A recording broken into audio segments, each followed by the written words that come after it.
Morning. Morning. Hope everybody's well this morning. I'm going to call this action meeting to order. And since it's a new day, our first order on the agenda is going to be to say the Pledge of Allegiance. I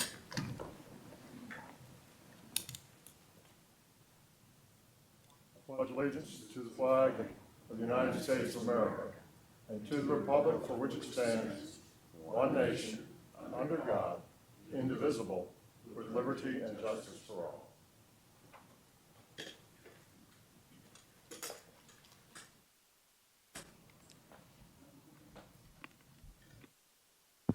You know, you think about that, I've said this before, but one nation, indivisible. We've got some work to do, folks. Need to keep working on that. Our first listed item on the agenda is public comment. Is there anyone from the public that would like to speak this morning? Hearing none, we'll move to the approval of our minutes. They were distributed in your package. Are there any comments or questions? Ms. Sellers moves approval. Is there a second? Second. Dr. Smoot seconds. All in favor say aye. Aye. All opposed say no. Are there any abstentions? All right, thank you very much. Now we're going to move to an item where I think we got some good news and we got some bad news. It's the old joke, right? And the good news is we have Robbie Prezioso with us this morning to talk about a couple items, and the bad news is it's going to be his last meeting with us. Mr. Prezioso is retiring after 32 years of incredible service to the Commonwealth at VDOT. Robbie, you know, is a Mechanicsville guy, Virginia Tech. Go Hokies. Sorry about last weekend, sir.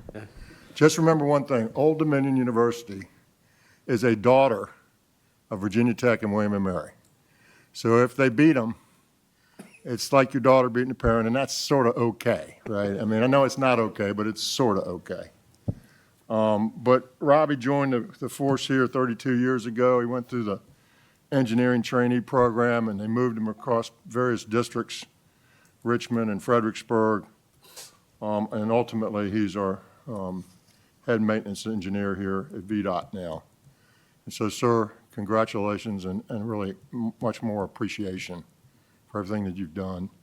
You know, we've got, as everybody knows, we've got a massive highway system, third largest in the country that VDOT oversees. And I'm not sure what's harder, construction or maintenance, but I'd say maintenance, because it's there and we look at it and we point at it when it's not right. And it's really easy to point at stuff as you drive down the highway. So Robbie and his team have made sure that it looks pretty darn good in Virginia. And I'll tell you, as a guy who's driven up and down the eastern seaboard a number of times in my life, and some more recently than not, you go in Virginia, and Virginia looks different than a lot of other states, to the north and to the south. North Carolina's pretty good. You get in some other states, it's a little bit more troubling, and certainly when you go north, you see a lot of stuff that we don't see here in Virginia. So I think we take it for granted, but it's people like Robbie, the commissioner, the deputy commissioner, and the whole team that makes it as good as it is. And it's not that we're perfect, because we're not. We can do better. But Robbie, congratulations and thank you so much. Thank you, sir. Thank you for the kind words. I know Virginia has the third largest network in the nation when you look at the Virginia DOT, and our maintenance team is unparalleled when you look across the nation. You think about what we do in Virginia, whether it's all the way out in Bristol in the mountains dealing with, they'll get snow in about 30 days. And then you go down to the beach and we're building tunnels and we have all these unique things to take care of. We have the super urban areas to take care of. And the fact that our maintenance teams are so flexible and so able to take care of whatever comes up, whenever comes up. We talk about sometimes that, you know, maintenance is a constant state of emergency, but our goal is we never fail. And that's what we do in Virginia, and that's what the Virginia DOT maintenance team does every day. Construction is great, it builds, it grows, and it is a dynamic economic engine for the Commonwealth, but maintenance keeps it moving. So you build on top of what the maintenance already delivers. So, but I do thank you for the kind words. after losing again to ODU, I figured it was time to get out. I couldn't walk down the hall and see the commissioner anymore. So, Well, Robbie, when I sold my business in 2017, I quipped my employees on a sort of a virtual chat for some of them and others in a big room, but I was sort of, it was humorous. It was intended to be humorous. I said I had mixed emotions, joy and happiness. The truth is that was not the emotion. And the truth is, I hope for you, it's a combination of a little bit of sadness, but a lot of pride. Sadness in leaving the folks and leaving behind something you have really worked hard on, and pride for what you've done. But also, I know you're looking at other opportunities, and that's exciting and fun in life. So good luck. We wish you all the best. And thank you, sir. we're going to grill him hard on item number 1, folks. So get out your questions and your pencils, and let's give Robbie a good send-off. So, Mr. Prezioso, number 1, action on the commemorative naming at the request of Buchanan County of the bridge on Route 611 Greenbrier Road over Greenbrier Creek, Buchanan County, as the Sergeant Godfred Blankenship Memorial Bridge located within the Bristol District. Did I say that right? Is it Godfred? It's Godfred, yes, Godfred. Mr. Prezioso. So I hope the board had a chance to read the brief on this. Looking over this, it reads like a John Wayne movie. This individual, the Buchanan Board of Supervisors enacted a resolution in August of this year to honor Sergeant Godfrey Blankenship for providing the ultimate sacrifice to our country. He was born in Vicey, Virginia on April 28, 1938. He eventually enlisted in the Marine Corps, and his occupation was he was a rifleman in the 1st Marine Division of the 1st Recon Battalion in the 1st Force. He's remembered for his heroic achievements, specifically associated with work in Vietnam. When you look back to March 25th, 1967, the January to March time frame, he was a reconnaissance platoon sergeant and a patrol leader for the 1st Reconnaissance Company of the Fleet Marine Force. He exhibited extraordinary degree of professional skill and sound judgment. If you read further, it talks about he was on a patrol in January of 1967, and his unit was hit by the Viet Cong. His team returned fire. They killed 3 of the enemy before they could withdraw, and he led his patrol out of the area safely, capturing weapons, documents.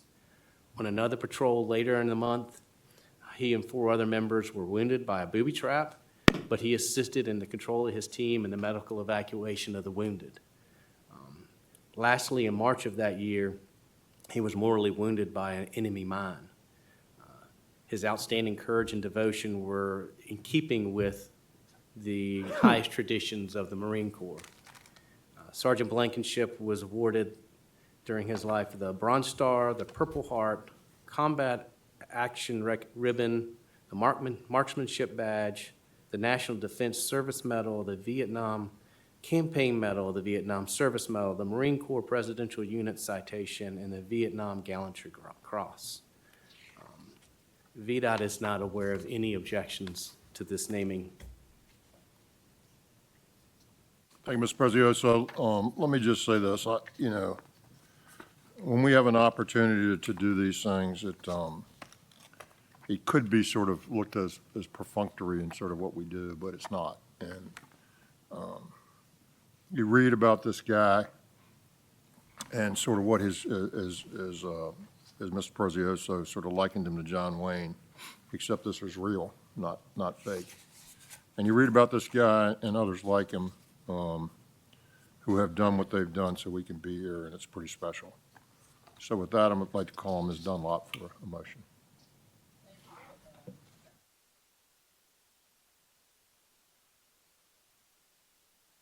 Is there a second? Ms. Dunlop moves and Ms. Sellers seconds. Is there further discussion? All in favor say aye. Aye. All opposed say no. And any abstentions, and we're going to rise. I'm losing my way here, folks, this morning. We're going to rise in silence to affirm our action of yes vote.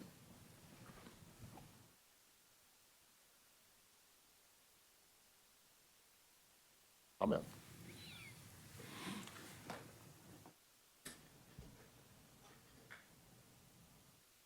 Yeah, Robbie, you talked about John Wayne. I got to tell you, I'm an old TV show kind of guy. I missed probably 30 years of new TV. I just watch the old shows. And for some of y'all who are closer to my age than not, who watch these old shows or watch the old shows, a few years back, I saw the first Gunsmoke episode, right? The first one. And I was stunned because you know who introduced it? John Wayne. He comes on and he says, "Hi, I'm John Wayne, you know. Got this new young guy, Jim Arness, my friend. This is going to be a great show, son. Gunsmoke." Look it up on the internet. So he does the lead in to the first Gunsmoke show. I was like, wow, that's unbelievable. Anyway, sorry. I digress. Mr. Prezioso, item number 2, action on the commemorative naming at the request of Accomack County of the section of State Route 316 from the northern town limit of the town of Parksley to the Shore Main Drive intersection in the town of Bloxham as the David R. Chew Jr. Memorial Road located within the Hampton Roads District. Mr. Prezioso. Thank you, sir. Again, this is a commemorative naming for a roadway for the David R. Chew Jr. Memorial Roadway in Accomack on Route 316. It would go from the northern town limits to Parksley to Shoreman Drive in the town of Bloxham. Accomack County enacted a resolution in March of this year to honor the life service to his community and the ultimate sacrifice of David R. Chew. According to their resolution, Mr. Chew began his career in March of 2001 in the Bloxham Volunteer Fire Department, rising up to the rank of lieutenant. He served the county of Accomack for 11 years as a firefighter and an EMT faithfully until he lost his life in the line of duty while serving the county on July 16, 2012. So although this isn't a John Wayne movie, this is absolutely representative of the core of our communities and the core of service to Accomack County. So VDOT has received no opposition to this request. Mr. Prezioso, I had the honor of serving in the volunteer fire department when I was in college at Hampton-Sydney. We had like the oldest continuous, volunteer fire department in a school, and fought a bunch of different kinds of fires. Thankfully, I didn't ever have any sort of injury or scare at this level, but it's a dangerous profession, and God bless this man. So, Mr. Stamp? Move approval of that resolution, sir. We have a motion. Do we have a second? Ms. Sellers seconds. If you will join with me to show your affirmative vote in rising in silence, please.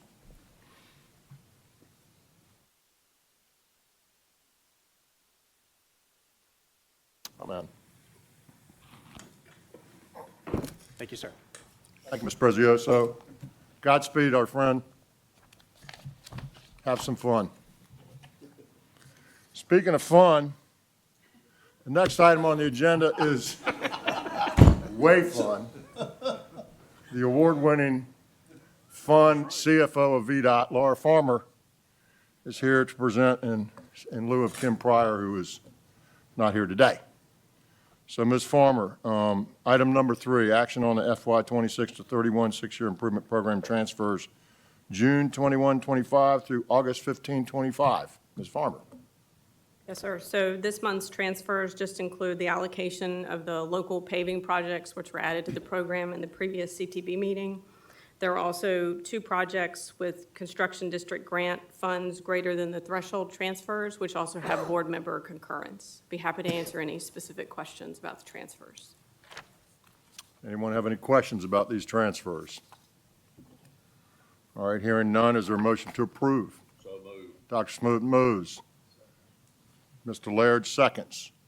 Is there any further discussion? All in favor say aye. Aye. All opposed say no. Are there any abstentions? Thank you very much. Item number 4, action on addition of projects to the 6-year improvement program for fiscal years 26 through 31. Ms. Farmer.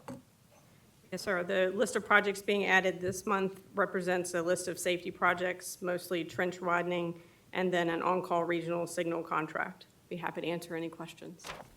Any comments or questions? Hearing none, is there a motion to approve? Ms. Sellers moves, Ms. Green seconds. There's further discussion. All in favor say aye. Aye. All opposed say no. Are there any abstentions? Thank you, Ms. Farmer. Local assistance, Ms. Angel Dean. Item number 5, action on the Virginia Byway designation, Route 675, 2 segments in Shenandoah County located in the Stanton District. Ms. Dean. Yes, sir. Mr. Secretary, members of the board, as presented to you all in July, Shenandoah County requested the board consider designation of a total of 3.67 miles along Route 675 as a Virginia byway. The designation will result in the entirety of this route in Shenandoah County being designated as such. VDOT has verified the suitability of these segments for designation along with a review of the required documentation, and as such, I recommend your approval. Thank you, Ms. Dean. Are there any comments or questions? Do we have a motion to approve? Mr. Chairman, I move the approval of the resolution. Mr. Good seconds, Mr. Good motions, and Mr. Lawson seconds. Is there further discussion? What a beautiful part of the world you all get to live in, and this is a beautiful place in that beautiful part of the world. So if there are no comments or questions, we have a motion and a second. All in favor say aye. Aye. All opposed say no. Are there any abstentions? Thank you very much. Item number 6, action on economic development access to Ravenna Futures, Project Econ-002-061, Albemarle County, located in the Culpeper District. Ms. Dean. Yes, sir.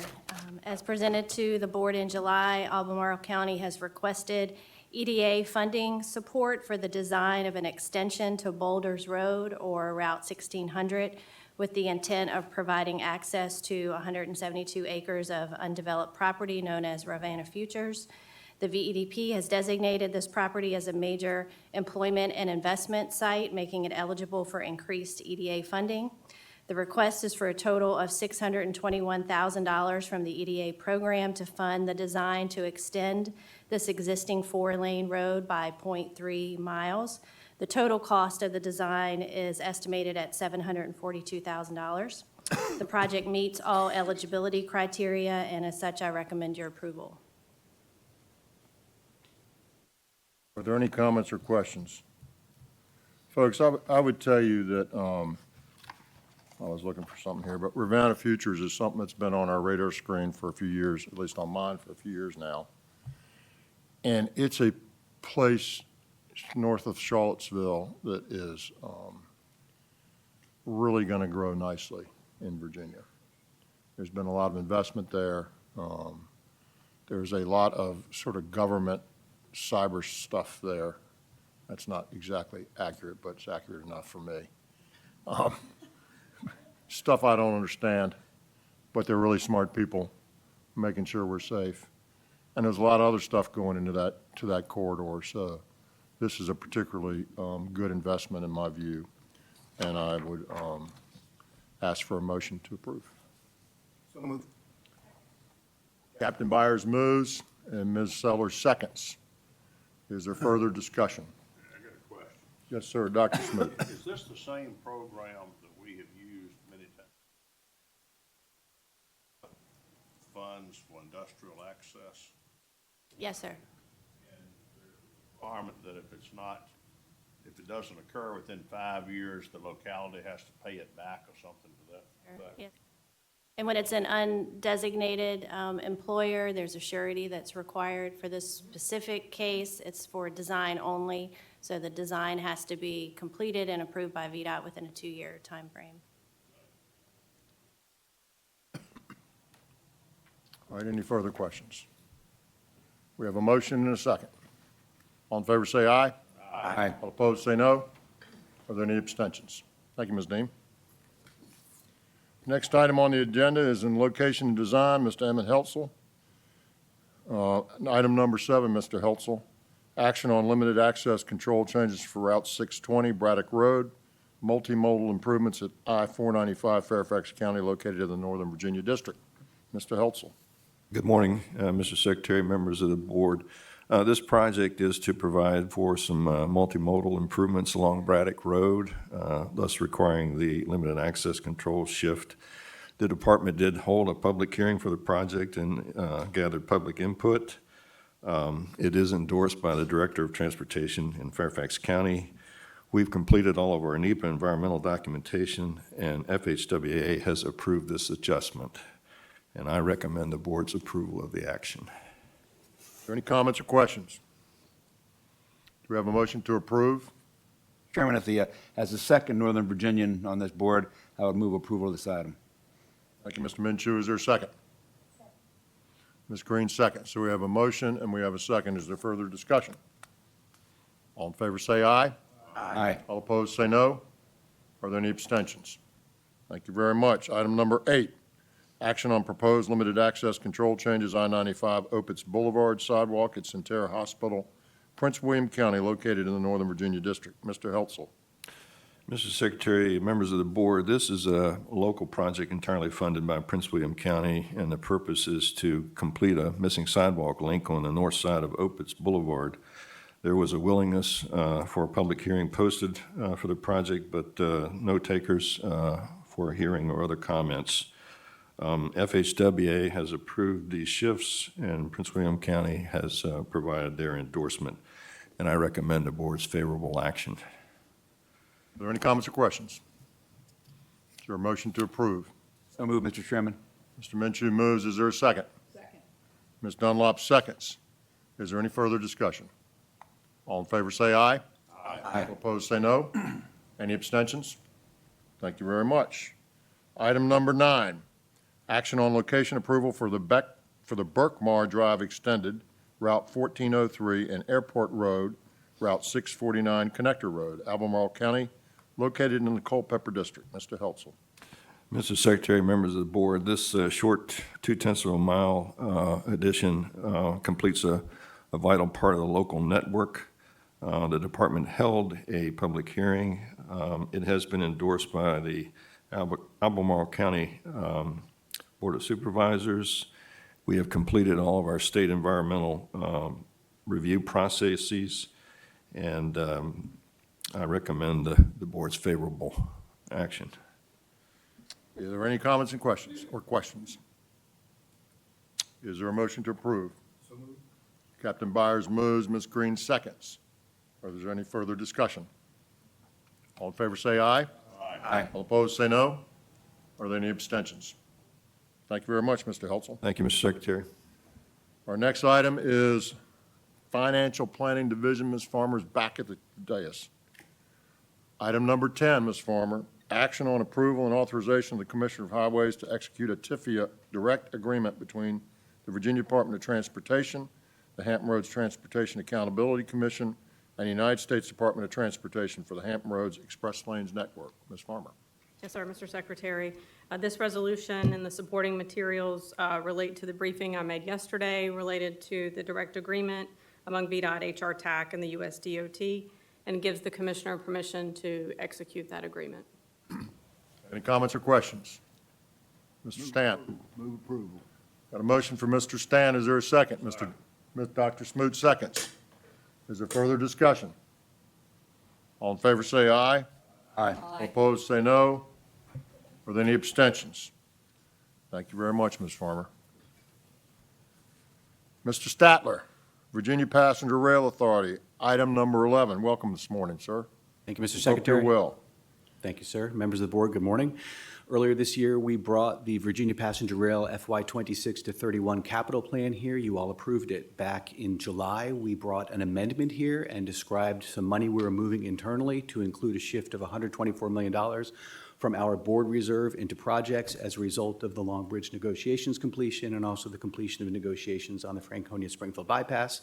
I'm here today to ask you to officially approve that amendment. Are there any comments or questions? Is there a motion to approve? Ms. Sellers moves. Is there a second? Second. Mr. Good seconds. Is there further discussion? All in favor say aye. Aye. All opposed say no. Are there any abstentions? Thank you very much, Mr. Statler. Thank you all. Have a great day. Mr. Cole, Traffic Operations Division, item number 12. Action on adoption of the Virginia Manual on Uniform Traffic Control Devices and Virginia Work Area Protection Manual adoption of regulatory amendments and completion of periodic regulatory review. Mr. Cole. Yes, good morning, Mr. Secretary, members of the board. I'm here today regarding the adoption of the Virginia MUTCD version 11, which includes the Virginia Work Air Protection Manual version 11, adoption of regulatory amendments, and completion of the periodic agency review, as I presented to the board in July. As presented in July, VDOT went through an extensive process of engaging with our VDOT locality, consultant, federal, and other partners during the development of these documents. The new MUTCD will be applied to all projects advertised on or after January 18th, 2026. And Federal Highway has confirmed that the new manual substantially conforms with the federal MUTCD. I recommend your approval. Mr. Cole, thank you. Let me say a few words first. This sort of is part and parcel, or certainly part of an effort to clean up regulations and do things in a more efficient way. You know, when we came into the office, the governor, shortly after being here, issued I won't call it a challenge, I won't say, and I won't call it a directive, but it was clear that he was looking for a 25% reduction across Virginia in regulations. And we blew through that number earlier this year. One of the reasons we did Commonwealth-wide was because of EDOT, who led the way. I have to tell you, they were just at the top of the list. One, they're big and with lots of regulations, so they had lots of opportunity, but they took it seriously and really dug in and just tried to get rid of the stuff that was duplicative and unnecessary. And so we're way past 25. He's issued another challenge to get to 35. And I'm telling you, I think we may actually exceed that number. We've introduced some AI into this and across the Commonwealth. And you know, and at the end of the day, why does this matter? Well, it matters because people have to use this stuff and they got to make sense of it, and it needs to be as efficient as it can be while still protecting what it needs to protect and doing what it needs to do. And I don't have the stats in front of me, but they're available out there about how much this regulatory change, not just VDOT, but others, are saving Virginians. And it's like $20,000 a house. And it's a real number, and it's substantial. And so, you know, we're just excited about that. We're excited about the result.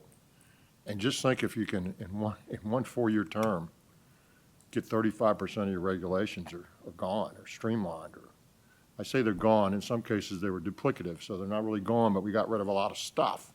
And some of them were just gone because they were unnecessary. And so that just brings incredible value to the citizens of Virginia, and I want to salute everybody that's been involved in that. So, Mr. Cole, is there anything to add? No, Mr. Secretary. Any questions or comments? Anybody have questions or comments? Hearing none, do we have a motion to approve? Ms. Dunlop moves.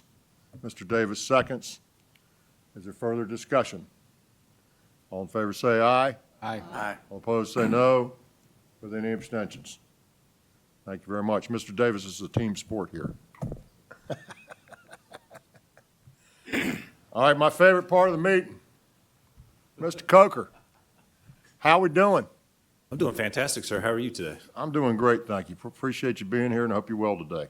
I'm well. Thank you for having me. Talk to us about our bid, sir. So, Mr. Secretary, members of the board, I have 4 projects today for your consideration in excess of $5 million.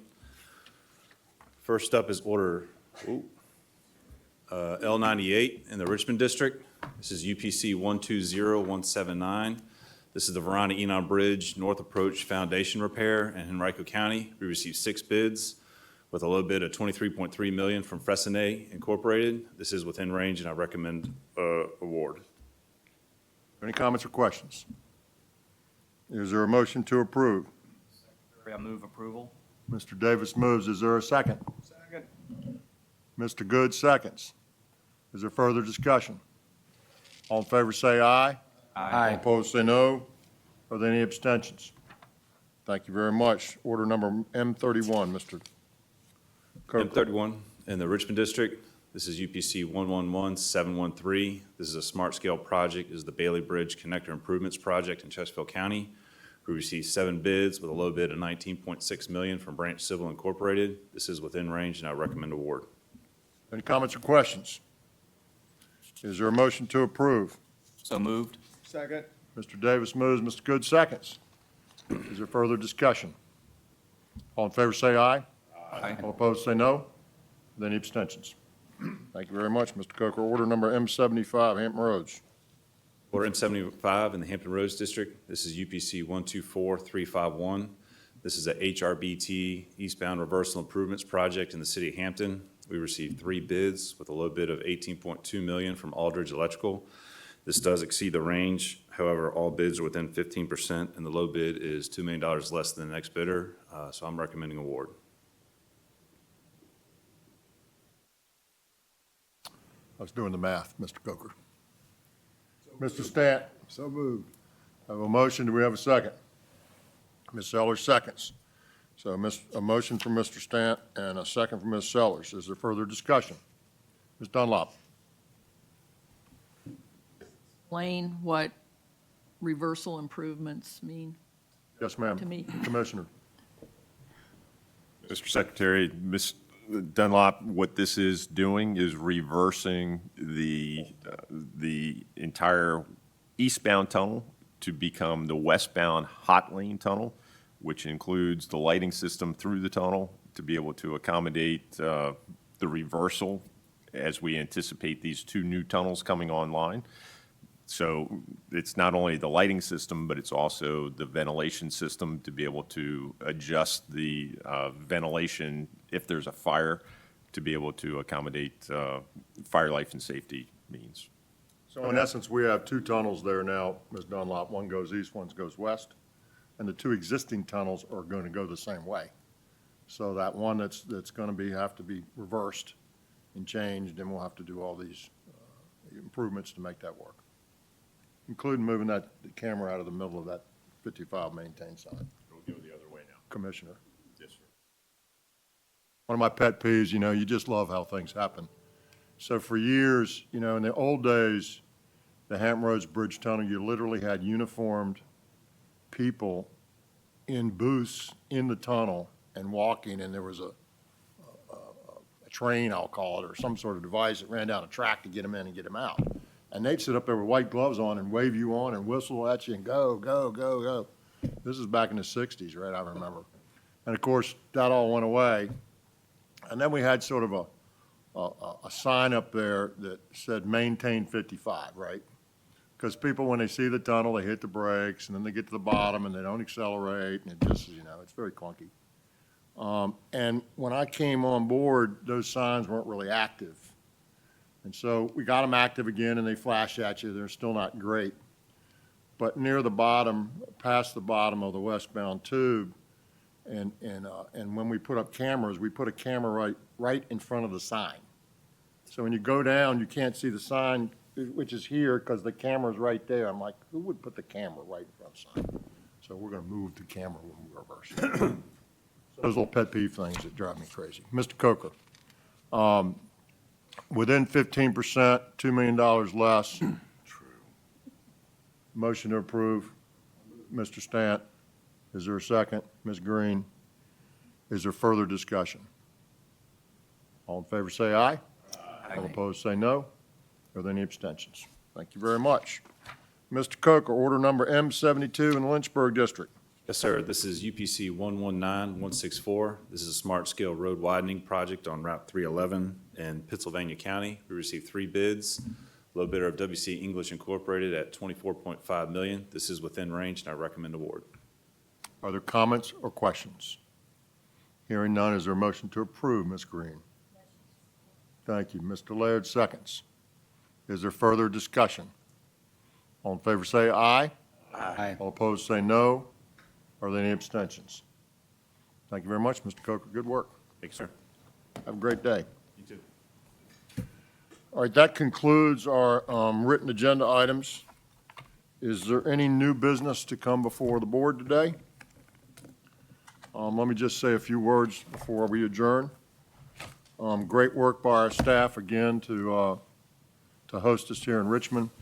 We appreciate all the hard work that everybody does to make these meetings go well. We've got a lot of serious work to do. We'll continue. And I'm excited about the progress we've made and sort of where we are. Great night last night, Carol, so thanks for getting us together as a group. That's always helpful, just to be able to chat with people about the world and things going on in general. Commissioner, any comments from you? Director? Yes, sir. Any comments from the board? Ms. Dunlop? Yes, I just have a question, sir. I was asked about the governor's transportation conference, Yes, ma'am. and I understand that's next month Yes, ma'am. here in Richmond. Yes, ma'am. Very good. And we'll get more information about that, or? Hope so. Today. Oh, okay. Our board meeting is usually concurrent with that, and I think that's the plan. A concurrent meeting right before that, and that's the plan. So, yeah, we've got a great conference. It's not a long conference, but it's got great content, and we're looking forward to doing it. We've got some great speakers coming and some good stuff we'll talk about. And we will get that information out to you post-haste. Make sure you're able to take advantage of it if you can. Anybody else? Well, certainly appreciate all the hard work y'all do. Appreciate your commitment to the Commonwealth. And I wish you safe travels. Please be safe. Be thoughtful on your way home. Watch out for other people and have fun. Meeting's adjourned.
Good morning.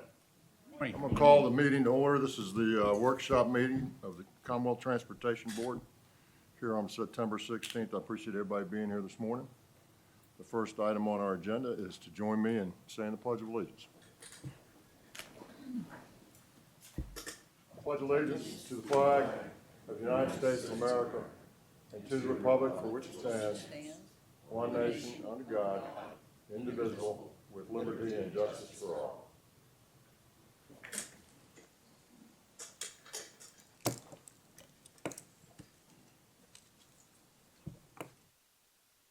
It's a great day to have a full day's meeting because it's going to be raining most of the day. And we need a little rain here, so it's all good. Timing is perfect, and we got lots of good work to do this morning. So with that, the first item on our agenda is the WMATA annual reporting requirements. Ms. Jen Monaco. Good morning. Hope you're well. Morning, I hope this goes down well enough. Welcome. You're good. You're good. We get your stool. Good morning, Mr. Secretary, members.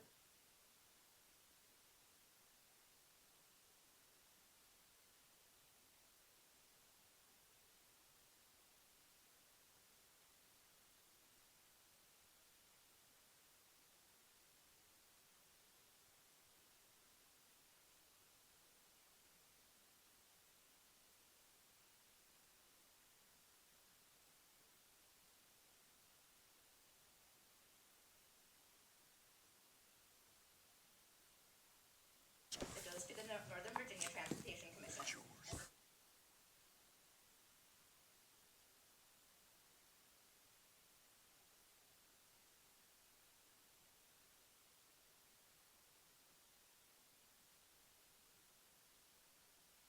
That to the dedicated funding.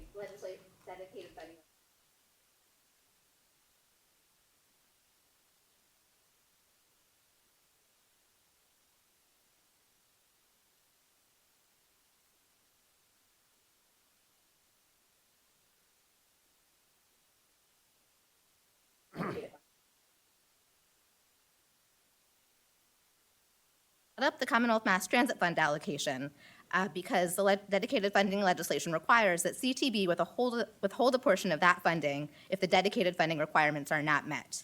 This would be done through a CTB withholding resolution.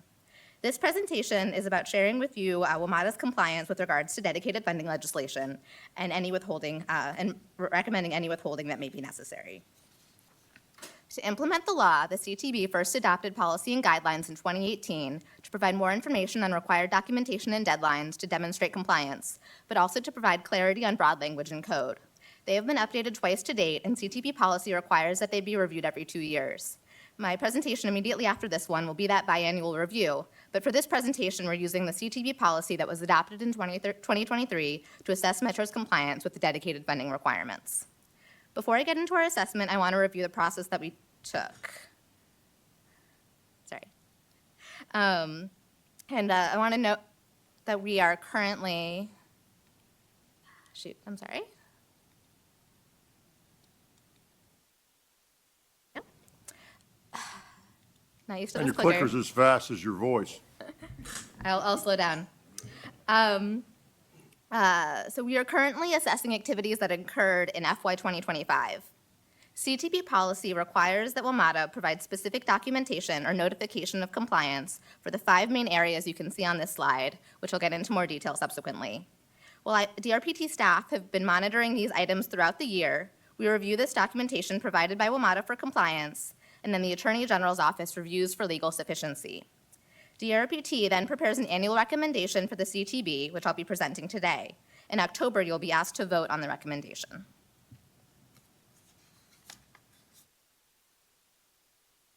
And I'll be going through each one of these areas, but in summary, DRPT found is not recommending withholding this cycle. This first area is with regards to board governance and restricts activities of alternate WMATA board members to acting only in the absence of a primary director. Prior to this reform measure, alternates were allowed to participate in the same manner as primary directors, creating a bit of an unwieldy board process. WMATA asserts compliance by July 1st of each year, and staff monitors board activities throughout the year. WMATA met the requirements here based on their bylaws updated in 2018, their June 27th document submittal, and my observation of meetings. No enforcement action is being recommended. The second requirement is that WMATA must adopt a capital improvement program for a 6-year period and hold an in-person public hearing in Northern Virginia. They adopted their capital improvement plan on April 10th after holding a hearing at the WMATA Eisenhower Building in Alexandria and submitted required documentation on June 27th. GRPT has again found that they were compliant and no enforcement action is being recommended. The third area is the adoption of a strategic plan, which WMATA adopted on February 23rd, 2023, and has been a pivotal guiding document for WMATA. The CTP directed WMATA in September of 2023 to include additional components in the strategic plan, which will be incorporated in the next update, which is due next year. WMATA provided notification asserting compliance on June 27th, and no other actions were required this year. Thus, again, no enforcement action is recommended. One of the more notable code requirements is the 3% cap on the increase of the Virginia operating subsidy from year to year. Legislation lays out certain exclusions to this cap, and CTB defines some of these in a bit more detail. This year, we'll be looking at the growth between fiscal year 2025 and fiscal year 2026. CTB policy prescribes in detail what needs to be included to document that the 3% cap was abided by for the July 1st deadline. However, the 2024 to 2026 biennium budget included language suspending the cap for 2 years through the FY26 budget, which also provided general funding support to help cover the increase over 3% from the FY24 baseline. Although the cap was waived, WMATA still provided documentation on the operating subsidy growth, which increased for Virginia by 7% between fiscal year 25 and 26. Because of the suspension of the cap, DRPT recommends no withholding related to the subsidy increase. The last area is from a 2023 update to code that requires that by April 1, WMATA submit its proposed operating and capital budget and associated financial information. It also requires that two Virginia WMATA board members and the general manager of WMATA address the CTB annually regarding the WMATA budget, system performance, and utilization of the Commonwealth's investment in the metro system. On October 22nd, 2024, Paul Smedberg and Matt Letourneau, then current Virginia WMATA board members, and WMATA General Manager Randy Clark presented on these topics here at CTB. On April 1, Metro submitted its documentation to meet these requirements. Again, as such, no enforcement actions are recommended.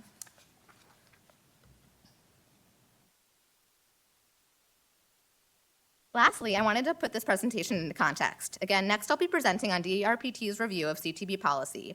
Next month, as mentioned, Randy Clark, Paul Smedberg, and NVTC's new appointee on the WMATA board, Walter Alcorn of Fairfax, will be presenting to the CTB, where you will hear about WMATA's financial situation and performance. At the action meeting, CTB will be asked to support a resolution certifying WMATA's compliance with the dedicated vending requirements, and if any updates are needed for the CTB policy. And that is that presentation. Do you want to take any questions now, or should I go into the next one on the CTB policy update? It's up to you. Let's take them now, Oh, if you're good. sounds good. I'll go to the next one. Again, Jen Monaco, now presenting on the WMATA CTB policy review.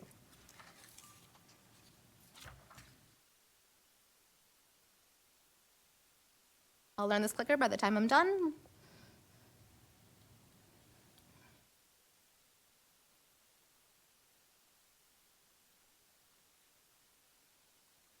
Maybe they're not ready to go forward yet. Maybe we need to have questions.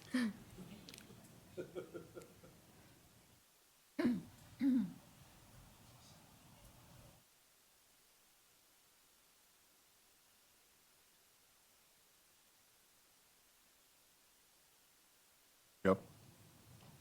Right. As mentioned earlier, the original CTB policy was adopted in September of 2018. Original CTB policy specified that the guidelines, as with many CTB guidelines, are reviewed every other year as circumstances may change. In 2021, that language was actually updated during the process to specify that a review must take place at least every 2 years. The policy, I think, is included in your packet. In 2021, updates were made to reflect changes from the 2020 session, as well as some technical corrections and clarifications, namely one around the legislative exclusion for legal disputes. In 2023, the changes reflected additional new code requirements and minor, essentially technical corrections resulting from the start of Phase 2 Silver Line service. Before I go any further, I want to clarify a bit more what is in CTB policy versus what is in code. The major policy-specific requirements are related to establishing that WMATA must document its compliance with each code requirement by a July 1st deadline.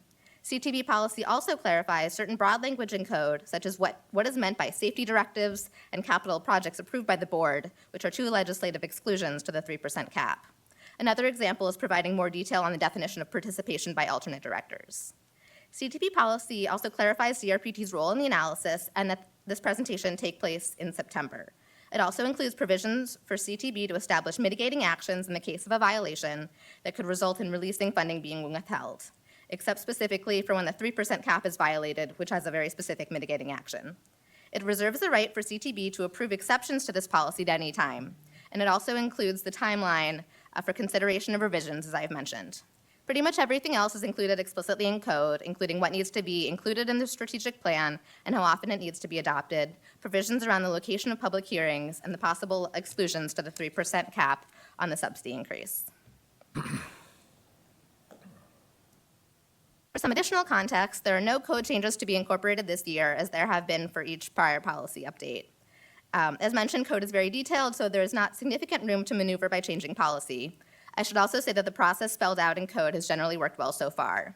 An additional guiding factor in DRPT's recommendation not to propose an update to CTB policy this year is that DMV Moves, which is the joint Metropolitan Washington Council of Governments and WMATA Board initiative to address regional transit funding needs, and SJ 28, which the Secretary sits on and is essentially working to address the Virginia component of DMV Moves, will likely seek revisions to code this year. One component of DMV Moves is pursuing consistent requirements for Metro across DC, Maryland, and Virginia legislation and funding agreements. They are looking at aligning required documentation and deadlines, and this process is still underway. For these reasons, DRPT is recommending no change to CTB policy this year. And I want to note that next year will be the first year that the 2023 code update specifying the new elements of a strategic plan to better align with strategic plan requirements for all Virginia transit agencies will be incorporated in the plan. So the review next year will be assessing that factor for the first time.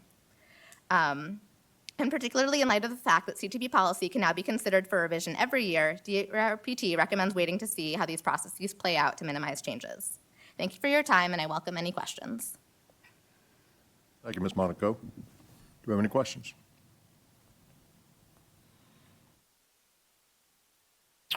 So, you know, one of the things that's sort of most important on this slide as it relates to us is the second sub-bullet under the first bullet on this page, page 4, which Ms. Monaco said characterized as we don't have a lot of work to do here because it's pretty prescriptive in code, and we sort of fill in the blanks as it relates to you know, any sort of vagaries that relate to that, perhaps.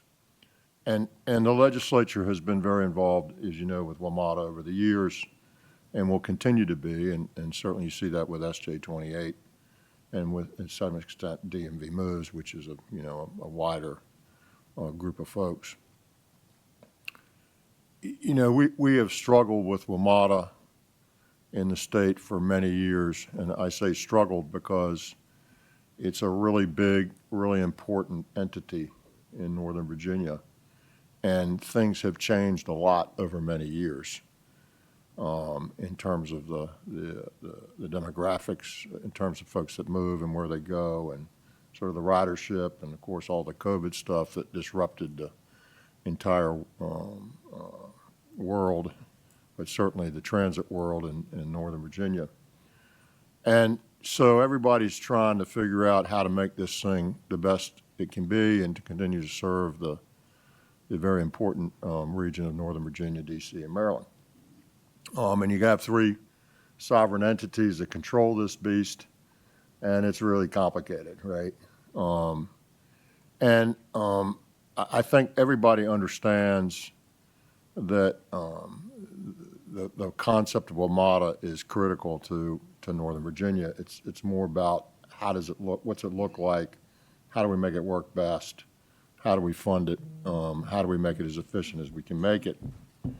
And there's been a lot of work by a lot of people. As you know, Mr. Clark came in 4 years ago now, whatever it was, 3 years ago.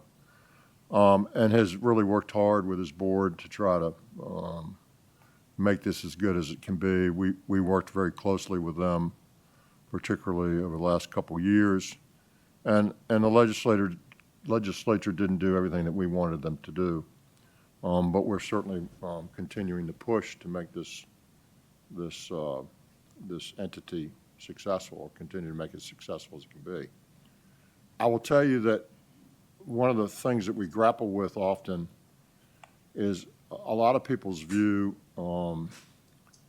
is that it's sort of transit at all cost, and the bigger the better. And that's maybe a little bit of an overstatement in terms of at all costs, because it's not really at all costs, but the costs sort of become secondary to the concept of moving people and the impact that it has in Northern Virginia, and that's my view. Right now, I'm not sure where they're going to end up in terms of DMV moves in SJ 28, because basically what they're saying is we need more money, we need more money, we need more money. That's sort of where we started. And frankly, the SJ 28 cadence in its meetings has been started with that, and we'll eventually get to how do we cut costs, if we can, and certainly we can. And so you can't be all things to all people, and you got to be able to afford what you want, and that's the big struggle, because this thing is a massive beast. Certainly there were labor issues and high costs, and we've been through a lot of this over the last number of years, so I'm not going to sort of belabor it. But my point is, a lot of this has been out of our hands because it's so tightly prescripted in some respects by the General Assembly. And ultimately, my comments about moving forward and sort of the difficulty with that is it's been made pretty clear over the last couple of years that there's not a lot of money north of Virginia to help fund these deficits. And I haven't heard the latest from Maryland, but as of some months ago, the answer was, we don't have any money, folks, and we're not going to raise taxes here for that. As it relates to DC, they're strained as well. And frankly, the only one that really has the more recent financial strength to continue to feed the beast is Virginia. And I don't know how Virginia does that without its two partners bellying up to the bar to do the same thing. So, this will obviously go beyond this administration as we transition out in January, and the legislature does more work on this in January, February, March, coming up in 2026. So, WMATA, as I said, it's very important. It's bus and rail, as you know.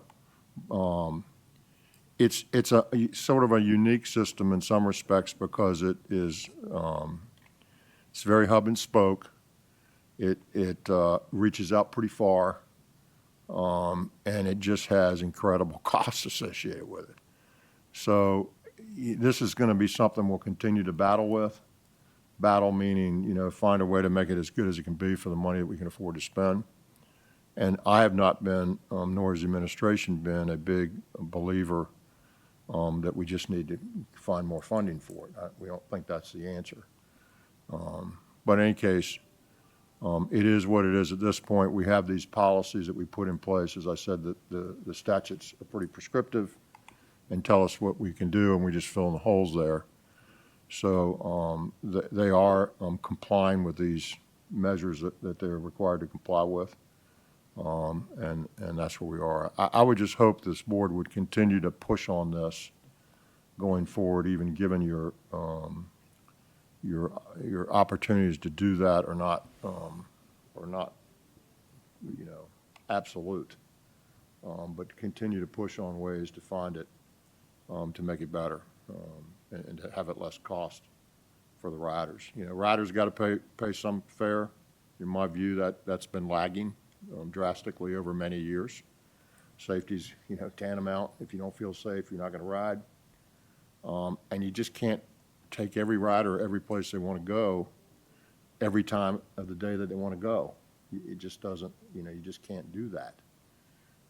So whether you're in a dense area of Northern Virginia or you're in a sparsely populated area of Southwest Virginia, people have needs to get places, and we don't take everybody everywhere they need to go. You know, there's a lot of transit need in the rural areas that people are clamoring to get more transit. We've seen that. And listen, just because they're in the rural area and just because they're spread out, you know, they don't have ability to get somewhere, they got the same problem as you do in another place. And so some of this is about access, and some of this is about cost, and some of it's about the environment and how do you move people the best that you can. But it's a very difficult situation. We built it so big up there, and there's so much cost associated with it that it's really hard to get it under control. And so that's really the board's job, not our board's job, but their board's job. But our legislature continues to push to just fund it at higher levels. You know, we did that a couple years ago. We didn't want to see that, but that's what they did. And so here we are. Again, I salute the folks that are working hard at WMATA for doing what they've done and what they continue to do. I would caution that we can't continue to grow when we can't pay the bills for what we have. That, you know, I understand the desire to do that and serve more people, but you only have how much you have, and you got to live within your means. And WMATA's had a hard time doing that. This isn't going to get any better. The capital side of this is difficult. I think some of you all know, we've been eating some of the capital to do operating up there for a fair amount of time. And those chickens all come home to roost, as they say. And so you'll continue to have to struggle and work with this. The legislature is going to have to. But at the end of the day, if you just let the beast eat what it wants to eat, it's going to eat you. It's going to eat everything you have to give it. And somehow we need to wrangle and wrestle that to the ground. So those are just some few short comments sort of about WMATA. Mr. Minshew. Thank you, Mr. Secretary. I appreciate that history. Concerning that 3% cap on the growth and operation expenses, I assume that that's done in the context of the biennial budget? Yes, sir. And we'll probably see that sometime in early December or so, and I guess that's when the conversation will commence for the next biennium. Yeah, the legislature and the budget directed certain expenditures, and it would be sort of inappropriate to determine they were out of compliance when the General Assembly and the governor signed a budget that told us what to do. So Right. yeah, so we're go ahead, Jen. Just for the FY27 proposed budget, and we'll be hearing more about that going forward, but the expectation is that they're not going to increase the subsidy by more than 3% next year. They're going to go back, but using sort of where we are now is the baseline. As a new baseline. We set a new baseline, so we won't go up another 3%, but the baseline's up substantially, right? So, yes, sir. Anyone else? All right, thank you very much, Ms. Monaco. Appreciate it Thank you. very much.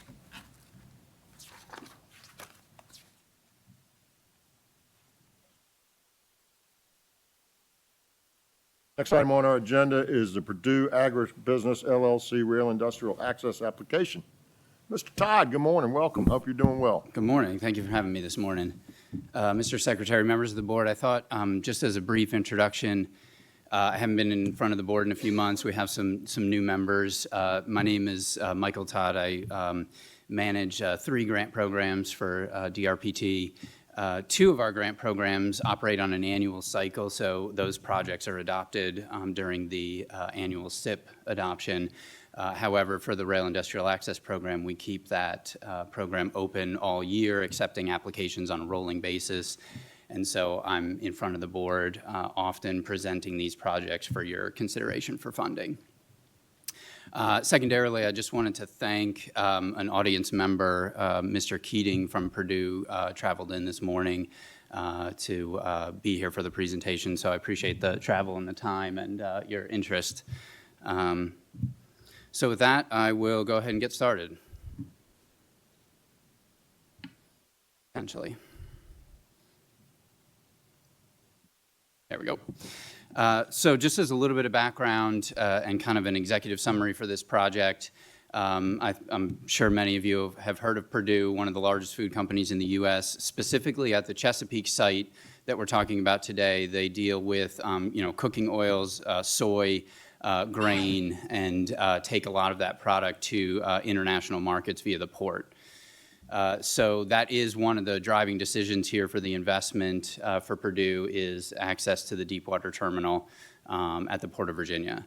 The overall investment for the site is about $62 million, and they are requesting the maximum amount of funding of $750,000 for the Rail Industrial Access Grant. This will help construct over 2,000 feet of new track at their facility. And so just talking a little bit more about the investment decision specifically at Chesapeake. The international demand for soybeans is kind of outpacing the Virginia production of soy, the near mid-Atlantic production of soy. And so Purdue is needing to reach out to markets beyond kind of near proximity to the Chesapeake, markets that are ideal for the long-haul rail shipments from places like the Midwest and South. And so specifically at the Chesapeake site, they're served by the Norfolk-Portsmouth Beltline short line, which is a dual rail access short line. So in other words, they connect to both CSX and Norfolk Southern. And then, of course, as I mentioned, it also is a deepwater terminal with the Port of Virginia and then has access to barge service. And kind of following on that, I just wanted to make a quick note that we're really seeing kind of this agglomeration economy around the port. Obviously, it's been there for years, but in the last 4 applications that we've received for rail industrial access, spanning a little over a year, have all been kind of feeding the port and taking advantage of the access that we have to international markets. So a little bit more about the project details. As I noted, it's about a $62 million total investment in the Chesapeake site. So this includes also some additional facilities for crushing and processing the oil. They're adding a second storage pit and some more efficient loading and unloading, which will actually allow them to operate 24/7, and also incorporating a transload facility. The specific construction for the rail is a little over $3 million, and it will be constructing 2 new tracks for over 2,000 feet, 2,000 linear feet of new track.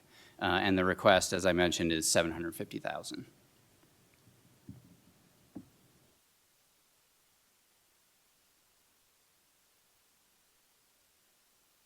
There we go. So taking a look at the site, the new construction is highlighted in red.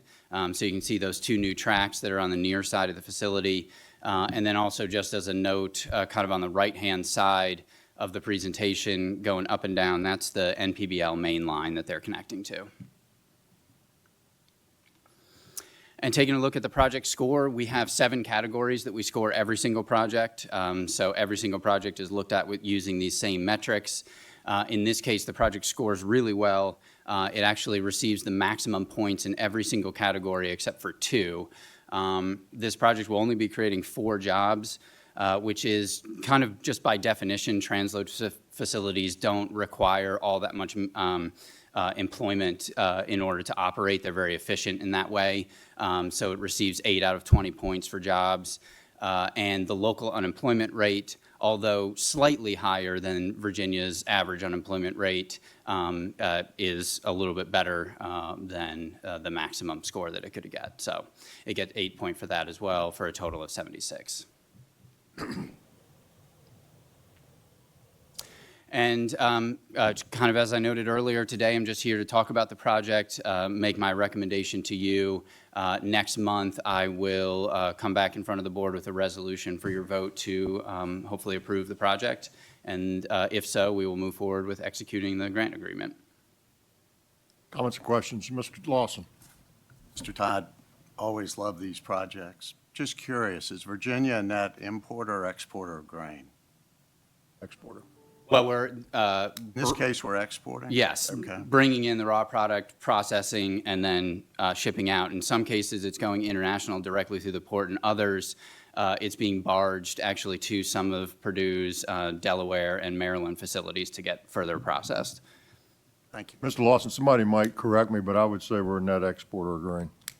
No. And I would tell you agriculture is our largest business in the state, as you probably are aware. Yes, sir. Ms. Stant. Wayne Coleman and I visited the site with Mr. Keating and Mr. Lloyd from McGuire Woods Thursday, the 4th of September. It's a huge facility. It's a major factor in the port development there. It's a wonderful facility. This is going to be a wonderful project. They're putting $62 million into additional funds into this facility. So this is something that we really need, and it's something that, of course, we'll support next month. Thank you. Anybody else? Dr. Smoot. Mike, who will own the track? Purdue, the one that they're constructing, it'll Yes. be, yeah, We're just putting money into it. With access to the Norfolk Portsmouth Beltline. yes, they're the operating railroad, correct. Okay, so the continuing cost of maintaining the track will fall to Purdue? Yes. Thank you. If you go back and look at the picture of Mr. Stant, the site, one with the facilities on it. Go back, please. Yeah, it's It's hanging up. slow to, there we go. That one? yeah, the new track is immediately to the top of that, of the existing track. So it's just two new tracks right adjacent to all those other tracks that you see there. So it's all on Purdue's facility. It's just two new tracks to increase their capacity. What else? Just a couple things. You know, Purdue is a neat company. It's a family-owned business. I'll tell you that one of my favorite memories in business school was after staying out later than I should have with the class above us. The professor decided to call on me the first thing in the morning because he knew I had stayed out later than my classmates who went back to study. And it was about Purdue chicken franks. And Frank Purdue was talking about making chicken hot dogs at the time. And so I got to be front and center to discuss how that would be a good thing. And I launched into my dissertation. And after about 30 seconds, he explained to me why he showed me why he was the professor and I was a student. And I think he was trying to make a small point, but so Purdue has rung true in my heart ever since. I love the company, and I always think about Frank Purdue and his chicken franks when I think about Purdue. So I don't vote unless there's a tie. If there is a tie, I'll recuse myself because I'm a downstream provider to this company of soybeans through my, I lease some property, lease farmland that my farmer grows soybeans and sells them to Purdue. So I'm not going to be part of that. Yes, sir. Where else does the soybeans come from? Are they coming from the Midwest? So currently, they bring in from kind of near proximity, and this will open up markets, yeah, Midwest. I don't know if I know every single location, but yeah. And is it going to come in on rail as well? Yes, yes, exactly. Yeah, 7,700 new carloads are expected, so that's all that, bringing in those long-haul shipments from the Midwest. Are they going to bring it through the Winchester facility? And use the port there at the My expectation is I have not done the specific origin destination route, but I would assume it would be coming in the Heartland corridor with NS, which kind of follows the 58 corridor a little bit. That facility would be moving it from truck to rail, pretty much. That's what that would be doing, or rail to truck. All right, anybody else? Thank you, Mr. Todd. Thank you very much. Thank you, Mr. Keating, for being here. Appreciate it. Next item on the agenda is item number 4. It's an overview of the development and monitoring of the long-term risk and opportunity register and VTrans strategic actions. Mr. Ramchandani is here with us this morning with Mr. Lawson. Welcome, gentlemen. I hope you're well. Good morning, Mr. Secretary, members of the board. I just want to make a few comments before before Jatendra takes off and walks us through this presentation. This is an attachment that's on the screen, not the presentation. I'll just point that out before, so you can bring up the right Yeah, it's a little tough to read there. slide.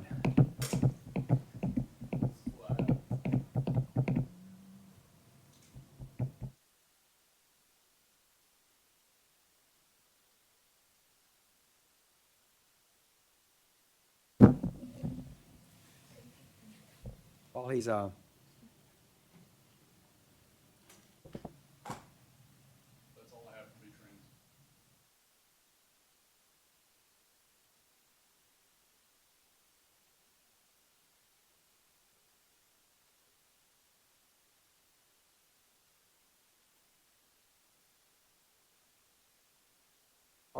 I'll go ahead and talk, Mr. Secretary, a little bit while they're getting it together.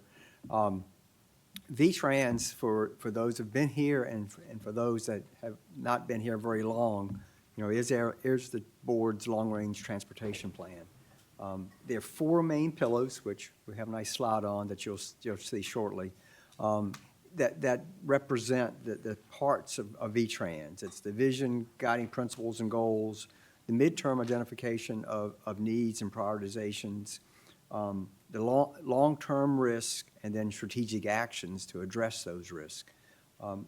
We are required, the board's required by code to update the long-range plan, the strategic plan, every 4 years. And we're in that cycle now. We actually started it about 2 years ago, beginning with the vision and goals, and we've been working through methodically the goals and the mission, and the midterm needs. And now we've got the last two pieces to kind of take care of between now and December. Here we go.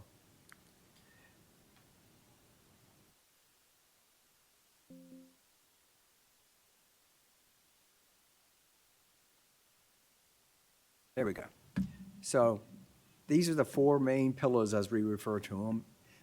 We're now into the last two that you see here on the right chart.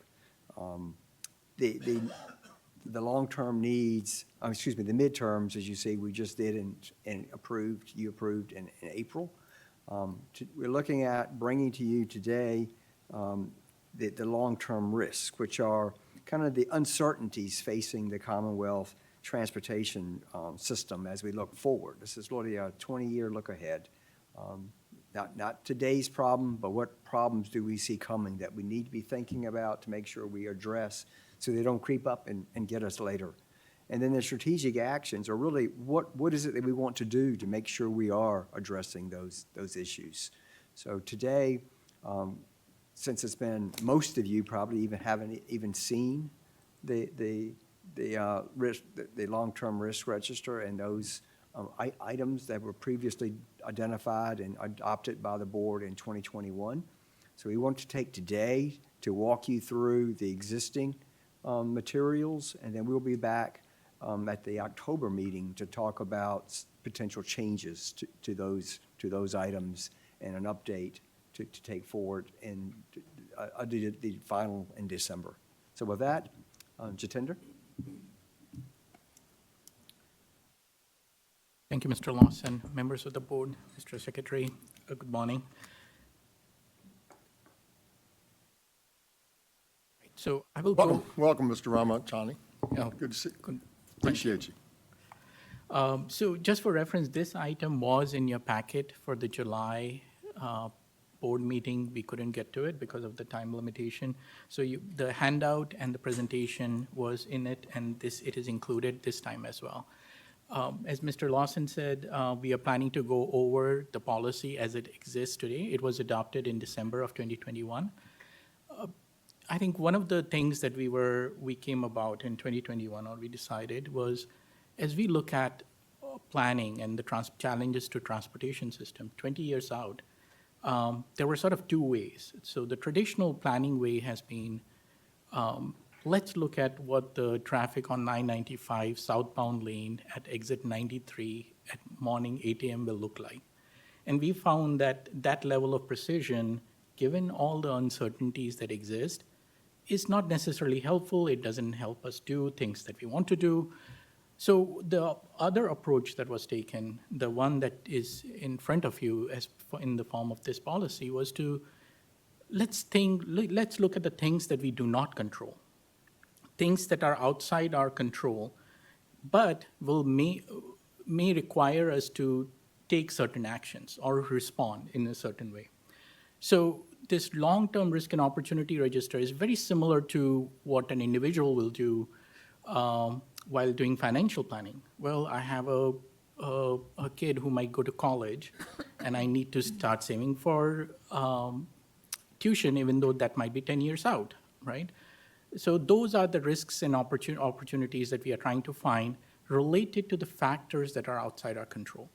There were some rules that we wanted to have along the way, that we wanted to have them replicable, that someone else should be able to pick it up and come up with the same result. Whether they agree with it or not is a different thing, but they should be able to come. So it cannot be based purely on an opinion that is in someone's head. Evidence-based, so to the extent possible, we relied on academic literature, things that we often don't see in news articles. In my opinion, news articles and those sort of things are at least a decade, sometimes at least 4 years behind where the industry might actually be going. So for example, iPhone came out in 2007, and I was at Texas A&M University, and I was working with computer science students on a mobile application, very similar to the apps that you now see and were launched in 2008, 2009. So academic world has a sense of what is on the horizon. Now, the application might be 10 years out, 20 years out. So we wanted to based on evidence-based and non-speculative. The other thing was that we wanted to do it over and above the business as usual. So we wanted to just see what a particular thing will, how it will impact. And we wanted to make sure that the uncertainties are reflected in the form of scenarios. So we do not come up with one number, because that may indicate a level of certainty that we do not simply have.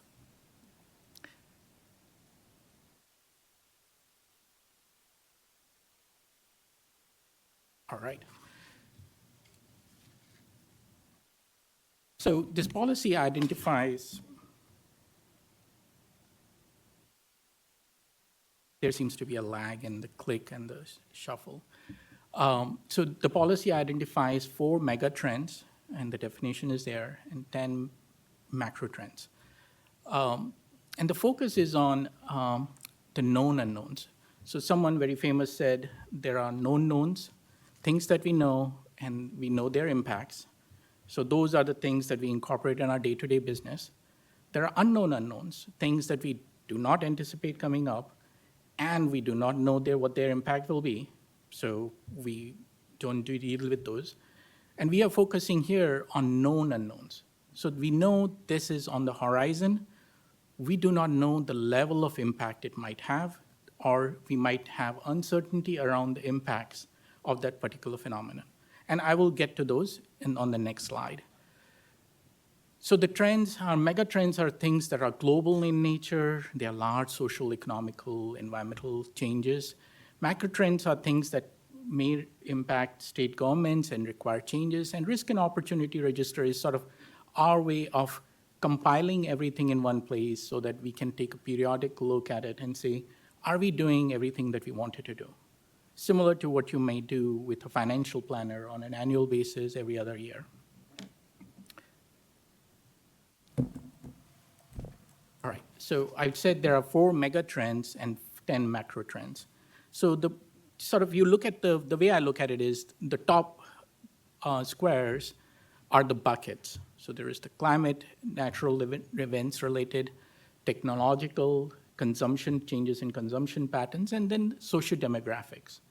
And within each, there are different trends. So for example, on climate, we had increase in flooding risk. And this is related to sea level rise, storm surge, inland riverine flooding. We did look at the time, and even this time, we looked at factors such as extreme heat and other things. But again, we do not have enough evidence or that can lead to quantification of those risks on the transportation system at this point. That is not to say it doesn't exist or there is no literature for that. Technological advancements. So the board has seen or heard of automated vehicles. With their electric vehicles have been in discussions, and shared mobility. So that's a very fancy term for all the scooters that you see when you're in Richmond downtown or in Lynchburg downtown, Roanoke. The Ubers and Lyfts that you take when you are traveling to and from different destinations, electric bikes that you see. So essentially anything, a vehicle that you do not own but are utilizing to go from point A to point B. Consumption patterns. So again, these are things that do not directly impact transportation, but indirectly do. So consumption patterns, the growth of e-commerce. So I can tell you, I don't know when was the last time I went to buy clothes in person. You can probably tell by looking at me as well, because most of the clothes I What does get that are mean? online or, so that is one less trip for me, but so it's a minor impact, and when that minor impact is collected for population of Virginia, 8 million some people, it has minor impact, but it has impact. Automation of production and services. So this is a catch-all category that reflects things that we hear about drone delivery, because it's a service that previously was being done by an individual coming to your doorstep, dropping off a packet. 3D printing, which is concept related to distributed manufacturing. And this time around, even though it is not included in here, is the artificial intelligence, which is and the services that are impacted by that. So this is the catch-all category for all the automation that goes, and the extent to which we can quantify the impacts of those on the Virginia's transportation system. And finally, socio-demographic and employment change. I think that is pretty obvious. So the category is obvious. So within that, growth of professional services industries, increase in workplace flexibility, the growth of 65-plus cohort, which was a trend. We continue to see the increase in the population share of age 65 and above, and the different mobility needs that come with that. And the population and employment shifts within the Commonwealth. So those are the 10 macro trends associated with the 4 buckets that you see at the top. Lieutenant, before you go on, yes, ma'am, Ms. Sellers. So are the macro trends based on research? The caffeine's kicking in. And the macro trends are based on academic research, or they're based on trends that you're seeing here? They are based on these, what you see on the slide are based on an academic research and research from other publications. Again, they have to meet all the same criteria. They have to be non-speculative. We have to be able to quantify their impacts and the impacts specifically on Virginia's transportation system. So the answer is yes, short answer is yes. And the mega trends, are those just kind of? Those are the sort of the thought buckets that we organize around more than anything else. The policy dictates that, those sort of buckets might remain same. We might change or add macro trends within that. Lieutenant, before you go on, let me just drone on for a minute. When I came on in this job almost 4 years ago, I talked a lot about automation and sort of where we're heading in transportation. And it got me an early label as the flying car guy. And it made some people sort of nervous that they had this whack nut guy talking about flying cars. So just think with me now. Let's pretend today we're fully connected. Your car is fully connected. Everybody's car is fully connected. And by that I mean it drives itself to where you want to go. You have to have no intervention, zero. It's controlled by, basically computers and software and algorithms and everything else. Anybody think that's never going to happen? you know, to Ms. Seller's point, we can just watch it happening, right? We just launched a new work group that was directed by the General Assembly to look at the impacts of this and to start planning for it in terms of our policies and our laws and so forth and so on. Because it's not that far away, folks. It's already creeping in, right? Waymo's doing its thing in DC already, right? We won't let them be here yet. But that happens, you know, these delivery vehicles, whether it's a drone or whether it's I saw the Pizza Hut, I can't remember what you call those things, but, or who does them, but this little vehicle going down the sidewalk with a flag on it was delivering pizzas the other day. And so my point to you is, I don't know how many years it's going to take to get fully connected, but it's not 100, right? I don't believe it's 50. Now, if you want to say it's 30 or 35 or 40, you know, we might have that debate. But the amount of change that you see and how fast it's coming, if you go out and look at these things, is just astounding. And I'll just, as an aside, I'll say, you know, we've spent, I usually am able to go on some economic development trips, and we've been to the air shows, and to see the disruption in the defense industry is unbelievable. Just the stuff that's out there that's cheaper and better than the stuff we've been doing for years and years and years is just so much. So all I'm telling you is this stuff is coming. We're planning for it. But think about if it was existing today. Think about how your deal would be different today. You might not even have a car, right? You might call a car from somewhere that sits off on some off-site lot and, you know, like a driverless Uber, and it comes and picks you up, and you can do anything you want to in the car while you're going. You can sleep, you can eat, you can work, you can do whatever you want, and just go. And guess what the risk of a safety problem is? De minimis.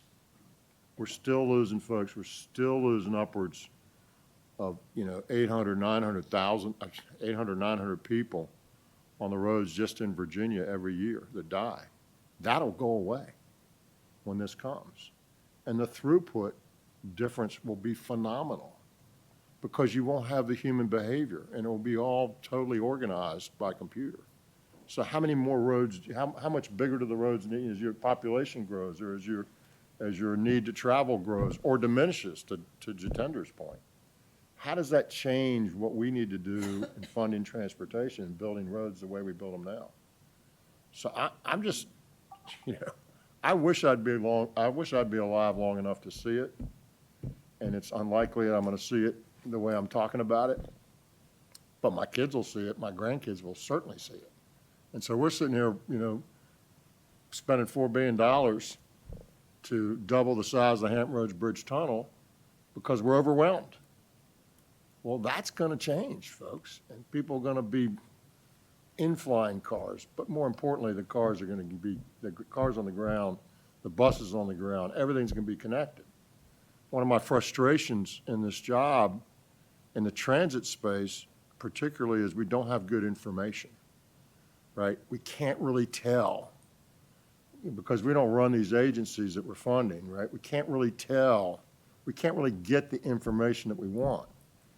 And that would be solved if every bus, every transit vehicle had a camera on it that could properly identify people getting on and getting off. Could also serve as a safety device, which certainly is critically important today. And you know, that's when we get there, and we'll get there eventually, but when we get there, we can do a lot more in terms of efficiency and effectiveness. And so all this technology is just going to change what we're able to do, and it's going to change the way that we do it. So, you know, it's a little bit of still pie in the sky, if you will. It's going to take some time. But 20 years from now is going to be very different than now, and 40 years from now is going to be profoundly different from now. It just is. And we're already planning for it. We're already doing it. And the companies, the private sector is pushing us, right? We've got trucks following trucks. We've just started in Virginia where we can do the the attenuator trucks, right, with nobody in them. Because believe it or not, and you know this, people run into the trucks. I don't know how people run into work zones like they run into them in Virginia. I don't know how that, I don't understand that, because it's bizarre how many work zone accidents we have. But they run into the attenuator trucks. So if you got one that's 10 feet behind another truck that's got a driver in it, and the attenuator truck gets hit, well, it's just the attenuator truck and whoever hit it. It's not the driver in the truck anymore. Well, ultimately, that's all going to go away. It's just going to be an attenuator truck with nobody in it and nobody in front of it. I mean, we've got tractor trailers in the United States that are going down the highway with nobody in them. So 40 years from now is just profoundly, it's going to be profoundly different. And, you know, this is about that, right? This is about thinking about those kinds of things and how does it change what we do. So to me, it's fascinating. I love it. I wish this is popular mechanics and popular science as a kid. And all I got to say is, I got Dick Tracy's watch. Here it is, right? I can call people on the phone. I can do whatever I want to do. And these things have more power in them than the original space shuttle. I used to say that the capsule that went to the moon, and one of the Apollo capsules, and one of the NASA scientists corrected me. He said, there's more power in that phone that you have there than was in the first space shuttle. More computing power. So just think, and everybody has one. Just think about that. So, Jitendra, I'm sorry, but. Mr. Secretary, Dr. Smoot. if I may, to the point you were making, which I think is right on target, in the summer of 1964, and at the risk of further dating myself, I can recall the last delivery I ever saw of a farmer bringing goods to market by horse and wagon. Now, that was 61 years ago. 50 years before that, practically everything was delivered by horse and wagon. So over that period of 50 years, we had such a profound change. Now, in the 61 years since then, we're still delivering stuff for the most part, by truck and highway. And you said earlier in your presentation that this was to be non-speculative. I don't see how we can be non-speculative because we don't know what the future or when the future is going to be. So we must make some educated, I hope, guesses, or else we will do nothing. The highway system today, other than being, bigger and a bit more refined, is essentially like the highway system was 61 years ago when the farmer brought his last load by horse and wagon to market. I hear all these things like electric vehicles and whatever, but I don't see a heck of a lot of it. And we are talking here about hundreds of millions of dollars that we're allocating to address needs that exist today without really being able to know whether the fairly immediate future, say 20 years from now, 40 years from now, is going to be greatly different.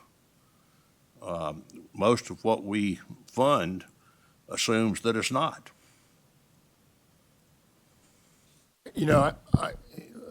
I'm not sure I agree with you there. We know that this change is coming. That's not speculative in my view. We don't know how fast it's going to get here. We don't know that. And we know before it gets here that we have real problems to deal with, right?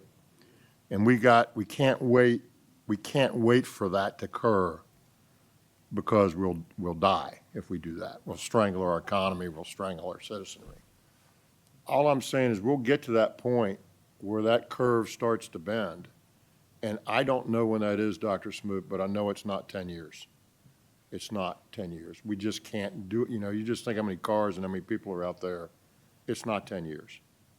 But it's not 100 either. And so it's coming. Is it 30 years? Is it 40 years? Is it 20 years? I ask this question all the time of people, but the concept of everybody being connected is going to take a long time, because that's technology that's got to go in your car, and your car's got to be able to handle it, and it's got to be mandated, and da, da, da, da. So I don't know when it is, but it's coming, and this board will not see the inflection point, I don't think, because in the meantime, the factors that are impacting us are different, and they'll continue to impact us until we get to that inflection point in the curve, and then it'll start to change, and that's going to be some years from now. So I don't have a problem doing what we're doing today. If I was sitting here 30 years from now doing exactly the same thing, I don't think it would be the same. I wouldn't feel so comfortable. Ms. Dunlop. Yes, Mr. Secretary, I would be interested in your team's thinking about the proper role of Virginia government with respect to, what we're thinking here.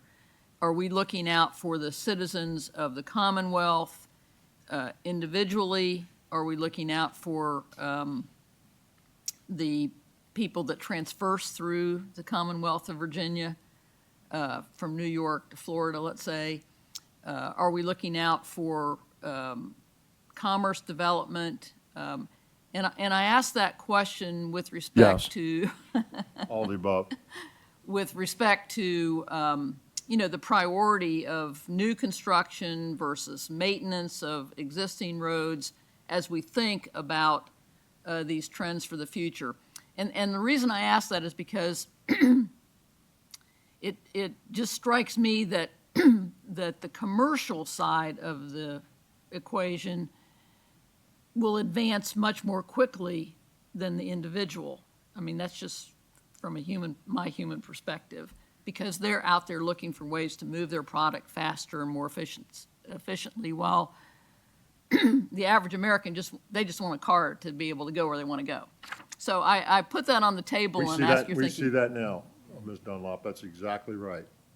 You see the trucking industry, you see the delivery industry. That's who's really pushing this now. They'll be the early adopters. And that'll all have an impact, and that's what we're trying to plan for. How do you integrate it when you're partially automated, right? So without getting in the weeds, there's sort of 3 levels of automation that the people that are in the know talk about. We're basically in level 2 right now, with things like the fancy cars that have, adaptive control, and things shake or they rattle or they yell at you that you're not, put your hands on the wheel, or you must be tired, take a break, whatever all those things are that you see, to the next level, which is what we're morphing into, which is sort of this in-between phase. And then the final phase will be, you're not doing anything. You're just getting in. It's like getting in anything else. Yeah, somebody else is driving, but it's a computer, not a person. So when we'll we think, there. for instance, about the trucking industry and the driverless vehicles, but they're still on 18 wheels. I mean, what's the change there, and how are we looking at that? Well, that's exactly what some of this work group is starting to look at. How do we put rules and regs and laws around how that works in the Commonwealth? But your earlier question, who are we looking out for? We're looking out for all of it, right? Because if Purdue wants to bring grain from the heartland into Virginia and through our port, we want to take care of them. If somebody's moving from North Carolina transversing from North Carolina to Pennsylvania, we're not going to shut the border and say you can't come through Virginia, right? So whatever's going to happen in Virginia, that's going to happen, and we got to deal with it. Yeah, I mean, to your point, they're the early adopters. They're the ones that are pushing the envelope, and they'll continue to, because that's what business does, and it's all business there. And that's what's sort of taking us down the road that we're going down and trying to get ready for this stuff. So my point is, it's just not, if you just read the transportation, literature, and just look and see what's out there, the commissioner knows this better than I do, all that's happening. What we're doing up at Virginia Tech, all this is happening. And it's going to continue to happen. And we just got to make sure we plan for it properly. But to this point, we need to keep remembering this. And this isn't about electric vehicles to me. That'll, in this current administration federally, while that's not in the subsidies aren't in favor, ultimately, more people will adopt it as it makes more sense to financially in a micro way. And they'll do that, right? And the market will work to whatever level it is. There'll be new technologies that'll come out too. Some people are banking on hydrogen, so I'm not scientifically smart enough to tell you what, that I really know or have a real vision on that. But it's certainly going to be different. And no matter how you power a vehicle, if it's controlled by somebody other than the person who sort of has summoned it, I wouldn't call you owning it because you might not even own it, but has summoned it, and not by a computer, not a person, that's where the real benefit will come. And that's coming. Again, I just don't know how long it's going to take. But in the interim, to Dr. Smoot's point, we can't stop dealing with what we have to deal with today, right? Because that's not tomorrow. It's not the next day. It's not 10 years from now. It's further out than that. But we better get ready for it. And, if you were 10 years out from that and you were doubling down on your investment in infrastructure of that type, just getting bigger and bigger and bigger to handle more and more and more, you might want to think about that a little differently, right? You might want to start to hedge and say, listen, it's sort of like the analogy is you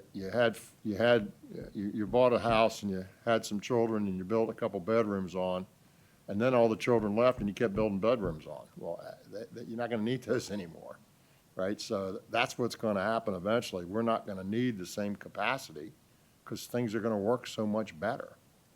And think about all the time and effort we spend on, and we don't do it very well, by the way, on driver behavior, right? Whether it's drunken driving, distracted driving, whether it's teaching people what the rules are, which we don't do very well, which all this stuff is going to change. I'll tell you something, and I'm going to be quiet and move on because we could do this all day. But the DMV is going to shortly introduce something that is pretty darn neat. And all of us who went to get our driver's license originally had to pass in the car test, right? And typically you make an appointment, you go to the DMV, and somebody gets in your car, and you drive around a neighborhood or something, and they grade you. They take out their piece of paper, and they tell you where to go, and they grade you, right? All going to go away. You give them a phone, you give them an iPhone. They take it, they get in their car, they put it on their dash, and it tells you where to go, and it tells you what to do. It looks at your eyes, it looks at your body movements, it looks all around you with a camera, and it tells you with certainty exactly what you did and exactly how you did it and how it relates to how you should do it. I've done it. It's pretty darn neat. And then you take the phone back and you hand it to somebody and they say, have a nice day, we'll send you a report in 20 minutes. Boom, it's done. No human interaction, no bias, no somebody who's feeling bad that day and didn't like you, no COVID in the car. All that goes away. It all goes away. And there it is right there. So that's just a small thing. But all these things are coming and they're all going to mount up. And technology is pushing out the need to have people involved in that piece of it. Now, somebody's got to develop the technology and somebody's got to control the technology and work the technology and all that. So it's shifting the needs, but it's pretty phenomenal stuff. And that's here today, right? We'll be seeing that pretty soon from the DMV. Can I just push this button one bit Yes, further? ma'am. How does rail interact with this? I mean, you look at a railroad and you see many places, a single track, and you look back to the history of our country and how important rail was to the development, and then rail lines went away and they became rails to trails, and now we have more interest in railroads, and There's still like single tracks in a lot of places. How does rail play into this thinking? You know, rail's probably more like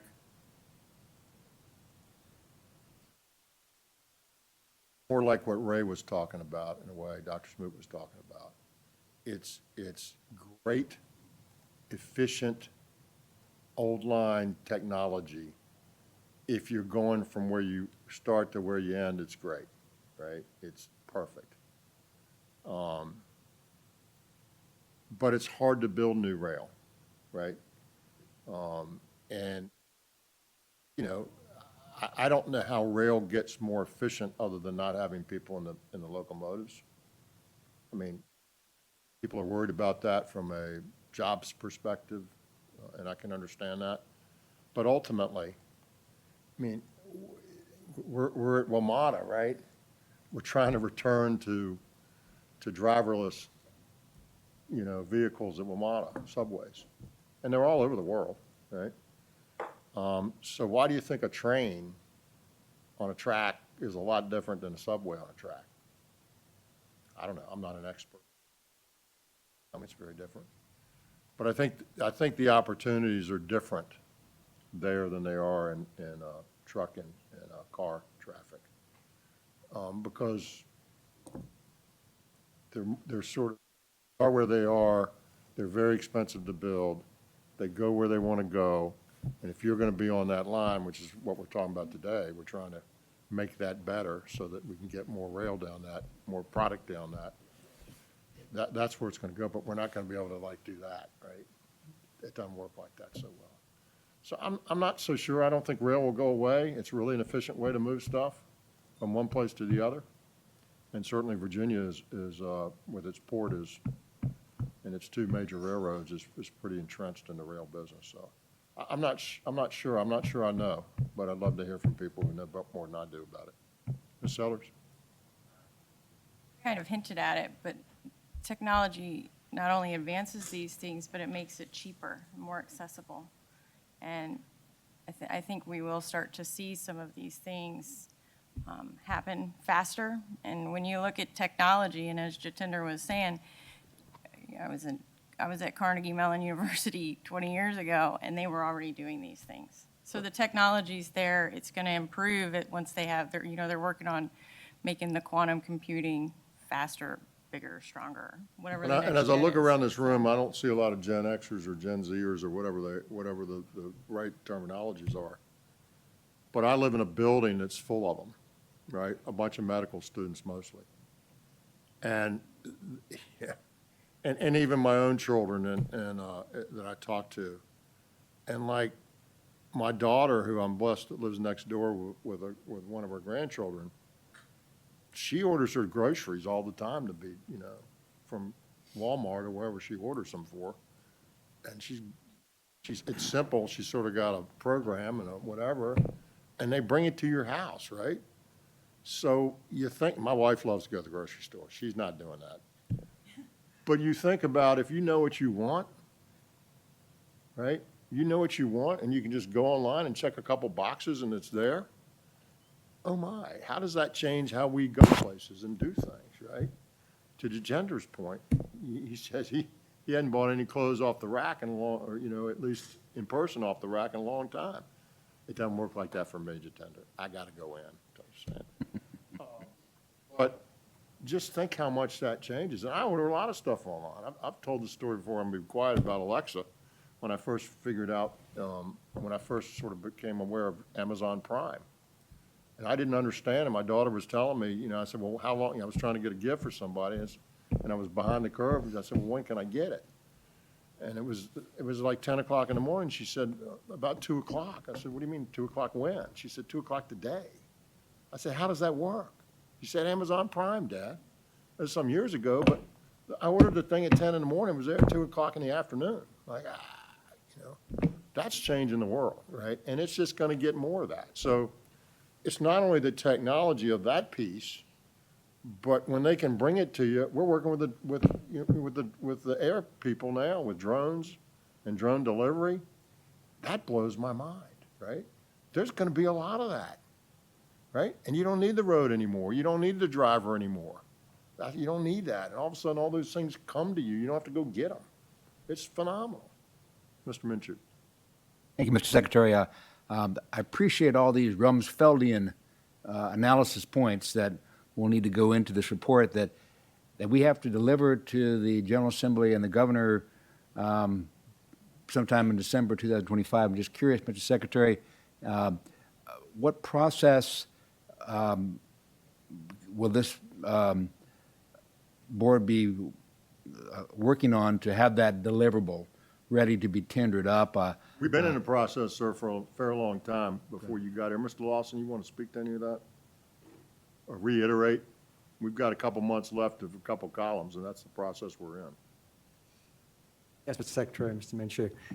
Yeah, we started this long journey across the 4 pillars back in I think, April of '23, and been working our way through, knowing that this topic is a little less finite than the goals and objectives and things that we've done before. The purpose of today is to reintroduce you to what the last ones that were done in '21, to give you that overview, that refresher. I think many of what you're seeing is still valid today. So I'm not seeing a holistic change needed, but we will come back to you in the October meeting to talk through these, to see what change. We'll bring recommendations to you from internal, the Secretary, Commissioner, Director, and us will kind of review through all of this ourselves, bring to you any recommendations we have, and then obviously be glad to take your recommendations, and then we'll be able to come back for, hopefully, for an adoption in December. Thank you, Mr. Remember, Secretary. this is not like the be-all and end-all, right? This is a big picture, broad view of sort of what we see and what should guide us going forward. And it's not, this will never be perfect. We can't let the perfect be the enemy of the good. This is a big, broad brush. Okay, we got a 20-year horizon here. What do we need to be concerned about? What should be guiding us? What do we see coming? How do we deal with that? So to Deputy Lawson's point, we've been doing this for a while now, sort of along the way when we were doing changes in smart scale. Thank you. So it's you're going to be, unfortunately, handicapped by your time at the table, because a lot of this has preceded you, so we'll bring you along.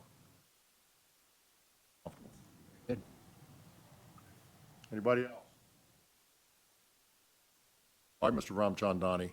Mr. Secretary, we've got, I'm thinking like another dozen slides going through a lot of the details here. If you like, we can kind of hit the highlights as we go, and glad to take questions. Again, what we're presenting today is just a review of the existing items. Please.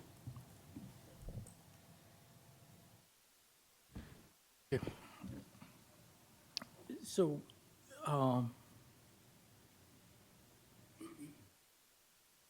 speaking of changes, the slide shows the impacts that we calculated back in 2021. And I will go over that in a bit more detail in a minute. But before I say that, I think someone else said that if you must forecast, be the forecast frequently so that you are the first one to prove yourself wrong. So our intent is to come back to you in October and tell you. It's going to rain this afternoon. Okay. Our intent is to come back to you in October to show how things have changed. And so the impacts that you see on this slide that were calculated in 2021 are projected to be, most of them are pretty similar, but a couple of them there is a big change. So what you see on this slide, on the right, the numbers, there are 5 major categories. So vehicle miles traveled, shared mobility, safety, tailpipe emissions, and number of roadway miles at risk. And these impacts are over and above business as usual. So let's assume that the 10 things that we discussed or we looked at in the previous slide didn't exist and will have 0 impact on transportation. Take that world and put this on top of it. So vehicle miles travel, at the time, we had a range from low to high. Over and above population, vehicle miles increase due to population and other factors. The macro trends will drive anywhere from 4 to 17% increase in VMTs. So if there is a congestion spot, that may get more congested, and it was primarily being driven by the projections that existed for automated vehicles. And just, I can tell you, is just based on what we have seen more recently, the projections and forecasts have gotten much more realistic or have become lower. And so the impacts are projected to be lower. Shared mobility index, which is the miles that can switch from single occupancy to shared mobility in urban areas. Safety index, so the Secretary mentioned the benefits of automated vehicles, and those benefits are captured in the third set of numbers that you see from the top. So minus 26 basically means a reduction of 26% to anywhere at the high end, 67%. So if you don't do anything, no roadway improvement, the projections were that substantial improvement in roadway safety due to factors that are outside of our control, improvement in vehicle technology, improvement in associated infrastructure, changes in vehicle miles, and things of that sort. Tailpipe emissions, at the time, as you can see, the high impact scenario indicated a pretty aggressive 69% decrease in tailpipe emissions. Again, you will see a different number in next month, but the projection was anywhere from 3 to 69%, and it was primarily due to the policy uncertainty that existed at the time. And the number of roadway miles at risk from flooding, you see those for sea level rise, storm surge, and inland riverine flooding. They are in directional roadway miles. Mr. Ramchandani, these will be reflective of what we expect 20-plus years from now. Yes, sir. Correct? Not next year, not 5 years, not 10 years, but 20-plus years from today. And can you speak to, it's hard to know exactly what will happen or what's going to happen politically over the next 3-4 administrations, right? And 3 or 4 administrations gets us to 20 years almost. And so obviously during the last couple of administrations, or last number of administrations, there's been a big push to subsidize technologies from the federal level, and some of that's changed radically, right, under the current administration. So that's going to have an impact during that time. And who comes next and what Congress is there, Right. I think that gets harder to predict. So if you just were talking technology and economics without intervention, it might be a lot easier to predict what that is, right? It's the intervention piece that's hard to predict. And so you mentioned most of this was sort of based on previous policy. So how do you bake that in? How do you you talk about speculative, what do the next 4 administrations look like? What are the next 16 or 20 years of Congress look like? That's pretty speculative too. So how do you bake that? How do you factor that piece in? Because we know that technology in and of will by itself, in a free market, it will do what it will do. We can predict that with some level of certainty, right? And we can predict the economics of that and how people will adopt that. But it really gets hard to predict the other piece. So how do you bake that in? You're absolutely correct, sir. I think that is one of the reasons I will say that we do this frequently. Yeah. Because And Dr. Smoot, that's the real speculative piece. That's the real speculative piece. Because I will, having said that, I will say that some of these things, and that's why we provided the terms for megatrends or definitions for megatrends and macrotrends, is that policy can certainly incentivize certain technologies, adoption of certain technologies. So when I started the presentation, I said known unknowns. So we know this is coming. What is unknown is when it is coming and how big of an impact that is, right? So one way I look at it is that the policy piece is impacting, is influencing the unknown part, which is when it will come and how impactful it might be. Unless someone completely bans automated vehicles on the road, which I don't see happening, at least from what I can tell, we know these 10 things are occurring. The uncertainty is the policy uncertainty is not captured. There are pieces where the 69% tailpipe emission index that you see, it was captured, but there is a reason you see minus 3% on the low end, because we had huge uncertainty around those things. And you will see one at least major change between now, what we did 4 years ago and now, and it is simply because we have a better understanding. So that is the part that we don't know, and I think, to me, the way I look at it is that what we have talked about so far is sort of the technical piece.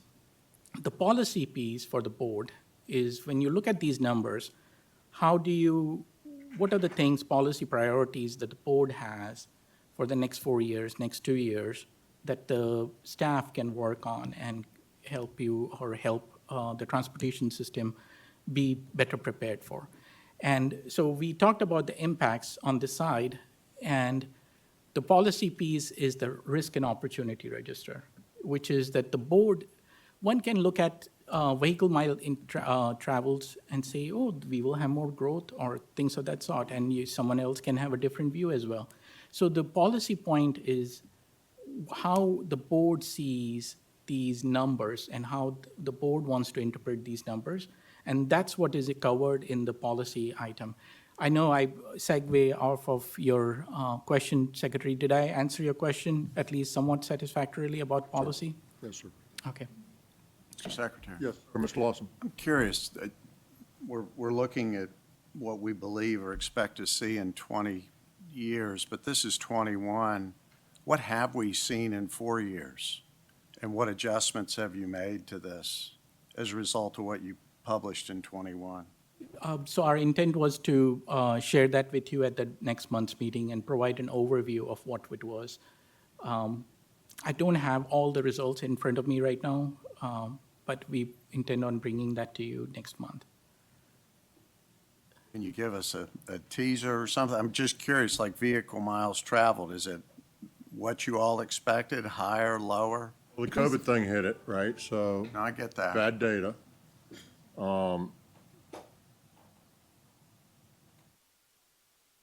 Senator, I'm going to tell them what I think, but you can tell them what you know.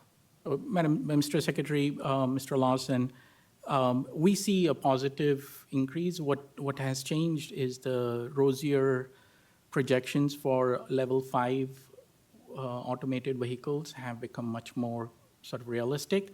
So the projected vehicle mile increase, at least from the rough numbers that we have, is smaller than what we are showing here, but it is still an increase.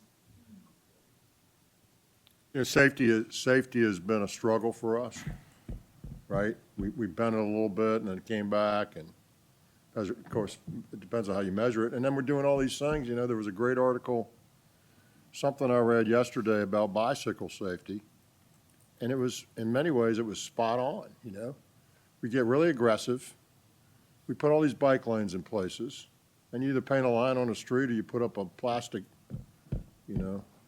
post-mounted tubular delineator, and you call it a day, and they say, okay, we got a bike lane. Well, guess what? It's a little bit of a false sense of security in some respects. And, oh, by the way, I'm just going to drone on like I do. We don't tell people what the rules are, right? Too many bicyclists don't follow the rules.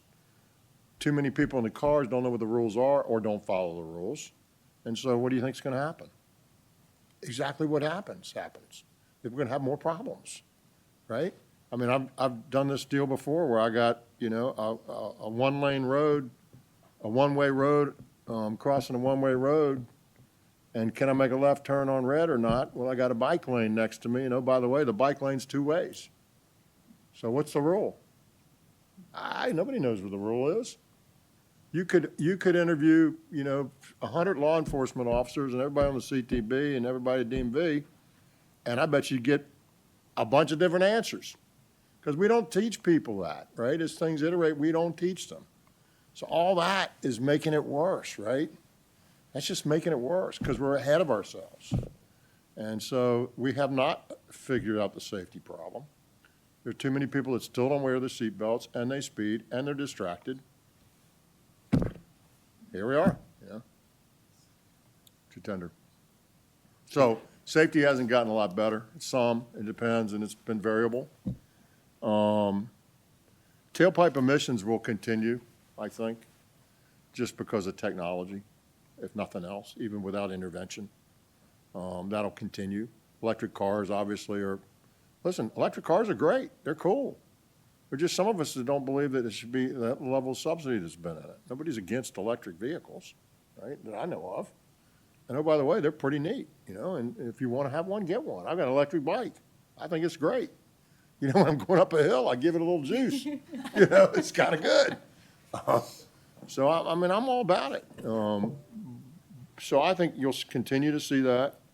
And ultimately, that safety index will plummet when we get to the Holy Grail, when we're fully automated. Just think about that. It's going to go to almost nothing, right? Because we won't have the human factor involved anymore. Shared mobility, same thing. That'll go up in a sense. I used to joke about if you could find a way to short the downtown parking market, the parking garage market, right? Do you think people are really going to drive downtown and park their car for $150 for a day downtown somewhere, or a month downtown somewhere? And I've told you how I've told you how Amsterdam does it. It's $8 an hour, 24 hours a day. Park your car in the street. That's what it costs, right? So guess what you do? You don't do that, right? They made you do it, right? So they forced you into it. But ultimately, those things will happen. As it becomes easier to do it, people will use it. And does it get to that number in 20 years? I don't know that it gets to that number. I'm not smart like he is on forecasting, but it's trending in that. That's the trend that we will see. I can tell you that's the trend that we will see. I can tell you that with confidence. I think it's that sort of common sense. All right, Mr. Ramchandani. So, Mr. Secretary, this was actually, just as Mr. Lawson said, there are a few slides. So there were 19 risks and opportunities associated with the 10 trends that the board identified in 2021. And instead of going word by word, because you may not even be able to read it very well on the screen here, we will let you take a look at this. And between now and maybe the end of the month, if you have thoughts, suggestions, as the staff is working with the leadership, please share those with us. But just to help you orient, on the slide, for example, macro trend is shown on the leftmost column. The wave is the flooding risk. A bright sun-looking icon is an opportunity, and a caution sign is the risk. And so there is 19 of those in total. And again, I will skip over some of these slides. And then there was a piece about the monitoring them periodically, each trend periodically, which so that they can be revised. And then the fourth, Mr. Lawson started the presentation saying that we are focusing on two pillars. We talked about the third pillar, which was the long-term. We looked at the impacts and the long-term risk and opportunity registers, or the policy interpretation of the numbers. The fourth and the final pillar is, once we know all these things are happening, the board has established vision, goals, and objectives. The board has looked at the transportation needs, long-term risks and opportunity. What do we do about these? How can we make Virginia better prepared for it? So that's where the strategic actions come in, and the board identified in 2021, 16 strategic actions, and again, that might be just too many for us to go over with the limited amount of time that we have. And it directed each agency within the Transportation Secretary, it identified a lead, and I directed them to start working on it. That is included in the handout that you have that was pulled at the top of this presentation. And so our request would be, if you have any suggestions, modifications, as we work with the leadership and the secretary on modifying some of the risk and opportunities that we see along with the strategic actions, our request would be to please share those over the next 2 weeks so that we can be prepared for the October presentation at the CDB next month. In terms of our schedule, we plan on bringing the updated risk and opportunity register next month, along with any proposed changes to the strategic actions that were adopted in 2021. We might think that, oh yeah, we have taken care of it, we can remove it. We still need to work on it, we need to have it on the books, or we might just think that it's no longer relevant and it can be removed. And then that would be the sort of the end of this planning process. And at the December meeting, we would be coming to you if any changes require action with those requested, with a request for action. So that was the timeline between now and December. And Mr. Secretary, I know I went through the second half of the presentation rather quickly, but I'm available here or in any other form to answer questions. You know, an interesting, any questions on that?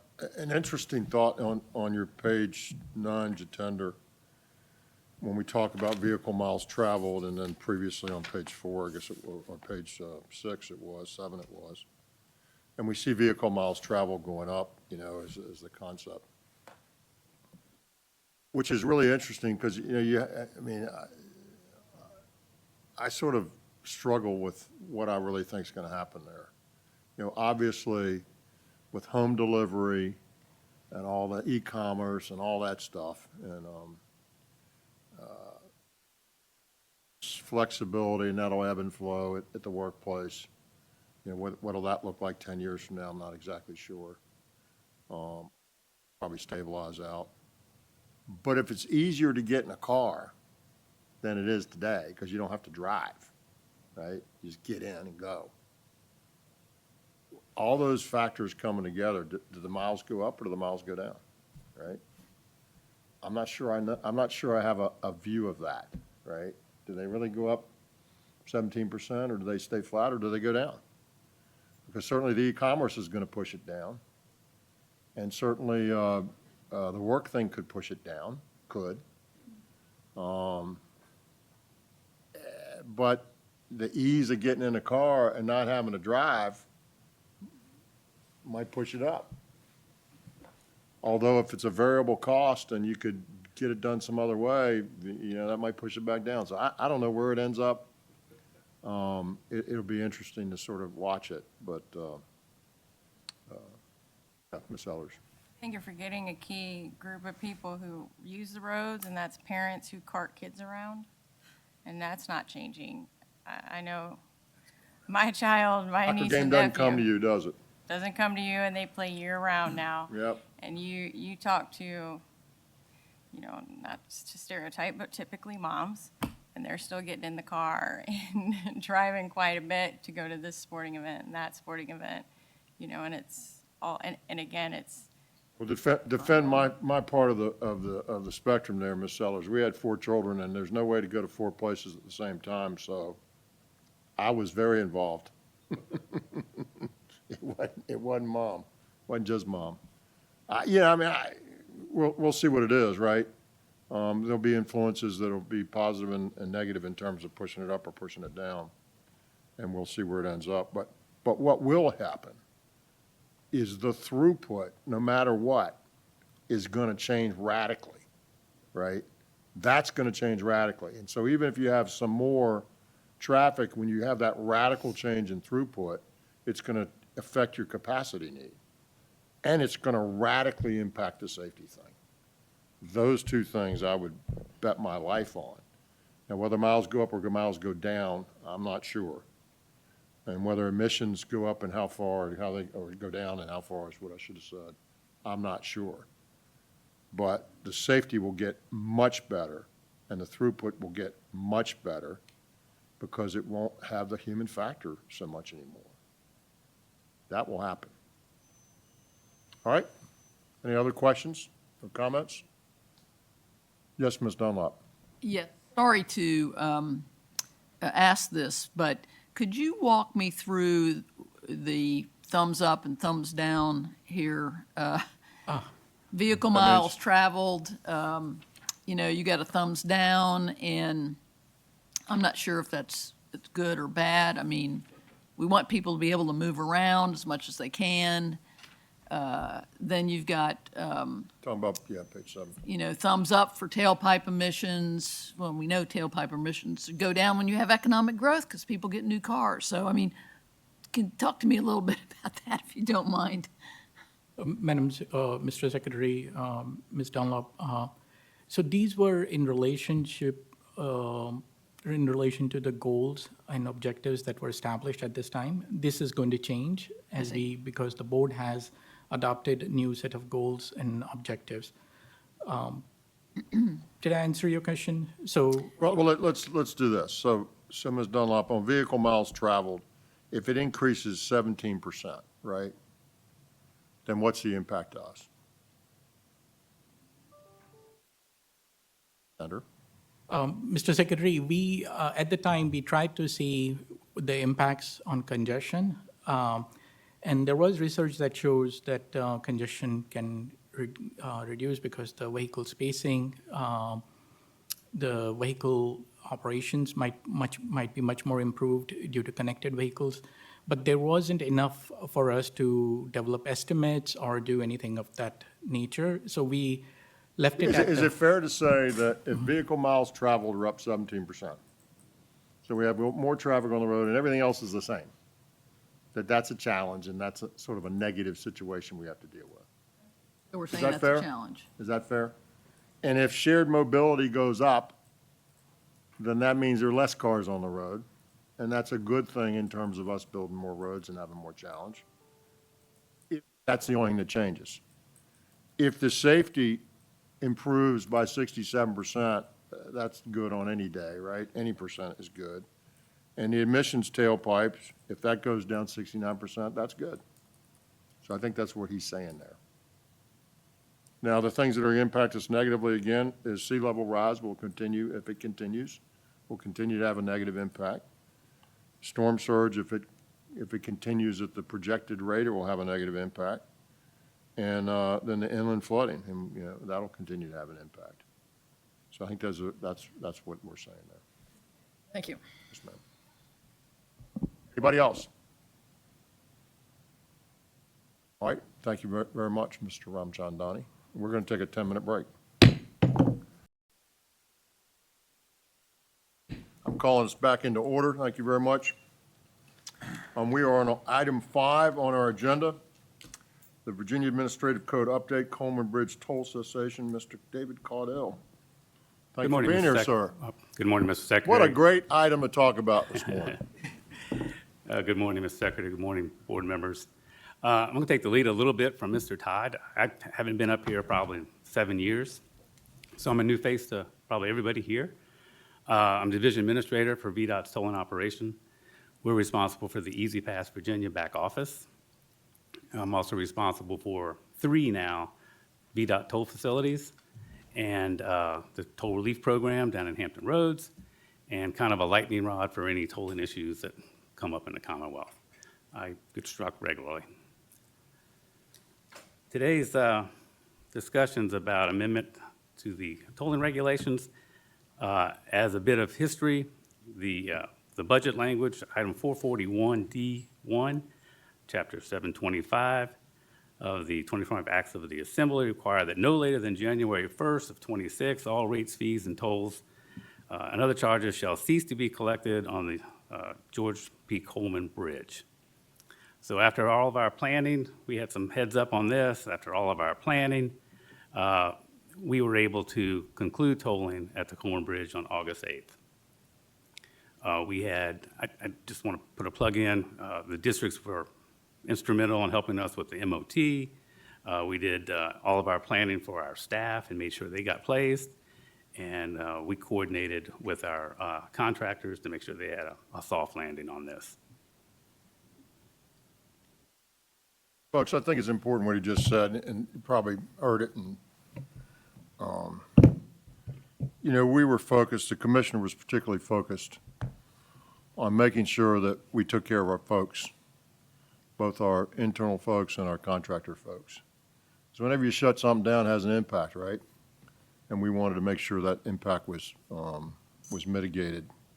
And so that's what we were very, very focused on, making sure nobody was losing out and that our contractor had ample time to react and to deal with us. And so those are all small things, but they're really important things. So I just want to highlight those and thank the commissioner and the rest of the team for staying focused on doing that.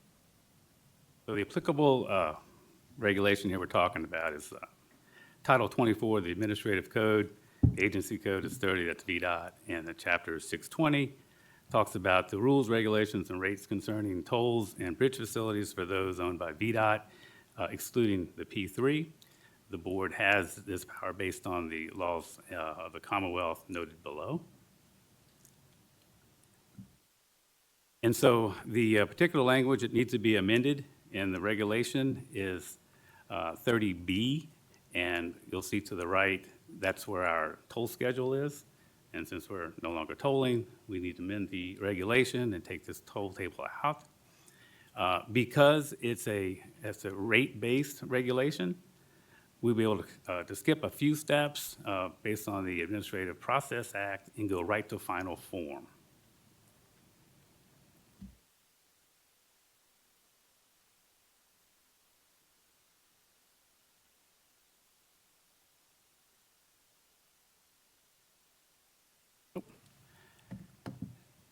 And so, as mentioned, we have an exempt act because of the exemption because of the APA support, so we don't have to go through the notice of intent to change the regulation. We don't have to do a proposed or a final. We can go right to the final changes. It does have to go through the OAG and the governor's office, and after approval from the governor, the action is filed with the Virginia Register of the Regulations and undergoes a 30-day public comment period. And that's on the town hall where all those regulations are changed or the public notice is provided. So the next steps is that we, if approved by the CTB, and I'll be back in October with a resolution to recommend that we accept these amendments. If you accept that, it'll go through the town hall, and it'll also go through the executive branch where the governor will get his approval, and then the amendment becomes effective after the close of the public comment period. By your desk, you should have a copy of the town hall format of what's going to be proposed, and there's also text showing the amended language in that chapter. I think that's it. Mr. Secretary, ready for any questions you might have. Thank you, Mr. Caudle. Comments or questions? Mr. Stant. The tolls, probably for the commissioner, but the tolls are coming off that bridge, and I assume those tolls go to a large part for maintenance of that facility, and I suspect that that facility will now be the responsibility, maintenance of that facility be the responsibility of the Hampton Roads District. Is that correct? Mr. Secretary, Mr. Stant, the tolls were there to pay off and retire the existing debt that the Commonwealth had on it. the department had already been paying the maintenance of the facility, so this will not have an impact on maintenance Good. of that facility. Anybody else? And as you know, this is something I wanted to see done because it was a very inefficient situation that didn't make a lot of sense. I appreciate the commissioner making this happen. As David indicated, it was to be done by the end of the year. We accelerated that to August 8th. So those tolls have been off since that time. And I was fortunate enough to be able to be the first person to drive across the bridge without any tolls. I really appreciate that. Sort of symbolic for me. I've been driving across that bridge my whole life, and it was nice to see it return and help those two communities specifically. Mr. Secretary? Yes, Ms. Dunlop. Yes, just to be clear, these regulatory amendments apply only to the Coleman Bridge tolls. Is that That's correct? correct. Yeah, very good, thank you. And they're perfunctory, if you will. I will also say it's been interesting, you know, all this is anecdotal, but there's still people that stop to pay the tolls because the toll booths are still there. It clearly says no toll, tolls have been removed, there's signage, everything, but there's still people that will slow down and stop. Maybe they're just looking to see a friendly face and say hello. But one of those bridges that still had people in some of the toll booths. And there's actually a tunnel underneath that you can get back and forth, and it's got stuff in it.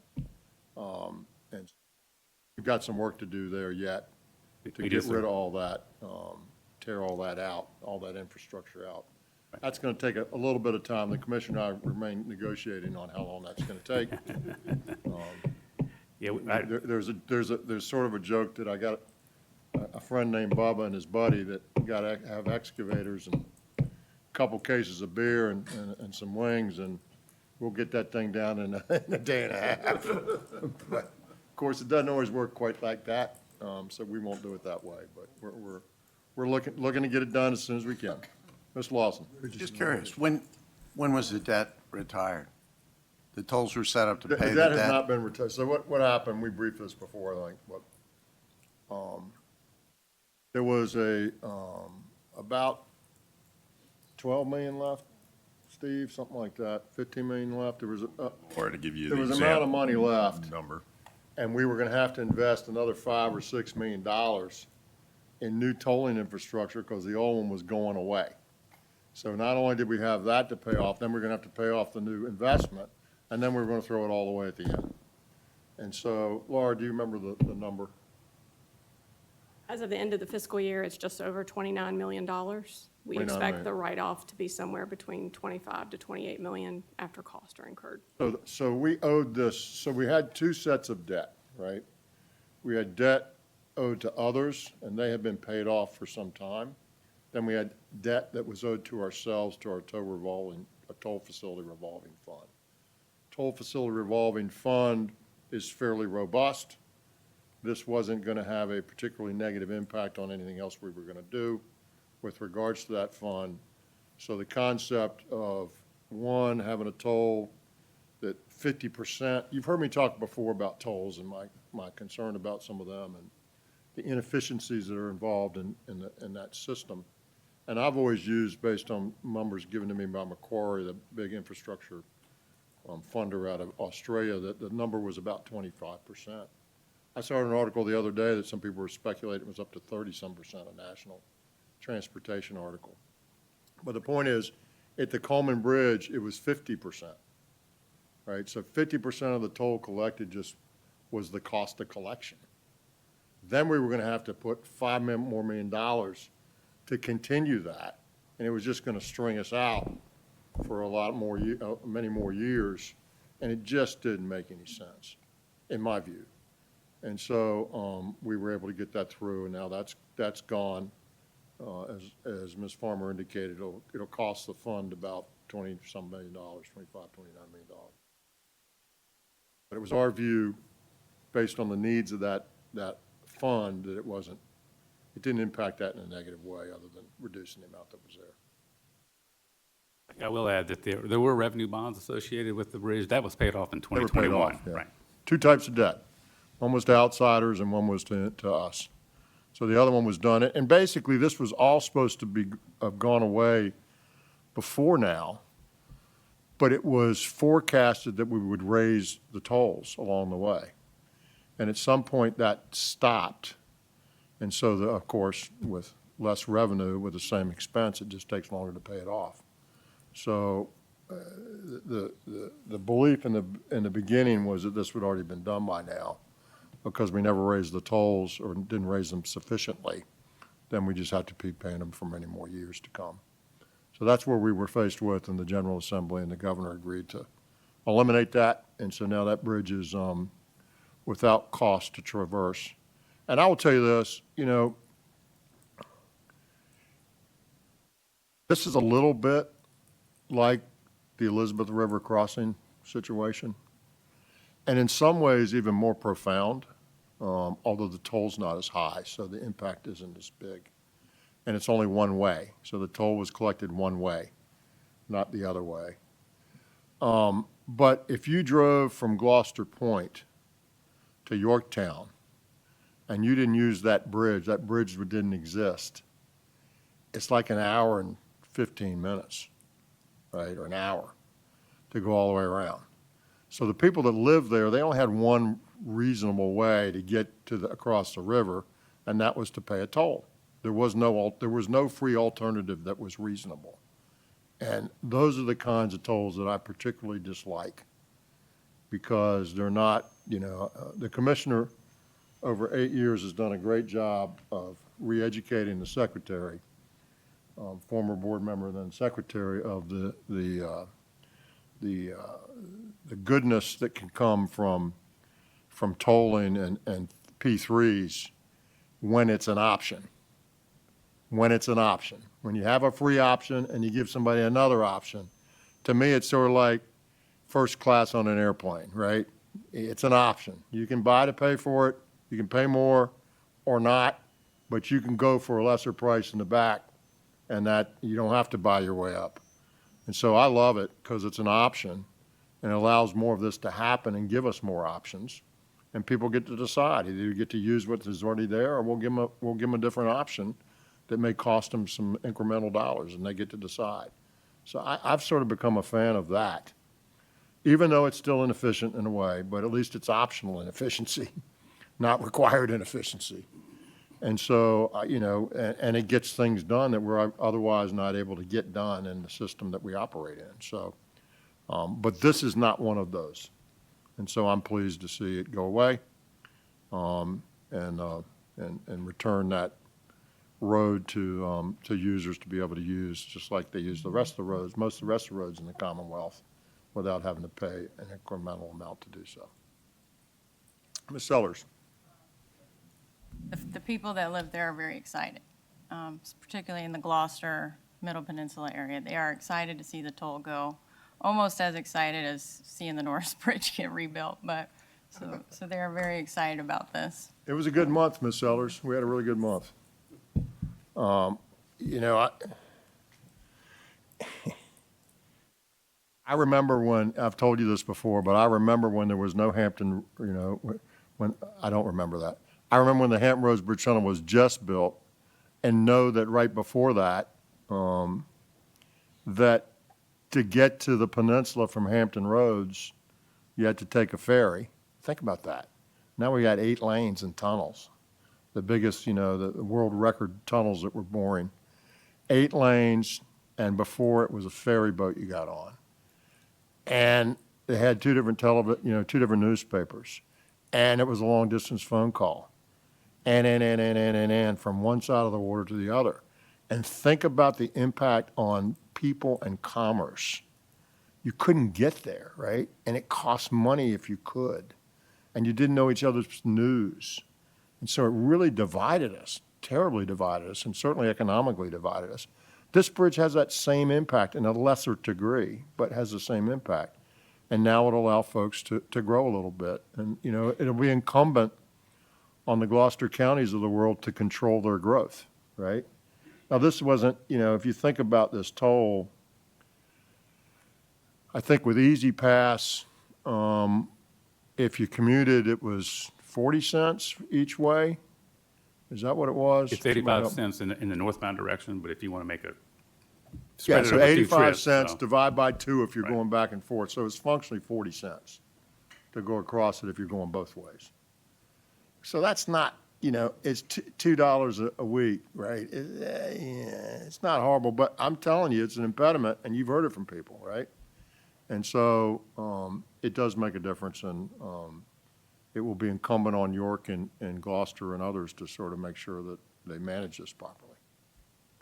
Anyone else? Yes, And Ms. from an Sullivan. economic development standpoint, if you just look at,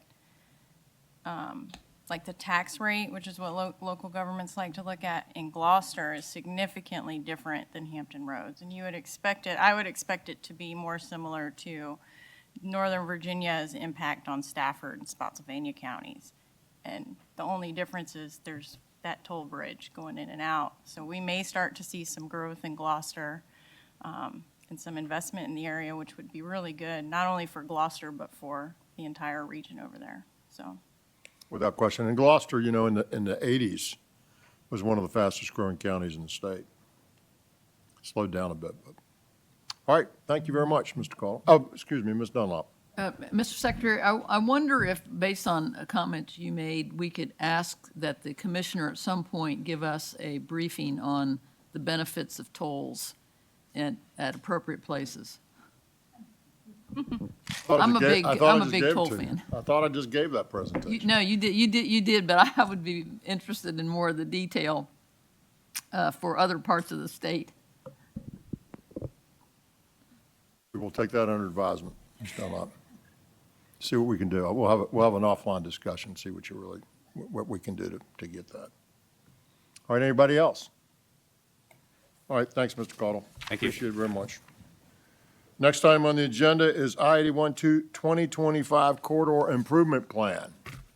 Now, here we go, Rob. Welcome, sir. Appreciate it. Hope you're doing well today.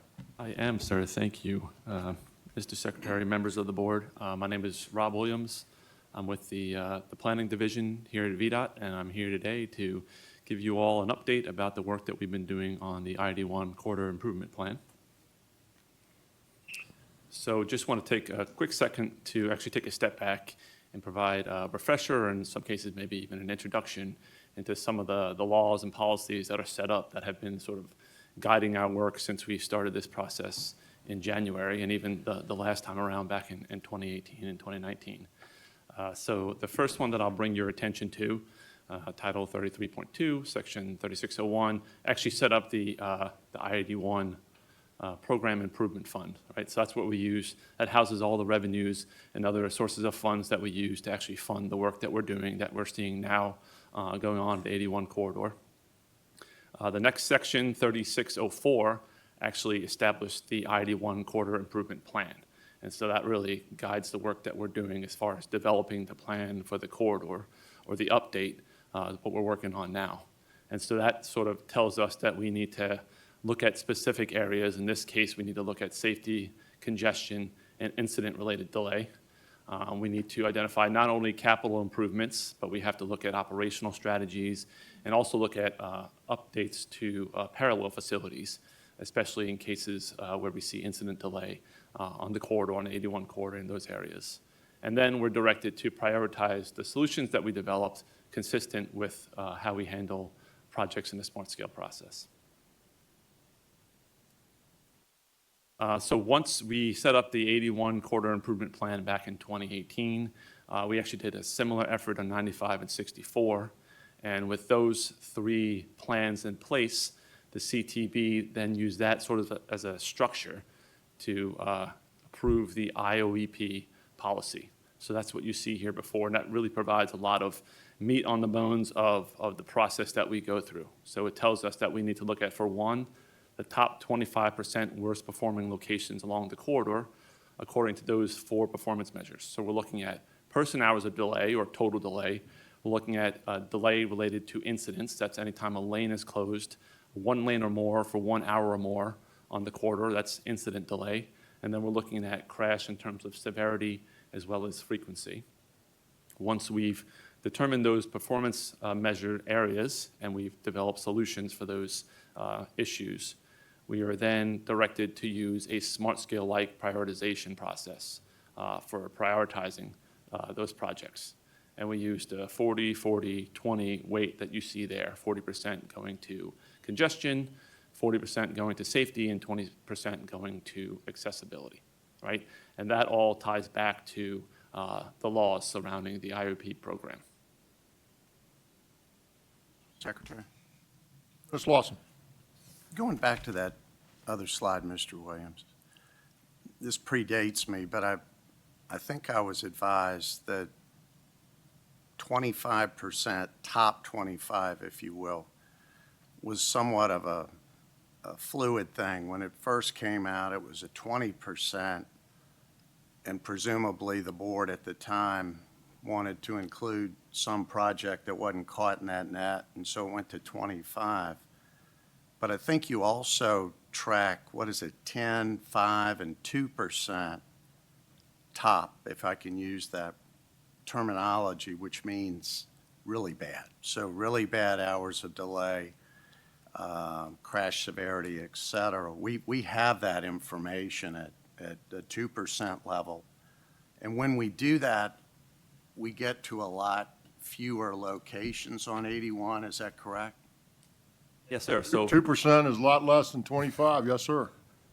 I would say to your point, your initial point, we did start with the 2018 corridor improvement plan for 81 was 20%.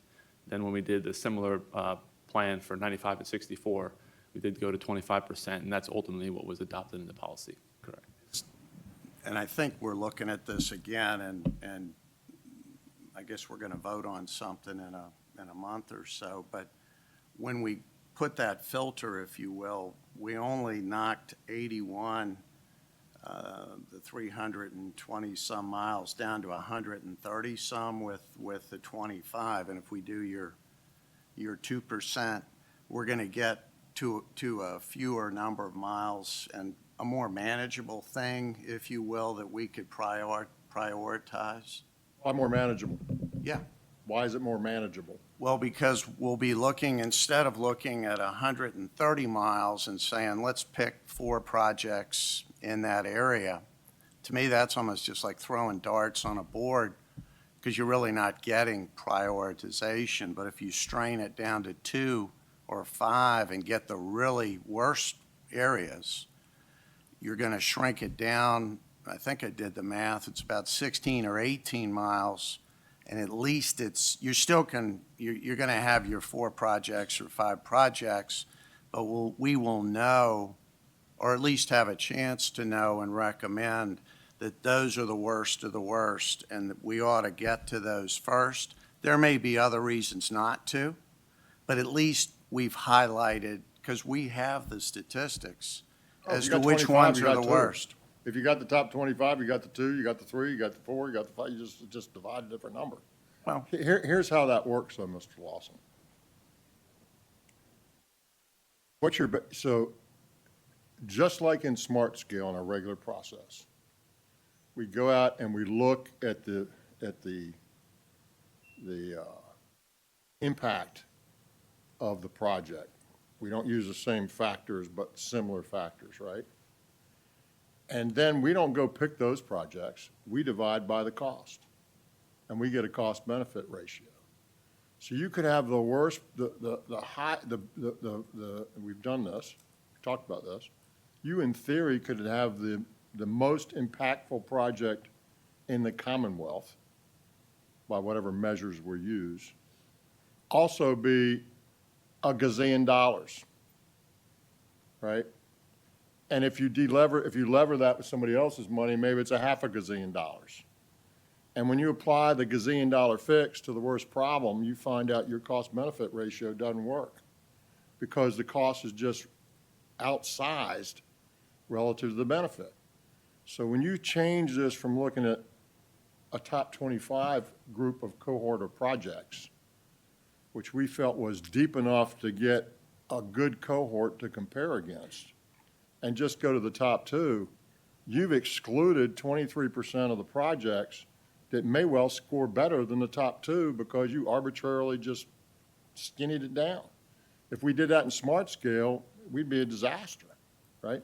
So it just doesn't, it's a cost-benefit relationship, and you need to have a large enough cohort that a project that might be, if you will, if there were 100 projects on the list, might be 23, could rise to the best scoring level because it gives you great benefits relative to the cost and your revenue is limited. So that's the reason we do it this way, and to skinny it down would be contrary to that concept. So I would not endorse that in any way. What I'm suggesting is, and maybe I'm wrong, but I think what we're talking about here is just looking at the delay, the accidents, and so on. That's a filter. Those are the factors. The gazillion-dollar filter, as you described, is another one that is then also applied to that. So you're right. 100%. You could be looking at a 2 or a 5. And by the way, running the numbers, if you look at a 5, you still got a mass of projects that we can't get to. It's not the benefits that we're looking at. It's the benefits relative to the cost. Understand. And the top 25% has nothing to do with cost. The top Understand. 2% has nothing to do with cost. The top 10% the top 100% has nothing to do with cost. So what we tried to do is if you cherry pick by limiting what you look at to 1 or 2 or 3 or 4 or 5 or 6%, then you've eliminated 94% of the projects on the corridor that may all score better than those because you haven't applied the scoring yet. You haven't done the cost benefit. So we just like in HPP, we look at the biggest benefits, right? And the benefits are going to be determined by person hours delay, person hours of incident delay, crash severity, and crash frequency, how much it changes that. Those become the top 25%, irrespective of the cost. They're the worst places, so if you fix them, you get the biggest benefit. They're the worst places according to those criteria. So if you fix them, they become the biggest benefit. But now you apply the cost piece. That's not applied in the top 25%. It's after you get the top 25, then you apply the cost, and then you run the calculation of cost versus benefit, and then you have a ranking.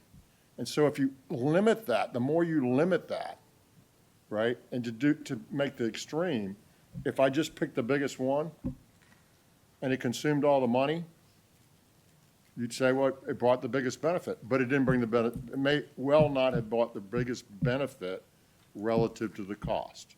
So that is the issue. So we wanted a big enough cohort that we think we got enough of those ones that had big benefits in there so they could compete against one another and find out where's the ROI. And the more you limit that, Mr. Lawson, the more you drop out projects that might have been at the top of the list or second or fourth or fifth, might have been funded, but you just arbitrarily didn't look at them. That's what happens. So we didn't need to do 100%, and you could do that, right? Right. You could do that. But to your point, we didn't think it was necessary to go to 100, but 25 was a big enough sample size to get enough of the bad projects in there that then the cream, if you will, could rise to the top. And that's how it's done. What I'm suggesting is, and perhaps extremes are always bad, 100% would be silly, we've got no filter. 2% may be too extreme. What I would suggest is and apparently this body did, played between 20 and 25%. Why they went from 20 to a bigger filter, I don't know.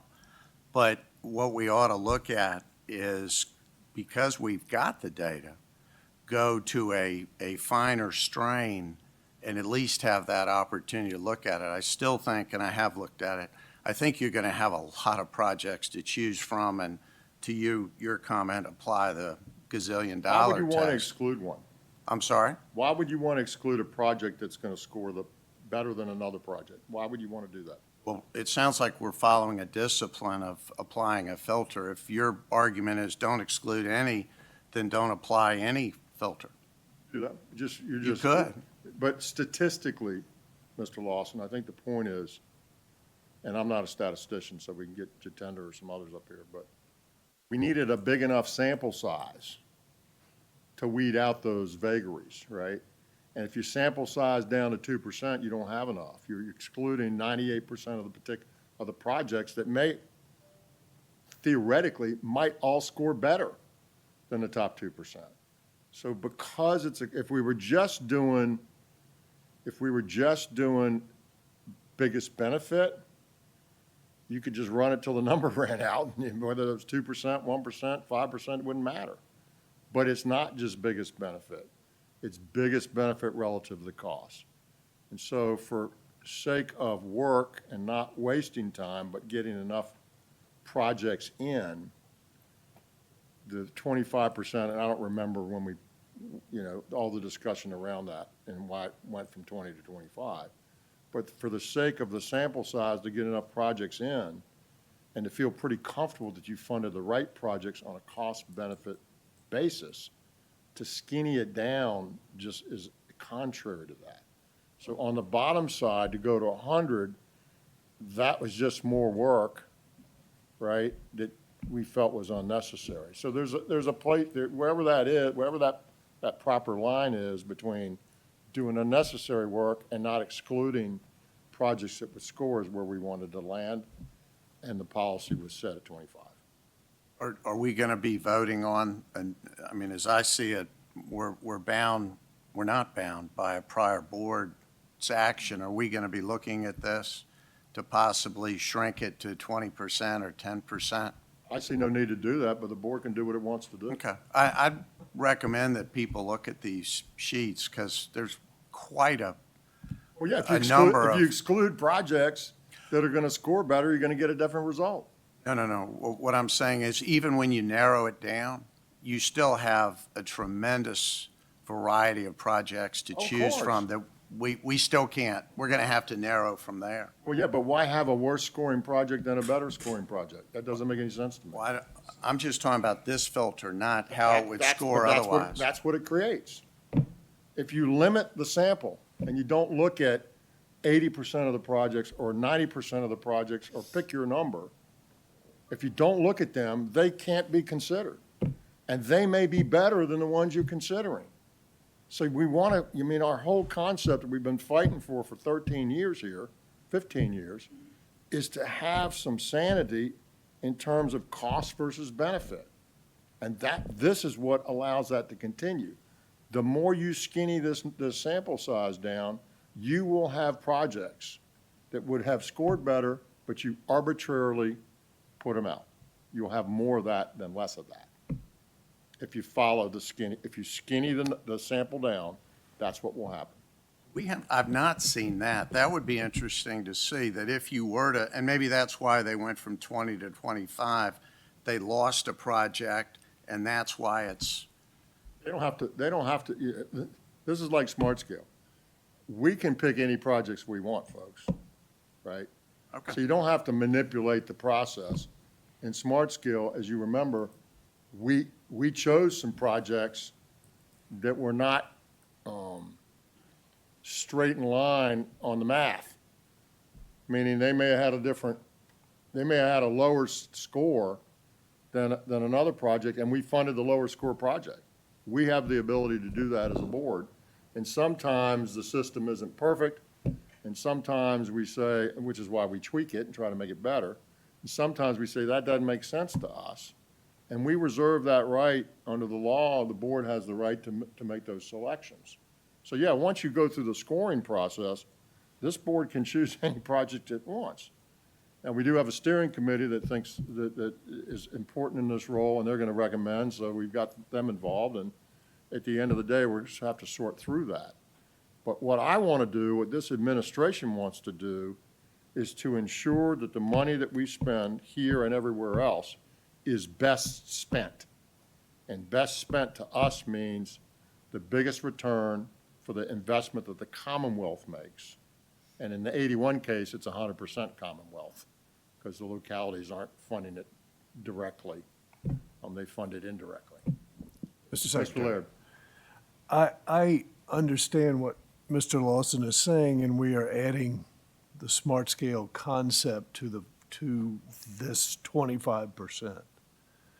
What happens, and what I understand from Mr. Williams, is that some of these mileages, a 5-mile stretch here, are going to be lumped together and evaluated. It won't be, is it, or is it? 1 mile segments. The performance measures are evaluated as 1 mile segments. The projects can include more than one of those 1 mile segments. So we look at, so it's 325 miles long, right? So 1 mile segments each side are 650 segments. That's what we start with. So there's 650 places we look at the beginning. Then we take out all the ones that we've already doing or have already been done, and we say, remove those, we've already addressed those segments, or they're in process to be addressed. More importantly, they're in process. So we're not gonna do them again, right? We're already doing them. So take those out. And Commissioner, what does that bring us to? You remember the number, or Rob? It's about 130 for each performance measure, 130 About- miles. So we take that number down, we skinny it down based on what we're already done. Then we look at then you could put a project together of more than 1 mile, of course. And so then you say, okay, what benefit does that project have, right?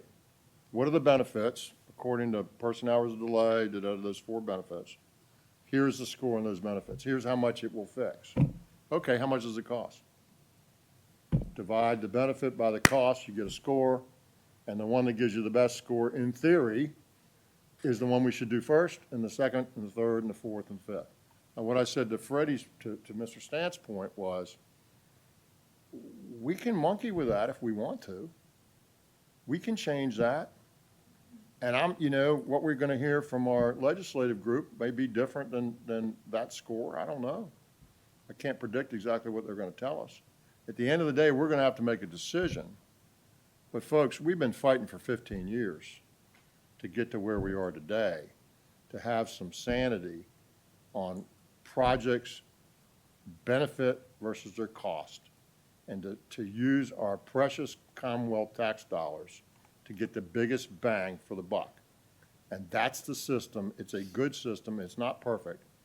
But to revert to something else is not where you want to go. I'm just telling you.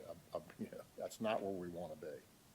So we've got to rely on our system that's going to rank these projects and then do some tweaks. But if we shorten up that whole look, you're going to look at 10% of your opportunity versus 100% of your opportunity. You're going to make errors. You're going to make errors where you fund projects that would not have been funded, and you don't fund projects that should have been funded based on the cost benefit.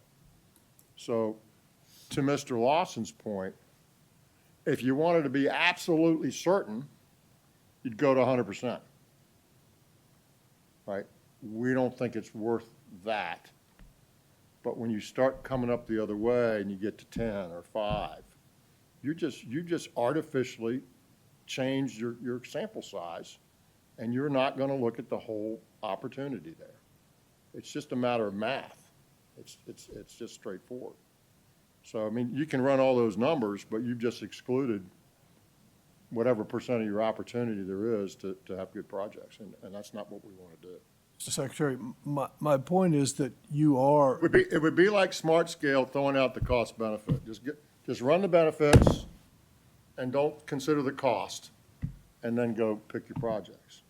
Because the more you get up, the less you look at, the more you're getting to what I just said. You just look at the benefits. And I understand that. I'm talking more of a process question. You are going to lump these 5-mile segments, 2-mile segments, 3-mile segments together, and that will be the smart scale project look. Is that correct? So if what happens now is we are seeing projects, I think we'll experience one tomorrow, that is over budget, and they tried to scale it back. My thought is, are we going to have the opportunity? I'm not sure what you're referencing. Pardon? Well, what I'm getting to, the projects that he's lumping together, and let's say it's a When you 5-mile. said scaling back, I'm not sure what you're Well, referencing. let's assume that you have a 5-mile segment and the price is X. If you reduced it to a 4-mile segment, then the price might be more beneficial. But you're going to make the call, staff is going to make the call on whether it's a 4 or 5-mile segment. Will the board have the opportunity to say, wait a minute, can you look at it as a 4-mile segment, it might score better versus a 5-mile segment? So the staff's job is to bring a engineering perspective to this discussion. And if I built a Hampton Roads Bridge tunnel and we scaled it back, so we didn't build the last trestle to get to Norfolk, it wouldn't work so well, right? And so they're trying to combine these segments into logical termini that fixes the issue. And for us to sit here and say, well, do it at 3 miles and it doesn't fix the issue and we got to go through the whole engineering analysis, they're in good faith bringing us what fixes that issue, right? Now, I don't think we want to get to the level where we go in and do exactly what you're saying, which is, well, what if we monkeyed with this intersection and what if we only had 3 lanes here and made it 2 lanes there? Folks, we're way over our pay grade there. We're way beyond our pay grade. We've got to rely on our technical engineering people to say, okay, here's the problem. Now, we can push and pull, right? But I'm not an engineer. The commissioner knows I'm not an engineer. We can push and pull on that, and we should. But at the end of the day, we got to have a little bit of faith that the people that are designing the solution understand understand what they need to understand, and that we necessarily don't, right? So I can't design the solution. I can push and pull on it, but I can't design it. And if they tell me it needs 4 miles to do it, I can push and pull a little bit. But if we get at that level of detail on this board, we're not where we need. It's not where we need to be. We're a policy board that's trying to make sure the system works right. Secretary, just one quick follow-up. Yes, sir. I believe, is it next month, we're actually going to be recommending or see what is being recommended as projects? I see it. I'm sorry. Seeing. We will see? Seeing. We're not voting on anything. Okay. We will see that, yes, sir. So we'll get to apply the So the will various the 81, filters. and so will the 81 committee. Well, they're not going to see it till November, correct? Vote on it. Is the idea that we're going to give them a recommendation for that November meeting? Finish the presentation. I think we'll see that, won't we, Rob? Thank you. Appreciate it. Mr. Dr. Smoot. Well, my recollection, and please correct me if I'm wrong, is that the code puts our position here at CTB as that of responding to the recommendation of the 81 Advisory Committee. We don't create the projects. The 81 Advisory Committee determines what projects it's recommending to us. Dr. Smoot, let me be really clear. The legislature is really important here, right? But they're a recommending body. We don't just take their recommendation. We have our own recommendation. We have our own staff recommendations. We show them to the public. We show them to the advisory committee, which is what you're talking about, and they tell us what they think about them, right? And they tell us whether they like them, whether they don't like them, what they would like instead. That's what they tell us. And it's a different process, but there's the public piece. We go through 2 or 3 of those, and then there's the advisory committee piece. But the advisory committee piece is not a selector that we then consider. They are separate and distinct. They make their recommendations, and this board does what it thinks is right. That's the way the process works. So they don't say, only consider these 10, vote for them or not. That's not their role. Their role is sort of like a super public body that are elected by the public, that have a keen interest, that know about this, and they're the elected people between us and the public that sort of tells us what they view, what they think, and what they recommend. At the end of the day, this board makes that decision. And the only way that changes is if the legislature and the governor decide that they're going to tell you what the projects are. Because they can do that together, but they can't do it separately. And I would advise it wouldn't be good for that to be that way. The whole point of this board and what we've morphed to in transportation is try to get out of the politics a little bit and do a more scientific, business-like approach that's not as easily influenced by the political vagaries of the place that we live. That's the whole thing that's been created since 2010, is to try to get out of that and get to something that is process-based, that is science and math-based, and that we use that. Now, again, we can mess with that, we can make different decisions, this board can do what it wants to do within the confines of the authority given it to us by the code. So there is flexibility there, but we don't want to go back to the old ways, folks. We just don't. Okay. Anybody else? Mr. Minshew. Yeah, Mr. Secretary, as I recall, buried in this legislation that I think Delegate Landis and Senator Obenshain patroned back in 2019, there's a report requirement where this board has to give a report to the money committees and the transportation committees in December, similar to what we have with VTrans. We have another December report we got to give. Do we anticipate we'll see that at the October meeting of this board or the December meeting of the board? I don't know when we have to give that. I'm not sure the report. board gives a report. I think I give the report, but Commissioner, can you help me, or you give it? I believe the board, you being the chairman, submit it to the General Assembly. But we will see the document in advance. It won't be at the October meeting. We'll be still developing that, and you will get it in advance of the December meeting to be able to communicate that to the General Assembly. But that report, Mr. Minshew, just tells them what we've done and what we're doing. It's a fact-based, here it is, right? Sort of like, here are the results. Here it is. So it's not really, it's not intended to be subjective or opining or proselytizing. It's, here are the facts. Anybody? All right, Mr. Williams.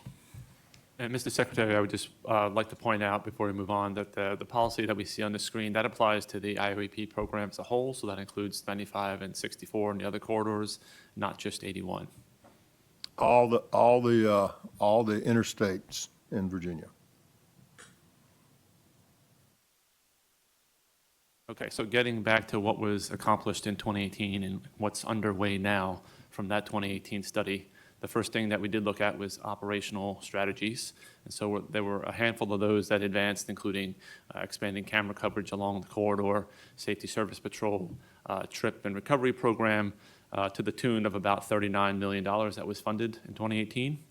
On the capital side, we started out with 104 projects. Those were all on the ones that are in the toolbox that you see here, the curve improvements, the widenings, auxiliary lanes. We ultimately settled on 65 projects to a tune of about $4 billion. So that's what we see underway in the corridor now, either already completed or underway now. So that brings us to today and why we're here and why we're undergoing the effort that we are now. So one of the things that we learned back in 2018 when we all of a sudden had $4 billion worth of projects to move on ID1 is that those projects can take a while to get started. And so what we're trying to do now is kind of get ahead of the game. We understand that there's going to be some money coming our way in 2035, and we want to make sure when that happens that we're ready for it. So we are trying to identify these projects now so we can get some of the preliminary work out of the way. So in 2035, when that money is available in earnest, we can start turning on it and actually start construction. So one of the things. Go ahead. Okay, one of the things I want to highlight, and I think you'll hear me say a few times, and you've probably heard before, but this is absolutely a performance-driven process, both on the performance measure side, where we're ultimately looking at the entire corridor and selecting the worst performing areas, and also when we're prioritizing the projects.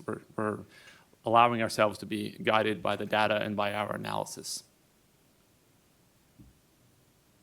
So just a quick summary of what we've done so far, and the next slide will provide the same quick summary for what's ahead of us.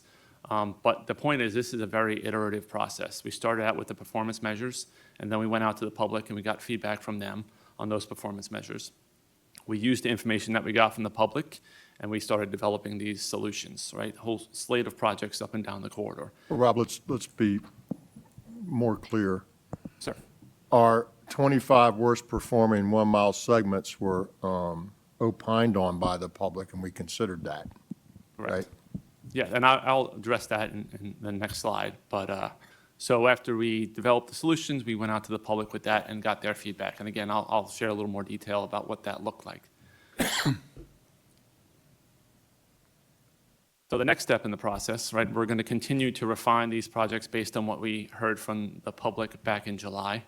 And we're going to ultimately share with you all next month that the list of the staff recommended funding scenario, so that's that first list of projects that we've developed.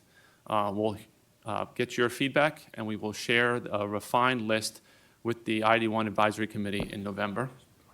They will share their recommendations with you all. And the objective is ultimately in January, you all will approve the final funding scenario, the final list of projects, as well as the final report. Secretary? Yes, sir, Ms. Wallace. Just curious, when will you have your staff recommended list ready, or is it drafted now? We are still refining some of the cost estimates and things, and all those go into that smart scale prioritization. So we're working on that now. We will be sharing that with you in October at the CTV meeting. Trying to wonder if there's a way to get it more than a week ahead or 2 weeks ahead, or what's your timetable? To be honest with you, sir, that's something that we've been continuing to work on. I think we can probably provide it ahead of time, but I don't know that more than a week would be feasible. A week would be great. Okay. Thank you. Do it as early as we can. Thank you. Sure.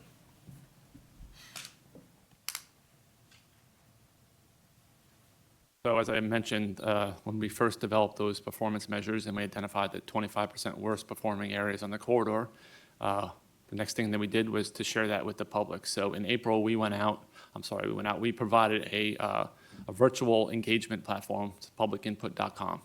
And what we shared on that platform was an interactive map, example you see here, and that showed all those performance measures on the corridor, and it allowed folks that were using that engagement platform to drop a pin. We had 9 different pins ranging from safety, congestion, and a variety of categories, and also provided them an opportunity to provide open-ended comments so they can tell us they have safety issues here and then kind of expand on what those issues are.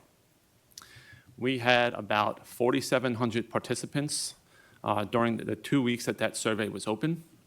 And we heard from them generally that congestion was the #1 issue that they experience along the corridor, followed by truck operations, safety, and then speeding and aggressive driving. You'll also note here that that's pretty standard up and down the corridor. It doesn't really vary between the districts, right? Congestion's the worst, trucks, speeding, and then aggressive driving. So as you track along with Mr. Williams, we did some analysis, right? We showed them what the analysis suggested at a high level. And then we said, what do you think, right? And the concept is not that the public per se drives the answer. The concept is the public helps inform the answer, right? So we show them what the data says, and then we ask them, where are the worst problems that you see, right? And if our data tends to line up with what they see, then, and are telling us, and this isn't perfect, folks, but it gives us a lot of comfort that they see the same thing that we see, and so that we have some alignment there. That's really what this is. I mean, obviously, the public isn't going to decide the projects and decide the engineering, decide all those things.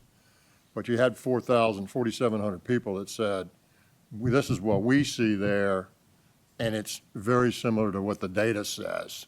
So that gives us great comfort that we're in alignment, and that what we were going to do is going to be what they think we should do, and it's what we believe we should do. That's really the process. Go ahead, Rob. Yes, sir. And I think another interesting point was about 62% of the pins that were dropped are in areas where we identified on that map that there's projects already underway, under construction. So folks are essentially telling us that those trouble areas that we identified back in 2018 and are already working on are areas that they still want to see work done. Right.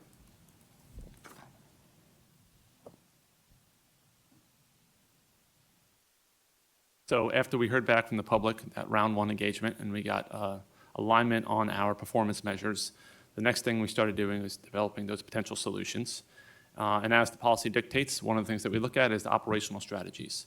And so for this time around, we are focusing on incident signal timing plans. And so the idea being in those areas where we have high incident delay and we have to potentially direct folks off of the corridor, we want to make sure that those parallel facilities can handle that traffic in those cases. So we're expanding on the work that was done to upgrade the signal systems back in 2018. We're coordinating with the municipal systems, so that's not just the VDOT systems, but also those municipalities along the corridor and coordinating with them to make sure that we can utilize their system as well in those incident or detour scenarios. And then those are all focused on the areas where we had that incident delay in the top 25%. Again, this is a performance-driven process. And if you'll remember, when we started this process, as Mr. Williams said, this didn't functionally start to 2018, 2019. I mean, we were at zero, no plan, no engineering, no design, no money, no nothing, no program, zero. And so it takes a while to get going, right? We all know that.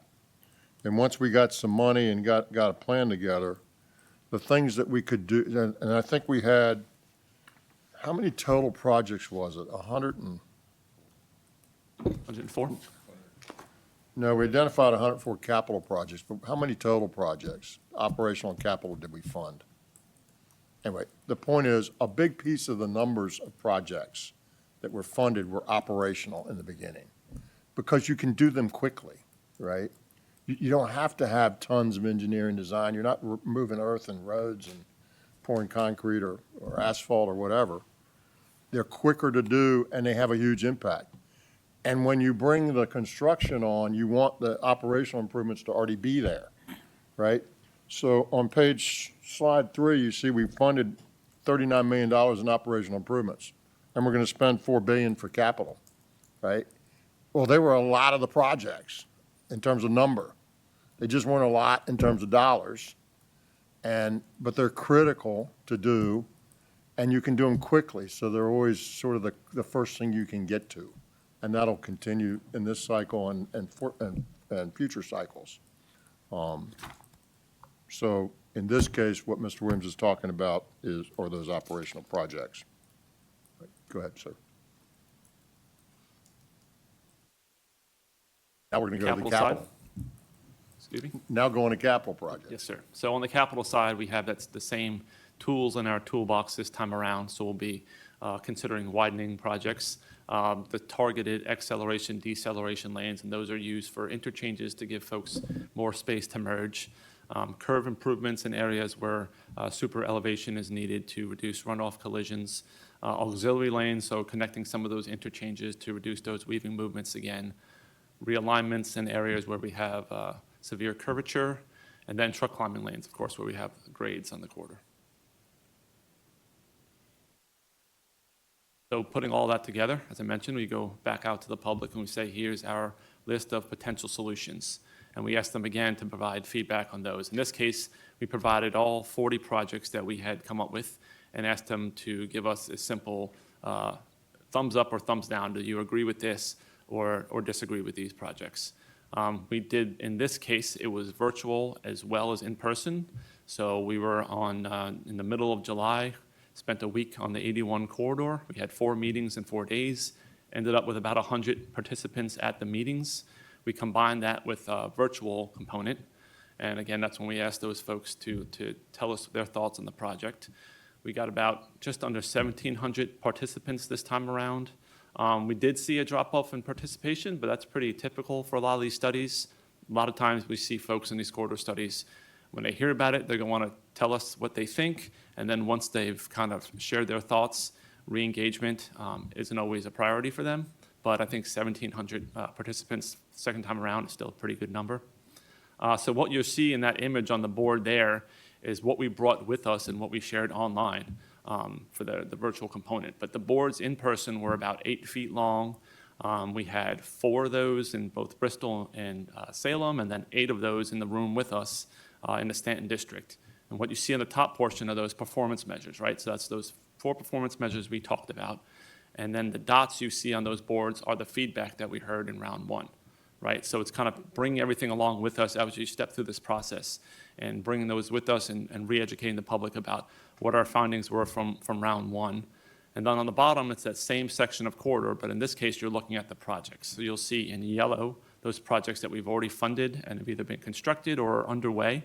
And then in green, there'll be the projects that we're proposing for the future. So what we heard from that survey was about 87% of respondents, what we heard from them, they all agree with the projects, right? So that's, I think, a pretty good indicator of the alignment that our findings have with the public, and essentially telling us they want to see continued work on this corridor and that it is a priority for them. So, Mr. Williams, so what we saw, right, so we identified, we took our data, we identified places that were a problem. We asked the people to tell us where they thought the problems were, and we had pretty good alignment. Then we developed some sort of big picture scenarios of solutions for capital projects. And we went out and went back to the public and said, all right, here's the kinds of things that we do and here's where we would do them in concept. What do you think of that? And we got an 87% general agreement on that. So again, feeling pretty good that the public's thinking the same thing that we're thinking, at least at 87% of the time. So that's where we are, and then we'll go to the next step. Mr. Williams. Sir, and we also always provide an opportunity for open-ended comments to folks to make sure that their feedback isn't just, in a certain structured way, and they can let us know what they're thinking. So what we heard from that generally is a lot of comments about speed and enforcement needs on the corridor, of course, widening to 3 lanes, and then truck management. So this is sort of where the rubber starts to meet the road, right? So we have all these projects that we brought out to the public. We have this alignment. The public wants to see us continue to invest in this corridor. But we only have between $2 and $2.25 billion available to us for new funding, starting in 2035. And let me say that. Let me say this, excuse me. That number is what we expect to get from the revenue streams that we have in place, the basic revenue streams that feed this project. We all know there's other abilities to put money on this project, and the General Assembly has done that in the past. And they may do that or may not in the future, the General Assembly and the governor. Who knows what they're going to do? I'm not sure what they're going to do. But this is what we know with pretty good certainty, given that we have a funding stream formula and we can predict what that is going to generate. So we don't expect this to be less unless the world came to an end or they changed the funding stream. But it could be bigger, right? If there was more money brought to bear, it could be bigger. We just don't know that, and we're not forecasting that. We forecast what we know. Sir, Ms. Sellers. Does this include the capital investments and then future operational investments that will be needed, or is this just for the capital investments? This is for everything. This is whatever we do on the corridor after 33, this is the money that will be there to do capital or operational improvements, both. And do they have a timeline for because some of the operational seem to me that they would need to be updated then again in a few years. The operational tend to be supportive of the capital and are done first, right? So you're going to change something and you can make an operational improvement that will handle the pieces of that change. So just like we did in the beginning tranche, we had operational improvements that were identified. We had capital improvements that were identified. We moved on the operational ones first. They were cheaper, they were easier to do, and they were necessary to get the full benefit of the capital projects. Right, but these don't seem to be one-time type projects, like upgrades to stoplights. I'm assuming we would need to upgrade those again as technology changes. So do we? No, that's not considered in here. I mean, Okay. We're not doing technology. We're doing, fix this problem. These don't work right, fix them today. We're not talking about 15 years from now and the technology changes and we go do a technology change. That's not contemplated. Then on the operational side, are these challenges or problems that would have been there anyways? Chairman, if I might, what we're proposing, at least coming out of this CIP update, is focusing on the operational improvements dealing with incident management plans on the alternative detour routes that would be upgrading the signal timing to be able to accommodate the construction activities that would be ongoing, but also address the ongoing incidents that happen and need to detour. So as congestion builds or the capacity need, once you reach congestion, you would already have that signal timing in a place where you're flushing the system on the arterial or on the alternative route, and it's already at a congestion. So the update frequency is not nearly as needed as what you would have during the, non-congested periods. So I'm confident in that we could address the incident management timing plans now, and they would last for a period of time. But yes, they need to be updated periodically. But this is not a wholesale update to signal cabinet, the technology that's in the cabinet. That's not what we're speaking of, at least in the proposals that are going to be presented in the October timeframe. And the truth is, generally, as you saw in the first round with $39 million on the slide, these are, in the dollar scheme, are fairly small and don't impact that number.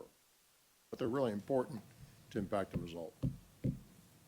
Well, and this corridor may look different than the 95 corridor, but some of those operational, particularly on roads that are off the interstate and that are the bailout, take the bailout traffic, those, again, if it's like 95.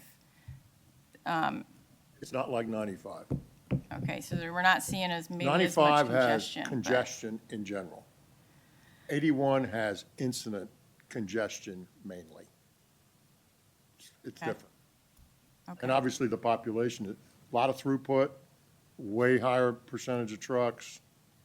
The numbers of people that live on the corridor versus the density in Northern Virginia from Fredericksburg up is just totally different.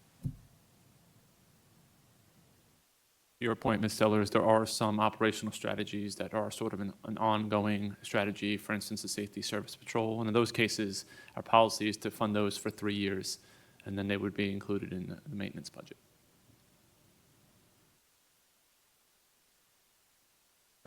Gotcha. All right.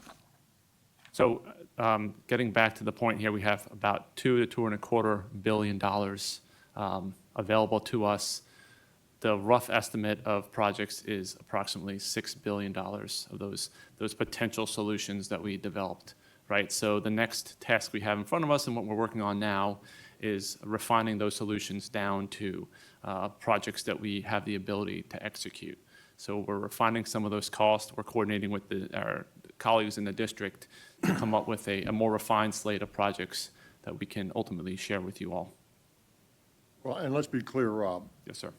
What we're doing is we're refining our costs.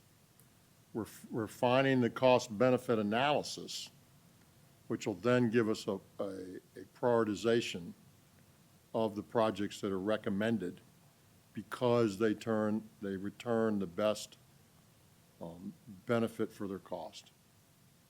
That's what we'll get. Awesome. Just so I'm clear, the 6 billion, that's using the 25% filter? Yes, those are all the projects that we covers all developed. of them in that filter? Correct. Okay. And to your point, Mr. Lawson, we won't get there. We're a little short. We're a little short. Okay, so what we're doing Let me now. rephrase that. We won't get there with the current funding streams. So we're, as I mentioned, continuing to refine those projects that we brought out to the public based on the input that we received, and also just in working with our colleagues in the district and our consultant team, and making sure that we can share with you all and ultimately prioritize the best possible projects that can bring value to the Commonwealth. So on the operational side, in terms of prioritization, we're looking at safety, mobility, and environmental factors to prioritize those operational strategies. And then on the capital side, as I've mentioned previously, we're using that smart scale-like scoring process. So that's the 40-40-20 weight, 40 being safety, 40 being congestion, and then 20% being accessibility. And then our goal is to, once we're completed with the refinement process, to present to you all that staff recommended funding scenario next month. So after we do that, later on next month, we'll be going back out on the road, another 4 shows and 4 nights along the 81 corridor. This time we'll be starting on the southern end of the corridor in the Bristol district on October 27th. That's a Monday, and then traveling north and ending in Winchester on the 30th. So again, we'll be bringing out those large boards showing the performance measures, showing those refined projects this time around. We'll include those prioritized solutions. We'll include more discussion of the operational improvements. We'll be using a virtual component to gather public comment. And then we'll also be sharing all that material on our website for folks to access at their leisure.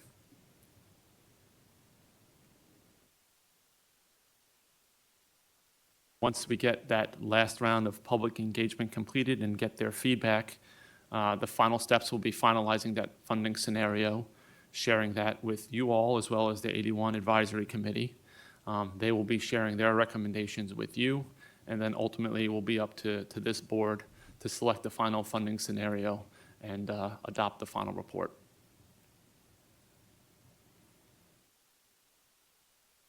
Questions? Secretary. Dr. Smoot. Rob, I was pleased to hear that you all are looking at related arterial impacts and solutions as a result of this. As I think we all know, on I-81, that in most cases, not all, is the former and current Route 11.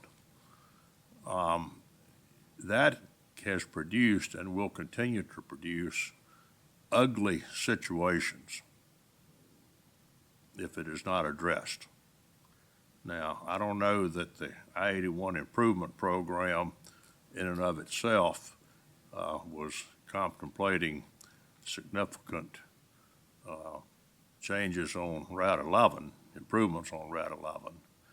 But we need to understand and own that when we end up with I-81 traffic on Route 11, that we're essentially shutting down or greatly impeding emergency services, first responders, and many people who live in communities who are not at all engaged with traffic on I-81. We're dumping it on them.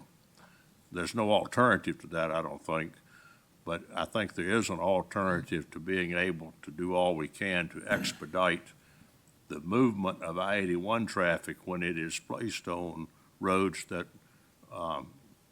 were designed 50, 60 years ago. And it is ugly sometimes. Well, I think, Dr. Smoot, to your point, I think the whole concept here is what we're trying to do, because this is a corridor whose congestion is mostly incident-based, right? Not that there's a gazillion cars all at one time, all the time. There's a lot of trucks, and when something happens, it's bad, right? We're trying to stop the things that happen that are bad, right, in this capital improvement project, while supporting them with operational improvements and trying to be thoughtful about Route 11. But what we're trying to do is have many less times that Route 11 is, if you will, is impacted, right? And that's sort of the big picture of what's happened. If we can reduce these incidents, which all this stuff does, whether it's a widening, a truck climbing lane, or whatever it is, we're trying to reduce the incidents so we're not dumping that traffic on 11. We're not trying to fix 11 per se, with the thought that we're going to continue to dump traffic on it all the time, and we got to make it like 81 now. We're not trying to do that. We're trying to make sure that traffic doesn't get to 11 as best we can. And then to do some things there that also, when it does occur, because it's still going to occur, right? It's still going to occur. When it does occur, we've got a better way to handle it. That's the goal. And we do need to understand that as a result of the construction, we are dumping traffic necessarily onto Route 11 or other roads that will go away when the construction is over. But during the many years that it will take to do the construction, it is a real mess sometimes. And I'm not suggesting that there's a good alternative to that, but it is a real mess sometimes and impedes emergency vehicle services. Dr. Smoot, 100%. I would tell you, as somebody who lives in Hampton Roads my whole life, Mr. Stamp will tell you the same thing. 81's no different than that, you know, and people clamored and clamored and clamored and raised Cain to get it fixed. And while we're fixing it, they're screaming and yelling about it's all torn up. And that's the way that it works, my friends. It's unfortunate. And we could do all of this for probably, half the but money and half the time if we could close the road, but we can't close the road. Go talk to the people in Hampton and go talk to the people in Norfolk that have been living with us, the Hampton Roads Bridge Tunnel for a while. And Hampton's wanted to close exits and do this and that and other stuff. And we, FHWA's got to say, and we've got to say, and, it's the pain we've got to feel to get the gain that we're trying to get. And you're right, we can't close the road, and that wouldn't be good anyway. So we just gotta, it's sort of like renovating your kitchen, Dr. Smoot. It's painful while you're doing it, but when you get it done, it's kind of nice. So that's what we're hoping to do is get it done as fast as we can with as least disruption. But yeah, in the meantime, it makes things very difficult. Mr. Secretary. Mr. Laird was I'm next. sorry. Rob, first of all, I agree, we've got to do this, and it's terrific that we are, but we have completed, and maybe you know the number, I do not. How many projects have we completed on 81? That I'm not exactly sure about, sir. 10, 20? Well, if you include the operational, it's much more than that. Okay. But capital projects, a sum. And my thought is that the programs and the policies that we are working with are the intentions are good, but I don't think we should be judged by the intentions. I think we should be judged by the results. And as we complete these projects, are we looking at them, we checked the box, we completed it, but are they solving the problem? Have they solved the problem? Are we looking back and making that analysis? Mr. Birch. Mr. Chairman, Mr. Laird, the annual report, the I-81 report, does report on the progress that has been made and the performance that is gained by those improvement projects. So we do have an annual performance metric that we are reporting back to the General Assembly on what has transpired with those projects. Having said that, from a safety standpoint, it's going to take several years until we make that determination. And so far, we've had a limited number of projects that have been completed. We're starting to see the larger capital projects be complete now. It'll be several other years, but we can have preliminary analyses completed in that document that shows that there's already been an improvement. And what I would say is that we have, through that annual report, we've shown the benefits from the operational improvements from signal timing and safety service patrols in the TRIP program for incident clearances and delay times that have come way down during incidences. We've showed the acceleration and deceleration lanes showing that there's an improvement to safety in those areas, that we're achieving. It's not just a check in the box. It is, are we achieving the goals and objectives that have been set forth by the 81 program? The answer is yes. Having said that, we've also said that 25, 26, and 27 is going to be the largest capital sets of expenditures along the corridor. So we're going to see a lot more orange cones and barrels out there and barrier service that's placed, and we're seeing that now. As those projects come to completion, we will see the benefits being derived immediately. Congestion is one that we're going to be able to pick up much sooner as it comes to, as those projects come to fruition. But as the Secretary said, things are going to get worse before they get better. I think what you're going to see over the next 3 years, that the performance metrics along the corridor are going to show a degradation in service because of constricted lanes, more incidences that have occurred. But once we finish those locations, then you'll see an increase or decrease in safety, or an increase in safety and a decrease in congestion.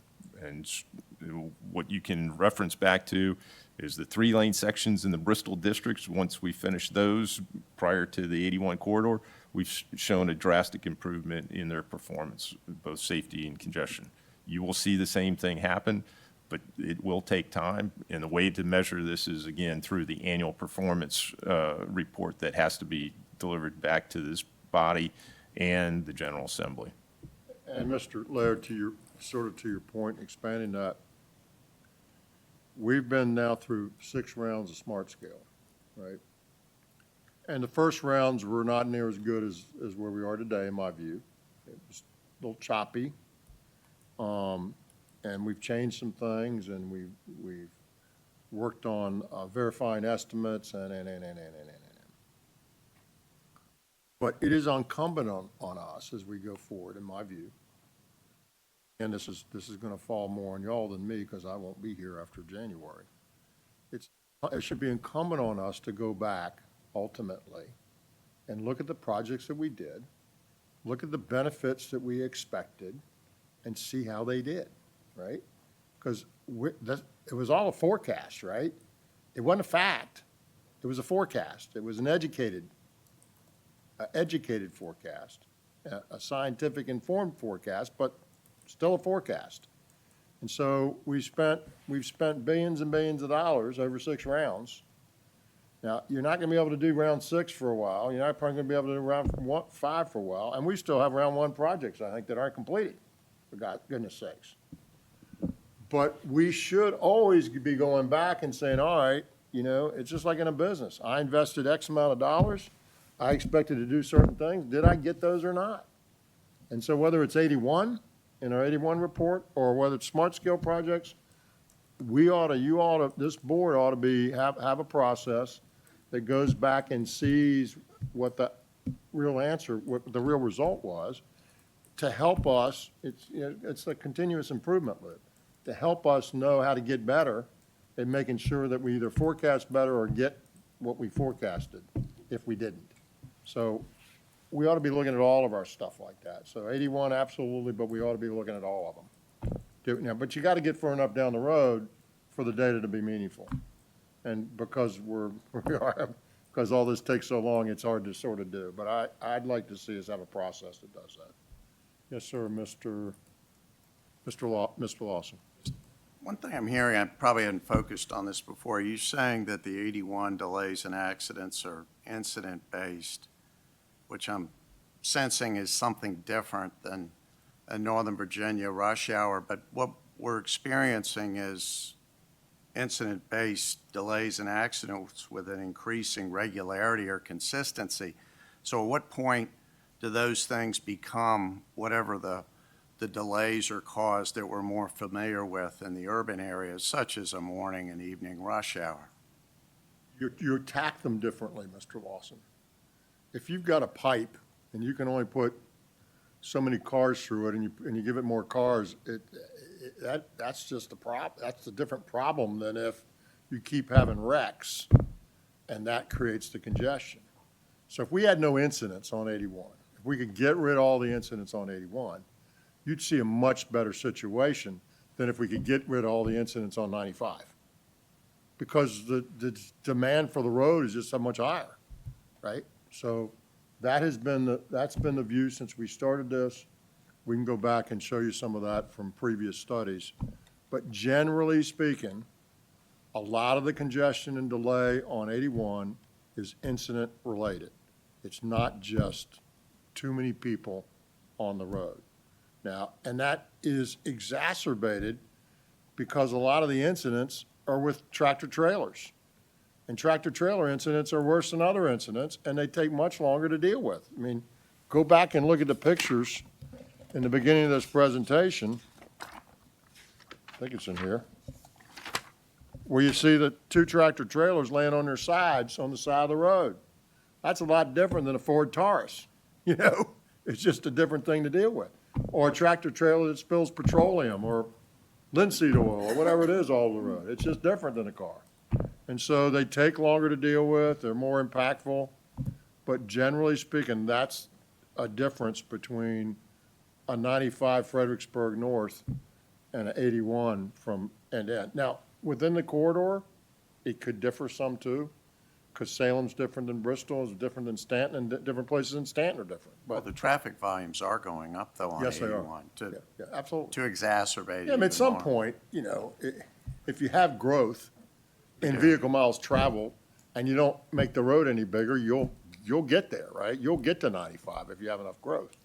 But that's not what we're dealing with today. All right, anybody else? Ms. Dunlop. Thank you, Mr. Secretary. Excellent presentation. I'm wondering in the priority projects if the availability of the ancillary detour locations is a factor. In other words, I know some places along 81, it's not really very easy. You go many miles off 81 to get around an incident. Is that something that's taken into consideration? Whether the ancillary detour is in good shape or not, it's a long distance. Well, let me try to jump in here. And Mr. Williams, you can disagree with me if you need to clean this up. The answer is yes. So think about it like this. If there was a parallel 81 and you had an incident and you had an off-ramp and an on-ramp right where you wanted it to be, it wouldn't be that big a deal, right? And the fact that you don't makes it a bigger deal. And the fact that you have 11 makes it less a bigger deal for 81, but makes it a bigger deal for 11. And so they have to work together, right? And so, yeah, so if you had an 81 next door, then your hours of delay would be very different on the other 81 where you had an incident. But because you have 11 and it's not, or other routes, and they're not sufficient, that makes that delay go up higher, right? The hours of delay is higher because you got nowhere to go. You have nowhere to go. 11's not functioning well. So yeah, it's baked in because the numbers of hours of delay have to do with what do you do when there is an incident. And if you can use the right 11 and everybody could do that and there was no delay, that incident delay number would go down a lot. But it doesn't because there's not a good alternative. There's only a little partial alternative. So that all bakes into the numbers, which then drives the impact higher, which is if you relieve it, drives the score higher. So the answer is yeah, it's baked into the concept. Do you agree with that, sir? I do, sir. I think, yeah, baked in is a good way to describe it. When we look at the parallel facilities, the work that we're doing is on the operations side. So that's the return on investment analysis.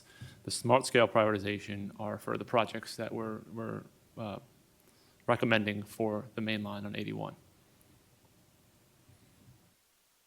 Somebody else? Is there somebody else? All right, nice work, Mr. Williams. Good job. Thank you, sir. Thank you all for your time. Thank you. The next item on the agenda is not on the agenda. It's called lunch, and we're going to take a 40-minute recess for lunch. We're in recess. Move to item 9, Next Generation Traffic Operations Data Service, Deputy Commissioner Kathy McGee. Welcome. Hope you're doing well today. I am doing well, thank you. I hope everyone else is doing well as well. Thank you, Mr. Secretary, members of the board. I feel like I got a really good setup for this presentation with the conversation earlier this morning about Operational improvement. automated vehicles and connected vehicles and that conversation. was a really good introduction to what I'm going to talk to you about today. As you know, most of you anyway, know VDOT's been working in the automated and connected vehicle space for a couple of decades. The secretary, anyway, has heard me say that for my entire career, we've talked about these things becoming reality in the next 5 years, for 25 years. But as he says, we are close now, and we're really excited with the progress that we're making. So I'm here today to talk to you about a project we have currently in procurement. It was part of the 6-year improvement plan that you approved earlier this year. This project is funded out of our Innovative Technology Transportation Fund, or ITTF, which, as a reminder for some of you and maybe new information for others, ITTF is designed to fund pilot programs or fully developed deployments that meet a number of criteria. They reduce congestion, improve mobility, improve safety, provide up-to-date travel data, and improve emergency response.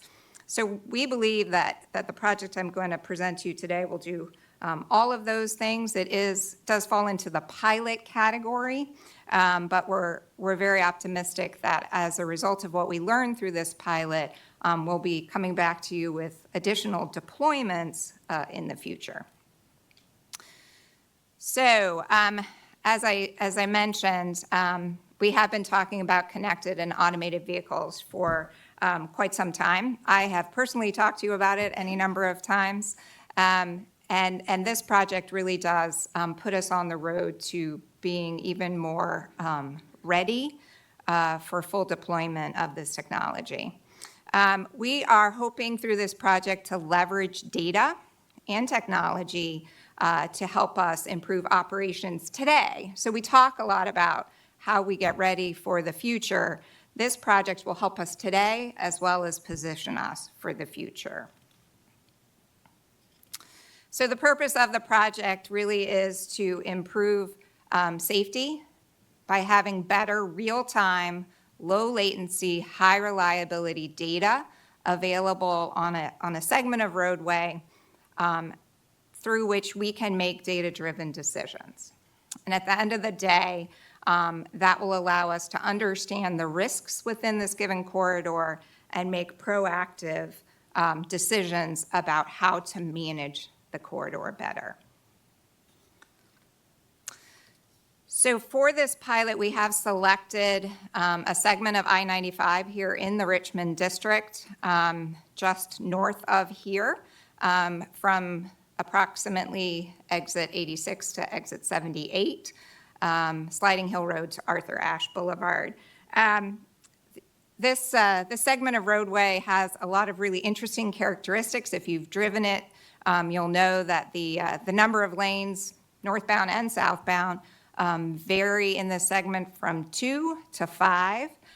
It does have 2 system-to-system interchanges at 295 and I-64. It does experience higher than average crash rates, and so it is a great target for this really enhanced information that we believe this project will bring. We have, in the past, talked to you about deploying lots of infrastructure to allow us to manage traffic more effectively. In this project, we're taking a different approach, and we are looking to procure data as a service. So we don't want to own and operate the infrastructure itself. We just want the information and the analytics that will allow us to make better decisions. So we're willing to permit installations of technology within the right-of-way, but we don't want to own or operate it. We only want the data that comes from that deployment. We are looking at a 2-year period of operations initially, with 2 1-year optional renewals under this contracting mechanism. That 2 years of production won't start until they have fully established whatever infrastructure is needed for them to provide the data. We are not in any way specifying what that needs to look like. We are open to whatever they propose, and we will be considering that through the procurement process. Oops.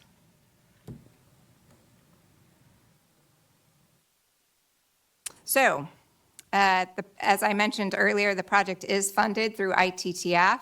The RFP is out and closes the first week of October.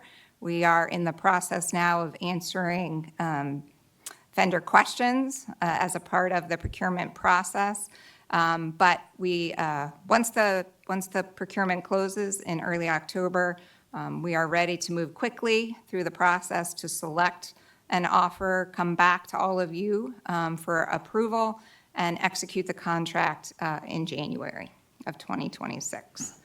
And with that, I am happy to answer any questions that you might have. This really was just for your information, so that when we come to you for approval, you have this background.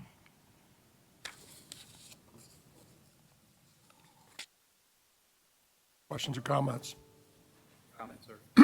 Mr. Davis? Yeah, I just learned of this recently as going through the packet, and I talked with the Richmond residency about this project, and I think it's a great section of highway to do the project on. I drive portions of that interstate section very, very regularly, and there are times when it's an absolute head scratcher as to why there is a delay or what's going on with it. And it's impacted by 64, it's impacted by 295. And those merge points, and it varies with, some beach traffic. It got all kinds of things going on with it. And my comment to the residency was that I think that this particular section of road will put that AI and technology through its paces, because it is a unique stretch of highway. And when it gets jammed up and bogged up, it becomes a mess. So it is certainly, though, a head scratcher at various times. So I like the project. So I'm sure I'll have more questions in October, but I like what I see. Thank you, Mr. Secretary. Mr. Davis, I would like to add, in this segment, we don't have as much technology deployed in terms of cameras and the like. So it's a good segment from that perspective. But this project does require continuous coverage. So unlike other areas where we have cameras and sensors at different spacings, through this project, we'll be able to see every single foot, I won't say inch, every single foot of the segment, and we'll be able to understand much better what's causing different anomalies in the flow. Sellers? The other cameras don't keep the data, so is there Correct. part of the RFP to then maintain and host the data? Or like the video footage? So the video, well, and to be honest, we don't know what sensors they're going to propose for this, because we're asking for data. I would imagine there would be video, but we don't store video, and we do that for a very particular reason, as I think I've discussed with all of you before. We will own the data. We will have exclusive rights to the data. So we will be able to set the parameters around how that data is stored and what is stored. What else? Ms. Dunlop? Could you just be specific? I looked at the map, but it was hard for me to tell where this actually is. I know where Arthur Ashe Boulevard is, and I know where the 264s come in, but is Sliding Hill Road north of that? Or? Yes, north at exit 86. 95, Ms. Dunlop, if you go back to the map. Yeah. So Arthur Ashe is just a few miles north of here on 95. Right. And then it goes past 295 and up the corridor towards Doswell and Ashland. So you can sort of see where 295 comes in. Yep. It's about 9 miles. That's great.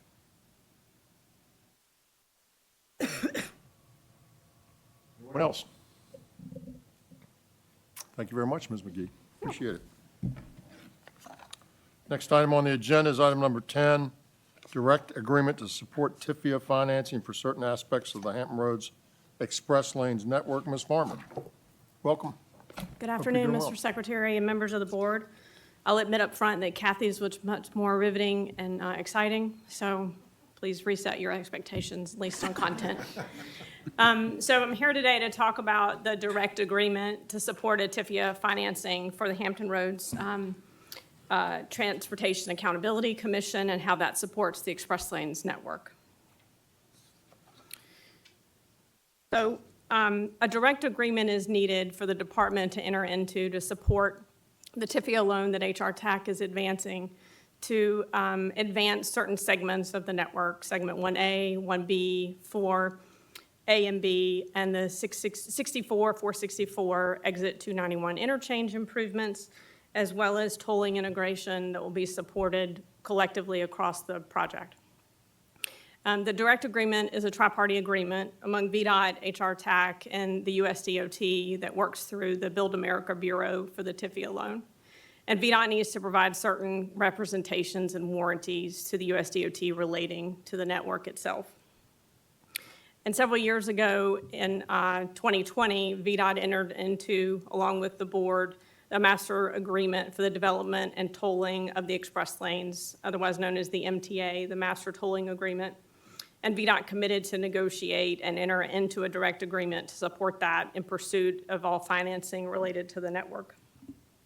And under that MTA, both the board and the department committed to reasonably support the commission in its efforts to implement the funding plan. And for that reason, this direct agreement is needed. So there are key terms that are related to the direct agreement. Obviously, HR TAC is the borrower under the loan, and VDOT is not liable for anything related to the loan. And then we make a series of the usual customary reps and warranties related to the status of the agreements to which VDOT is a party and supports the construction of the project, including the agreement remain in effect with no defaults, that VDOT is in compliance with federal law, including all environmental laws, and that VDOT has and otherwise is in compliance with governmental approvals required to construct and operate the HRELN project. So VDOT makes a series of covenants related to the project within the agreement, provides advance notice to the DOT before we execute any additional contracts relating to the project. We will carry out the construction work in accordance with the schedule that's been laid out. We will perform any operations and maintenance work in accordance with the obligations that we've made under the MTA to maintain the Express Lanes network. We also maintain insurance related to the project pursuant to the terms of VDOT's existing contracts. And we must notify US DOT on the occurrence of very specific events that could adversely impact the delivery of the project. And please be reassured that these covenants are generally confirm all of VDOT's existing contractual and legal obligations. VDOT agrees to refrain from taking certain actions, obviously, without US DOT's consent that could adversely impact the US DOT. Those include modifying or waiving the provisions of project-related contracts if they could have an adverse impact, creating any liens or other permitted liens on the project, entering into any additional project-related contracts that commit the commission to expend any additional funds in excess of the thresholds that have been specified, and any selling or leasing of the project or the Express Lanes network. These negative covenants typically relate to the legal or commercial matters that VDOT is unlikely to undertake in the ordinary course of administering the project and its contracts. VDOT agrees to undertake certain administrative tasks, including maintaining files related to the project and the Express Lanes network, carrying out any audits in accordance with the applicable federal law, and providing information to HR TAC to assist with the preparation of its financial plan and reports. These are all tasks that are typical for a project receiving federal aid funds or federal credit support, and all things that we're used to doing today. In terms of project-related covenants, the direct agreement requires VDOT to make certain acknowledgments, including we acknowledge the license to use the tolling infrastructure and access the roadway, and performing the tolling O&M is granted to HR TAC under the MTA, and that's irrevocable during the terms of the MTA. NHR TAC is entitled to 100% of delay liquidated damages payable under our tolling systems contract. These are acknowledgements, do not require amendments to any other agreements to date. So in terms of next steps, due to the timing of the need to advance the TIFIA loan, we would ask that you consider action tomorrow in your action meeting to delegate the authority to the commissioner to enter into the direct agreement in the meeting tomorrow. And I'd be happy to take any questions. Are there any questions for Ms. Farmer?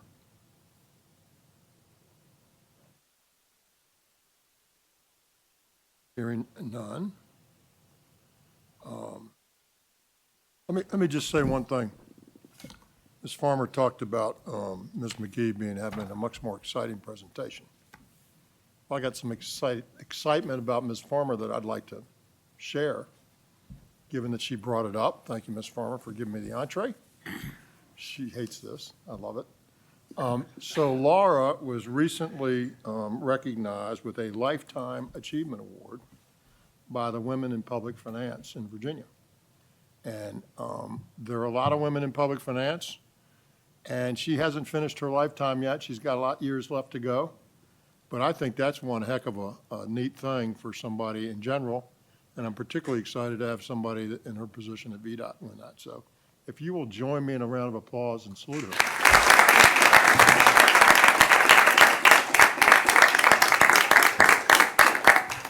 All right, now get back to work.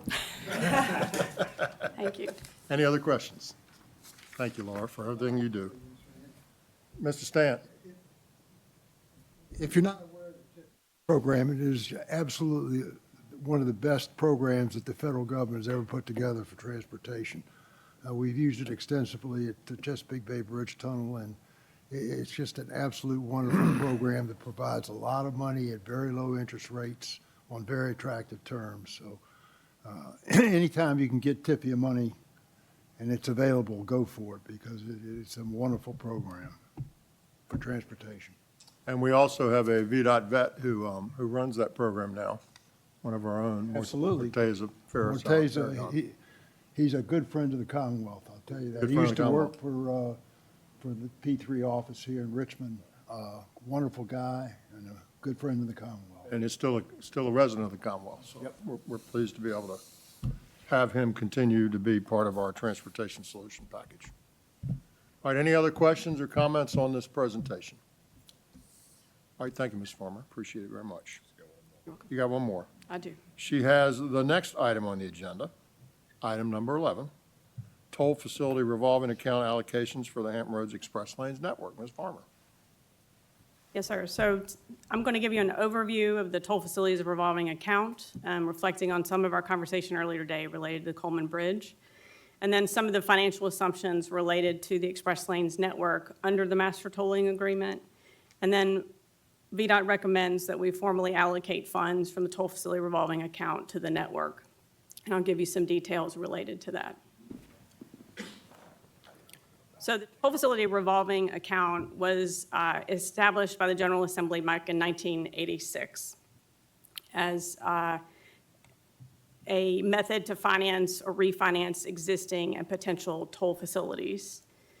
On June 1st, 1987, the toll facilities account was created under the Code of Virginia to pay or finance all or part of the cost of toll facilities constructed under the provisions of the title, which is Title 33.2 today. Funds that reside in the toll facilities revolving account have been utilized to provide operational support for the Powhite Parkway Extension toll road here in the Richmond area, the George P. Coleman Bridge, as we mentioned earlier today, the Pocahontas Parkway toll road here in the Richmond area, in addition to advancing other projects such as the Route 168 Chesapeake Expressway, Penner's Point, among others. So the repayment arrangements are in place for the remaining outstanding loans for Coleman Bridge and the Chesapeake Expressway. And to note, our discussion this morning, the Appropriations Act this year required that the tolls be removed by January 1st. Those ended on August 8th, and any remaining amount due to the toll facility revolving account will not be reimbursed as a result. So prior to House Bill 1887, which was in 2015, all the interest earnings from the Highway Maintenance and Operating Fund, as well as the TTF Construction Fund, the two major operating funds of the department, were dedicated to the account. The interest earnings today, after that piece of legislation, are now dedicated to the Virginia Transportation Infrastructure Bank, or VTIB, and the Transportation Priority Opportunity Fund, or TPOF. So there are no dedicated revenue streams beyond repayments since fiscal year 2016. Today, the available balance within the account is just over $103 million. There are also other sub-funds of the account that we monitor. In the late 90s, a pilot program for a state infrastructure bank was established with VDOT that included a deposit of federal funds available to Virginia as well as a state share. Those current balances are on the slide at $15.5 million for federal and $3.6 million for state. The Code of Virginia restricts the use of that infrastructure bank within toll facility revolving to support P3 projects. We have exercised it in the last decade to 15 years on unique items related to P3 transactions, and all of those have been repaid.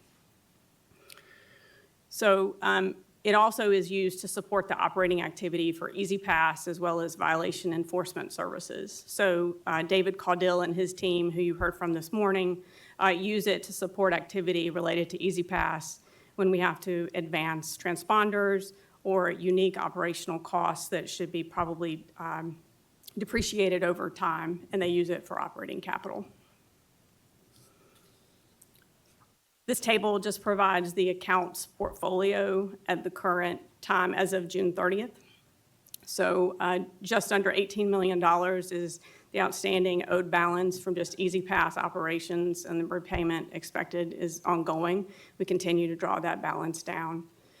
In terms of Highway Construction Fund legacy projects, several projects were established many years ago that we're addressing through the closeout process to determine whether those funds can be repaid.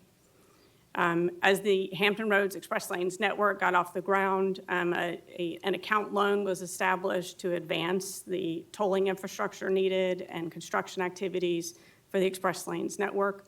That currently stands at $60.3 million of repayment, and it is a waterfall establishes when the expected repayments are to begin once HR TAC controls the financing of the network itself, and that is beginning in the mid-2030s. The Coleman Bridge Toll Facility, as we mentioned earlier today, has a $29.6 million balance. The bulk of the repayment will come in the bulk of the action will be a partial repayment in 2026 as we incur the cost related to drawing the facility down and removing the infrastructure on the roadway. And so we imagine that will be, the bulk of it will probably be written off, and it's estimated to be $25 to $28 million before year end. And then I-66 inside the Beltway Express Lanes, which VDOT operates, was established with an advance from the account that currently stands at $68.9 million. We've already begun annual payments in accordance with the agreement among VDOT, the NBTC and DRPT that the board has seen before, and those repayments are on a specified schedule. So the total outstanding remaining balances to the account are just over $199 million. Ms. Farmer, if I can get you to help me and make sure I'm looking at this the right way, or the board's looking at this the right way. So right now, we have almost $200 million that's out. It's been lent out of this fund. Ms. Farmer has told you that the first line is sort of a working capital ongoing line. And so let's just pretend that that's going to stay there forever. It may or may not. It's working capital, so it's different than if it was a classic loan. So let's just pretend that's not coming back anytime soon. And then the 29.6 of the Coleman Bridge Toll Facility, she tells us we're going to write off between 25 and 28 million of that. So functionally, if you took the 17 and the 29 and got to 47, that's the amount out of the 199 that we wouldn't expect to be coming back, in some cases ever, in other cases, this is working capital anytime soon. So that just tells you what the revenue streams, there's no new revenue, right, stream coming in there, but that's the stream that will come back in at some point based on her schedule. So is that accurate, Ms. Farmer? Yes, sir. And so if you take the balance today of 103 million and you add that back, then you can sort of see what the corpus is that we're dealing with, right? So it's about 130 and 103 is sort of what we have out there that we might expect either to have in cash or to have in receivables that will be repaid. So we got about 200 and some million dollars ultimately that's sloshing around in that fund, either in cash or in loans. So that sort of frames the picture of that fund, as I talked about earlier in the day, and sort of why this was allowable and sensible to do with the Coleman Bridge. Because as I indicated, it wasn't really necessary to the continuation of the program. It wasn't going to really hurt it. And so you can see that here in this illustration. All right. So reverting to the financing arrangements for the Hampton Roads Express Lanes network, when we executed the master tolling agreement in August of 2020, among the commission, the CTB, and VDOT, it was established to govern the financing, construction, and the operations of the network itself. The MTA at that time recognized the need for non-recurring costs that VDOT has advanced or will need to advance out of the toll facilities revolving account to support the network. These funds would be repaid in accordance with the proceeds waterfall outlined in the MTA related to toll revenue. So in 2021, we also recognized this arrangement between the commission and the department, acknowledging it and agreeing to it as additional tolling integration costs for the network could be funded with the accounts and its balances. And so today, coverage for that tolling integration cost has been assumed in the finance plan that HR TAC has established for the network to be advanced from the toll facilities revolving account. This table just provides the estimated need for current and future integration costs related to the network. As we've closed out segment 2, we did have some additional costs that were not planned initially related to delays in getting that segment open. We also have additional segments and estimates related to our tolling integrating contractor as well as VDOT oversight to deliver those segments and get tolling going as the segments come online with additional contingency. So the total is just over $28 million.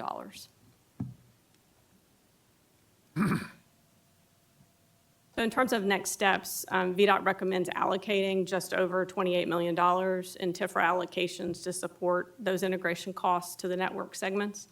And a resolution for your consideration for that will be advanced at your October meeting. I'd be happy to take any questions. Questions or comments? Thank you, Ms. Farmer. Thank you. Appreciate it.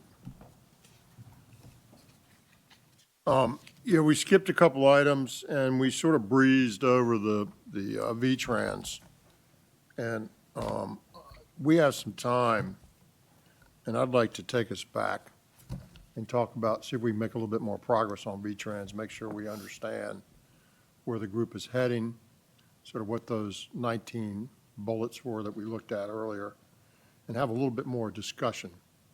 Because I want to, this has been Mr. Minshew, we've been working on this for some time. And, this is a high-level thing. It's not a precise thing. So opinions can vary at the high level a lot. But what we're trying to do is sort of like we talked about with the process we went through on the 81. We're trying to get enough information out there, enough conversation, that we can find alignment within the board to finish this up and move forward. So I think we're going to spend a little bit more time on it. I'm going to bring it back now.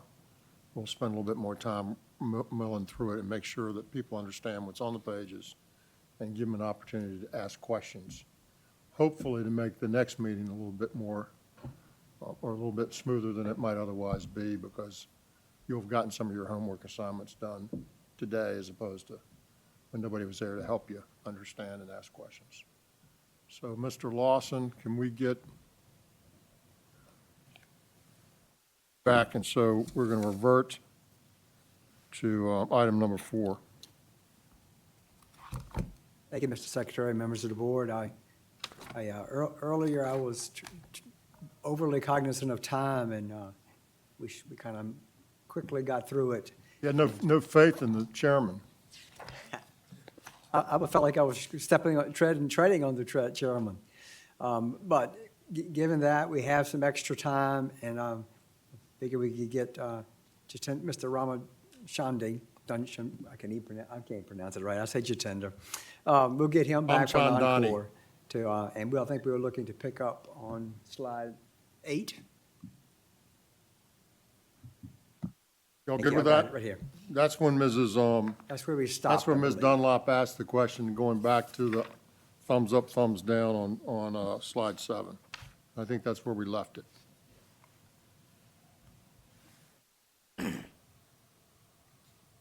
Good afternoon, Mr. Chair, members of the board. So I will probably take a bit more time, and if I'm going too slow, please tell me, and if I'm going too fast, just let me know as well. So what I was, just as a refresher, what we looked at this morning was how we identify long-term risks and opportunities for Virginia's common transportation system, and how 10 global factors might impact the transportation system. So everything before this, so his first 7 slides focus primarily on what we see in data, what we see in literature, and things that we can glean from it that are not, for the lack of better word, not completely speculative. Then the question comes to the board as to when we see these impacts, what interpretation we want to make. So the risk and opportunity register is sort of a one-place shop where anyone can go and say, oh, is the Commonwealth taking care of X, Y, and Z? And they can look at it, and then they can say, okay, VDOT is aware of this risk, DRPT is aware of this risk, the Secretariat is aware of this risk. So just to give you an example, in 2021, there was a JLARC study, and they looked at everything. They had a pretty wide mandate, and their findings was that they looked at it and said, oh, they have all in one place, and they said it seems fine. Like we are properly accounting for all the things that we see on the horizon. So I will start with the macro trend that is related to flooding and the risks and opportunities related to that. Please keep in mind that they are not the risks and opportunities are not, might seem very obvious, but they are not expected to be in a typical environment. They are not expected to be actions. That's where the strategic actions come in place. So first we characterize how we see those numbers, and then we decide what actions to take. So for example, on this particular one, flooding risk, so there are 5 risks and opportunities. 3 are risk. Number 4 and 5 are opportunities. So the first one is that we can take proactive measures to mitigate and eliminate, in some instances, risks due to flooding. We can, we can take other steps to increase preparedness related to extreme heat and other factors that might be present. So just to give you an example, there are states where during summer months, workers are not allowed, if the temperature increases, above certain degrees, construction work stops. So just as during winter months, we take into account delays in construction due to weather events, they take into account delays due to extreme heat. So there are those 2 opportunities that exist. Now, mind you, these are all decided by the board in 2021, and you might have a different take on it, and that is the opportunity for this board. So as for then moving on to the— Denner, can you go backwards? Yes, sir.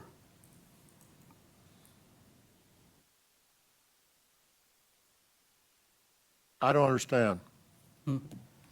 I don't understand, are your logos reversed? Oh, that's right. Yes, logos are reversed. Thank you. Good catch. Thank you. The bright sunshiny should be the second 4 one, and 5, and the yes. caution should be the first one. Yes. Good catch. Very much. Sorry, folks, I missed that before. The next one is related to automated vehicles, electric vehicles, and e-commerce.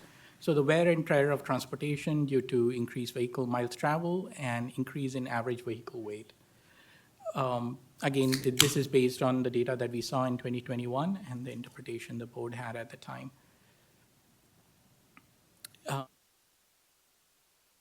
Below that is related to connected and automated vehicles. By the way, in this case, we are primarily using the term automated vehicles, not connected vehicles. So it was to improve, we need to improve the state's ability to manage transportation system with a high number of highly autonomous vehicles. So what Ms. McGee presented was one of the steps that you saw towards that. There is an opportunity to maximize safety benefits that are offered by highly autonomous vehicles, especially with the automated driving systems. And you will see some of these impacts later. The increase in VMT was seen as a risk to the system, and please keep in mind, and to Ms. Dunlop's question earlier, it was based over and above what we expect to see in terms of economic growth. So this is not hindering economic growth over and above. For each unit of economic activity, there is more vehicle miles traveled. And then related to electric vehicle, number 10 is that it helps us minimize environmental impact of transportation system development and usage, I should say.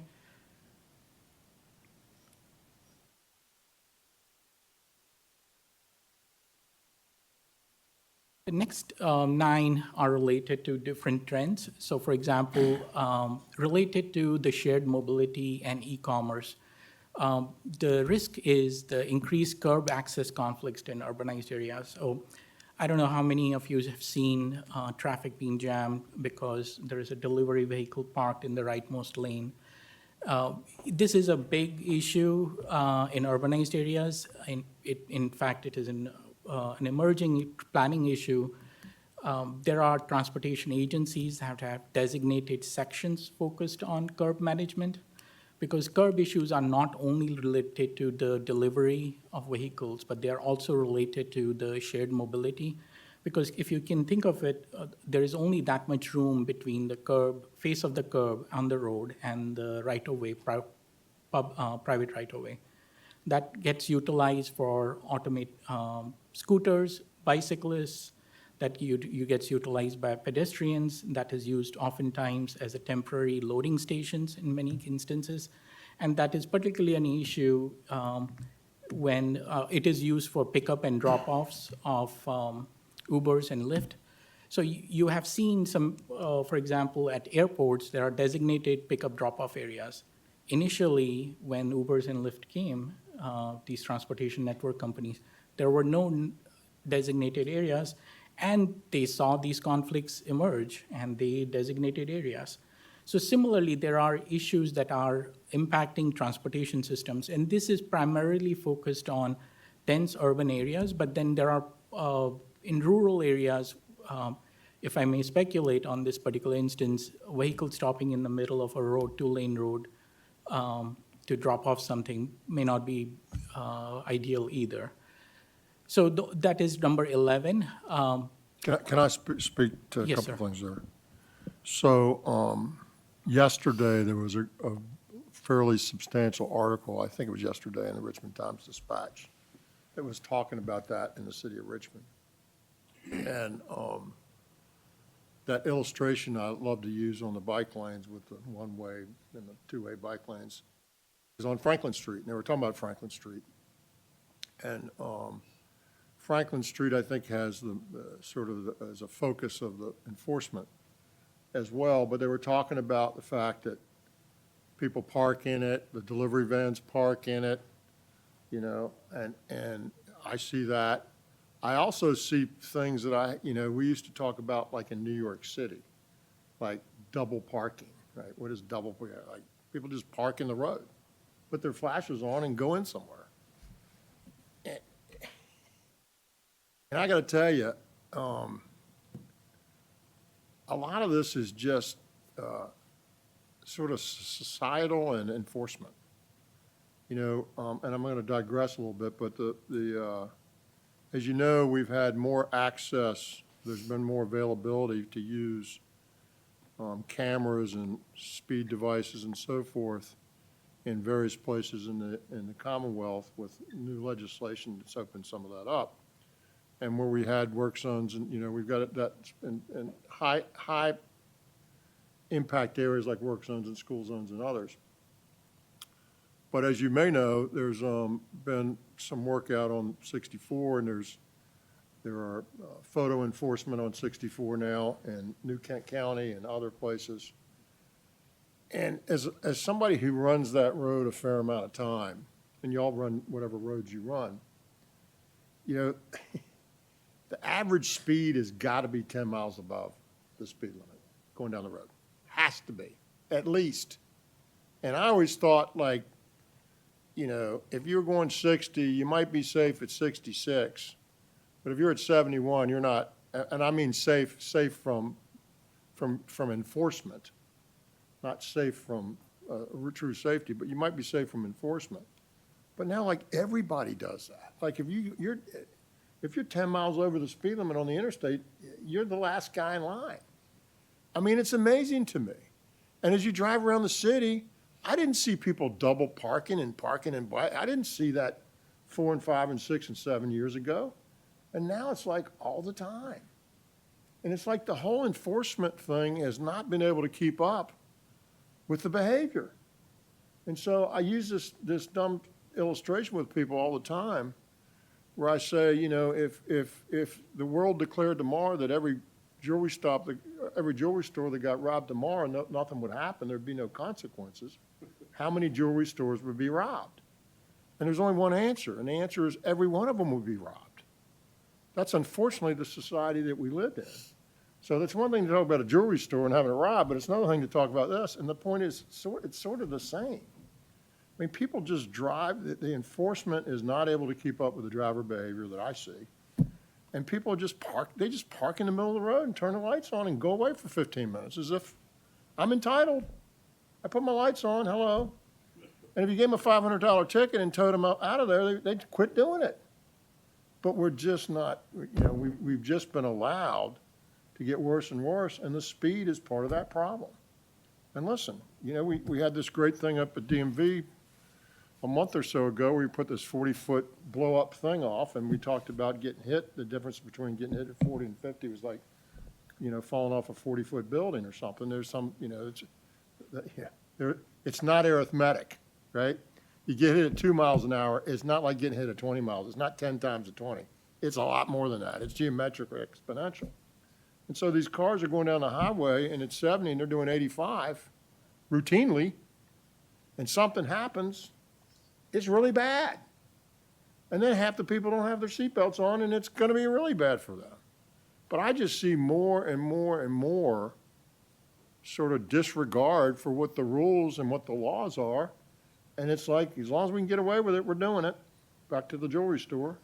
If we can get away with it, we're doing it. And they're letting us get away with it, so we're doing it.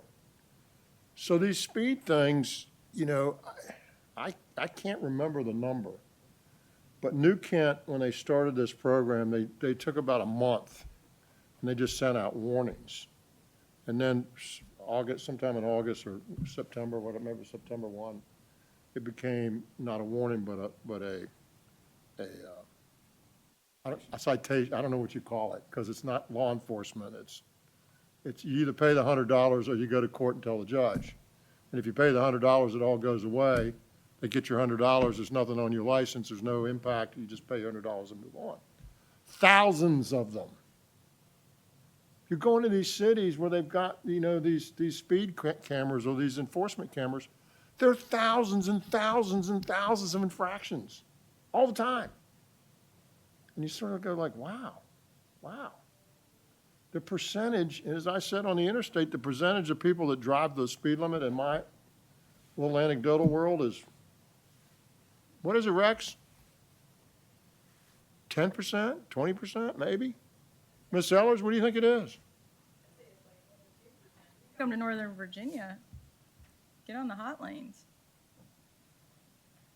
There you go, folks. So, so now we introduce a lot of bicycles and scooters, and skateboards, and we put up some white things and say, don't do this, and Hey, Shep, I Mr. will say, Stanton. yesterday, coming up here, the traffic was going 60 miles an hour in those two work zones. yes, they learned, because there was enforcement. Exactly, it works. It works. And, It's a the lot of first us, time I've ever seen it, because generally speaking, it's 70, 75 miles an hour. the best point, In the work zone. I probably shouldn't say this publicly, but the best part is, if you use Waze or all those kinds of things, people try to tell you where the situations are.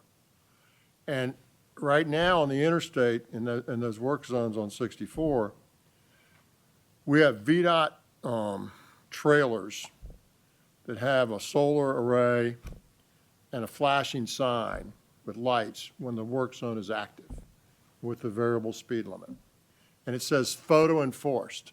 And there's a round camera and a solar display and a flashing thing that says 60, and underneath it says photo enforced.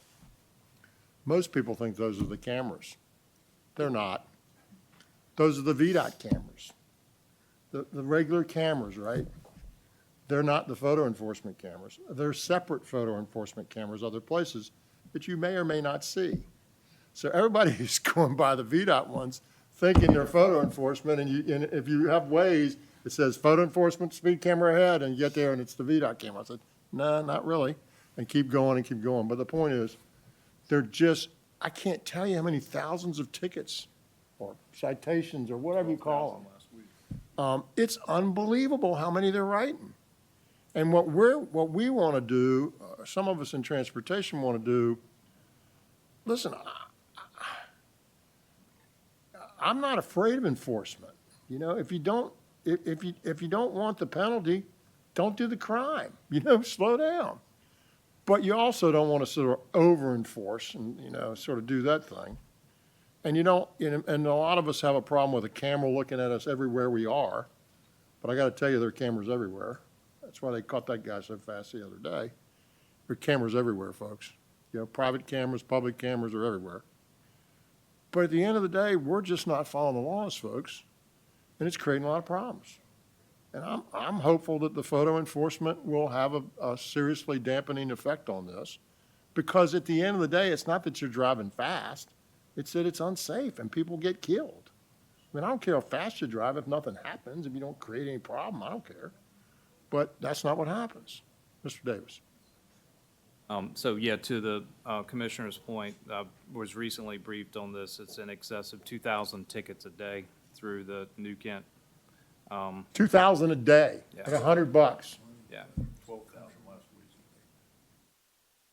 Okay, so what's that number? What's 12,000 times 100? 1,200,000. In a week. And guess where the money goes? You can. So additionally, in light of that, so we've talked a little bit about the vehicle miles traveled. And I do think that some of our last mile deliveries and our, the third-party aggregators for delivery, whether it's DoorDash or Uber, and I'm not picking on any of those folks. But I think it's changed the nature of the folks that are actually doing the driving, where if I get in my car, I'm going to the store, I'm gonna make a trip, I'm gonna diligently get from my house to the store and back, where now we've turned that task over to someone else that's got 17 Exactly, and they're of in a hurry. me asking to get the stuff there quickly. And so I think that yields people that cut corners and take chances. Absolutely. Very aggressive driving perhaps in some cases where they're on a deadline, and it just changed the nature of the Where they driverscape. park, where they keep their cars, Where where they they park. park, where they double parked. Yes. And they were talking So- about FedEx and Amazon and these. And a lot of these, as you know, with FedEx and Amazon are not FedEx and Amazon. They're contracted out to third parties that are doing it for FedEx and Amazon. Now, they're still complicit because they contract for them, but yeah, no question. And what we saw when we were talking about these factors earlier with e-commerce, right? Right? Well, that's generating all this, right? You got to get it to us. Right. Now, and not to be silly about it, but we're trying to figure out the drone thing, right? We just can't have drones flying all over the place delivering stuff. It's the same problem, right? So we're trying to write the rules of the road in the air at the same time. So it's a lot, we're putting more pressure on it. Society's putting more pressure on it. But at the same time, it's become routine to sort of ignore the law. And if you can get away with it, get away with it. And that, it's always been there. But it seems to me there's a lot more of it now. I mean, that's anecdotal, it's not scientific, but it seems to me that's the case. And if that is the case, we need to get it in check before it gets really out of control. Mr. Lawson. To your point then, and here we are working on V-Trans, how do we quantify that? Because it seems like, following with Mr. Davis's comment, we used to go out and get it done on one trip. Now we think nothing of ordering from five different groups, and what the heck, let them do it. And it is an exponential thing. How do we quantify that? Because I think what you're sensing is very real, and the reason for the double parking is it's because that many more. And as we look ahead, They're on the 20, clock, right? And they gotta get it 20 done. years, my goodness, we can't count that high. Mr. Chairman. Let's talk smooth. And Steve, you can maybe have better data, but I was told by someone in VDOT that we are now in a situation where the average traffic per resident of any location is about 10 trips a day. That's going and coming, so, divide it by 2 in a sense. But when you add in deliveries, the person going to work and coming back from work, or going to the store, and this, that, and the other, it is at least 10 trips per day per person, not per residence, but per person in that residence.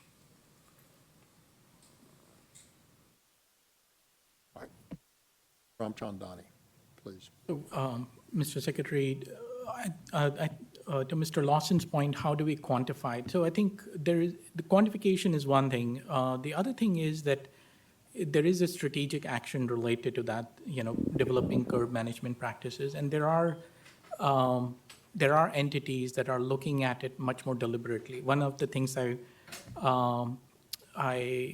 omitted was one of the biggest users of curb is transit agencies, where the bus stops are located, that are where the buses pull in, where passengers get on and off the bus. So these things come in conflict with not only the vehicular traffic creating unsafe conditions, they also come in conflict with state-funded systems in different places. So, but it does require just, from what I recall 4 years ago, generally, I was told VDOT does not manage things beyond the curb. So it is left up to the cities, and please correct me if anyone has a different recollection, it is left up to the cities to manage these things differently. So essentially, we have a transportation system. Unlike other states, many states, we have one of the largest state-managed transportation system where the curbside activities are impacting the system and where we have very little to no control. And I think that's a challenge, and that requires. Yeah, we're sharing governance. Cities have their own control, and a couple counties do, and so forth and so on. I will tell you, the article focused on where I live. They indicated that their non-police traffic enforcement only enforces this stuff in parts of the cities. And they go to the places, I guess, that are worse. But East Franklin Street that I live on side on, is one of those. I can tell you the enforcement's pretty good. So there's spaces on the street that you can park between 6 o'clock in the morning, 6 o'clock at night and 7 a.m. in the morning, 7 a.m. And I see the tow trucks at 7:15. And they tow you out of there. And I see the boots going on cars too, on my street. They're using boots and they're using tow trucks. It doesn't take many times for that to happen to you for you to get the message, right? So the enforcement's the only reason it's changing, because the people would do it if it wasn't enforced. But the boots are going on cars and the towings are happening at 7:10 and 7:15.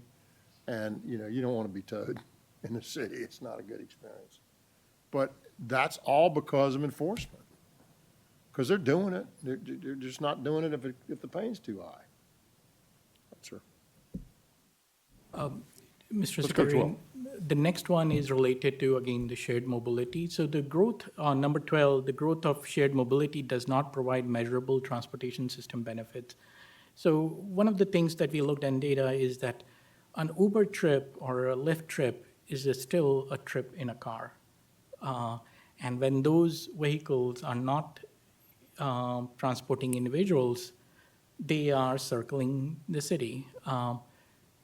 The micromobility, which is the scooters, electric bikes, the research suggests a large portion of those are replacing essentially walk trips. So someone would have walked a mile, now they are taking a scooter. So we have these impacts that provide, that we have some impacts of these technologies that are sometimes trading off. beneficiary, We're just but trading off. sometimes beneficiary, but then at other times they are sort of cancel itself out. The benefits of these systems are largely, according to the research, related to the population segments that have credit cards and can have access to certain financial instruments. So to be able to use, to rent a scooter or to hire a scooter from a dock, you need a credit card or some form of a financial instrument. So that is related to one of the, it is not accessible to all segments of the population. It can help improve mobility. So in places where individuals do not have cars, need places to go to.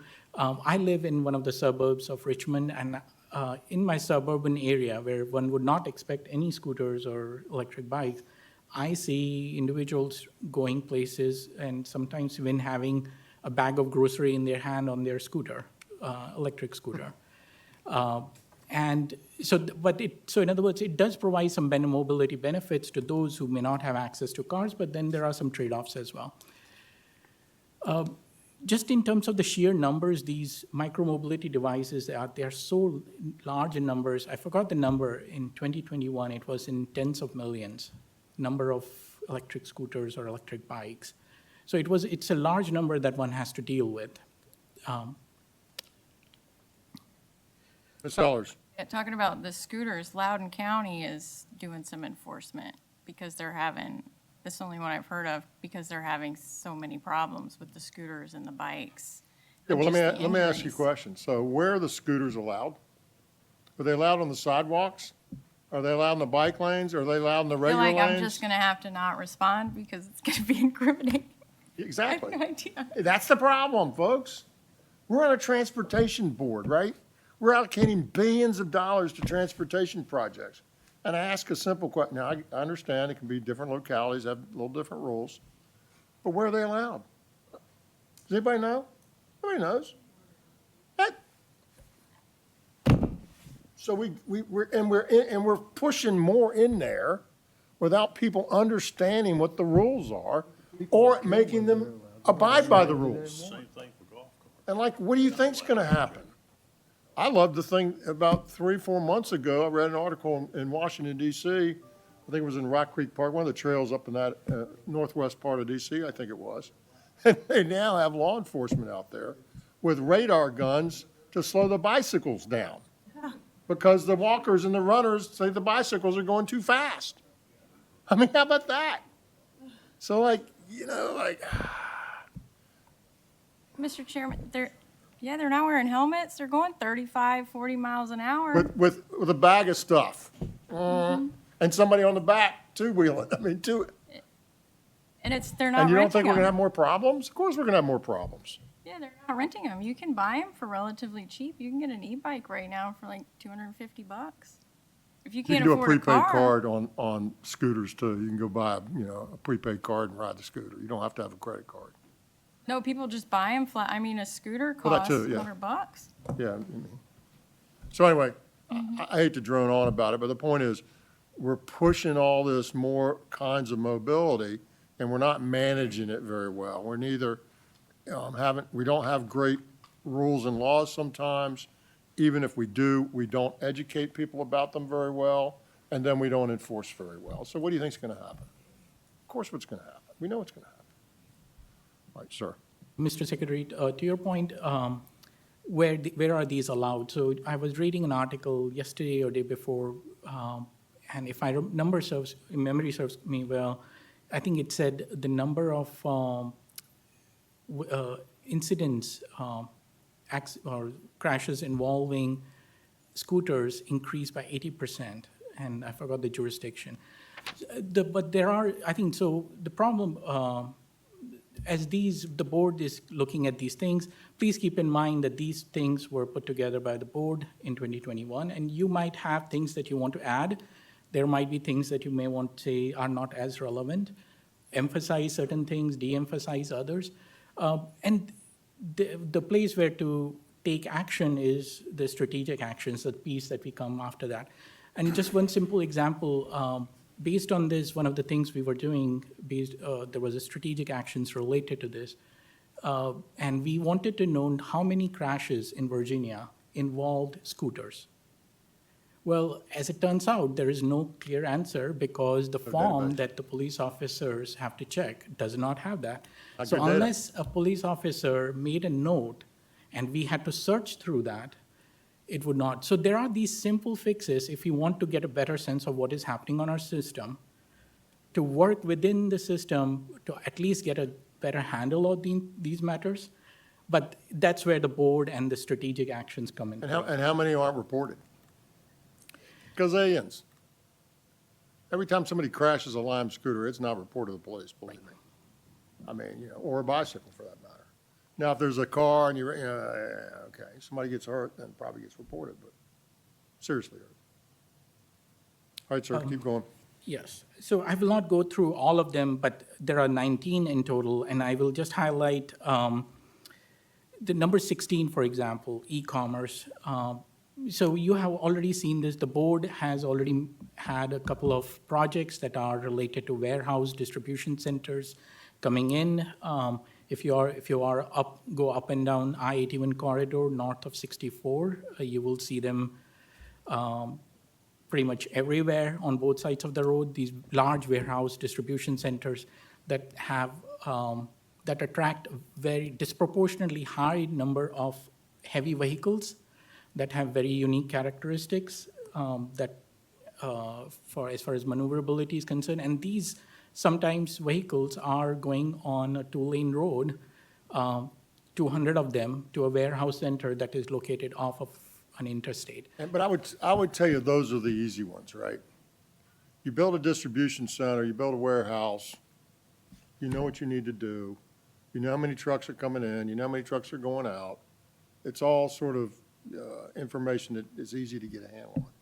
Now, when they have 2,000 vehicles that go all over the city, all over the place, and buzz around all over the place, or all over the town or whatever, that's a whole different matter because you don't know exactly, it's not concentrated.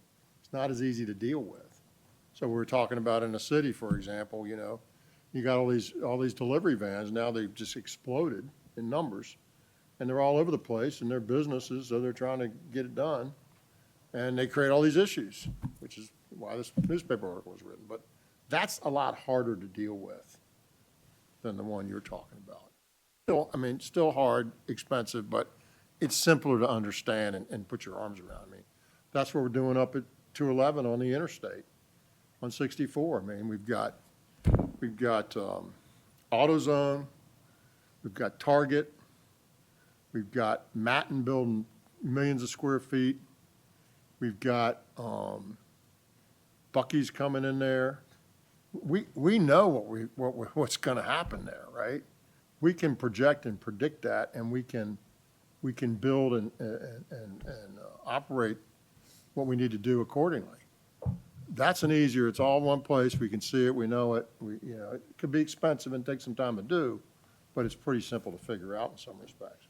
But this other stuff is not so simple, because it's everywhere and all over the place. And we don't have good rules, or they're not enforced. Sir?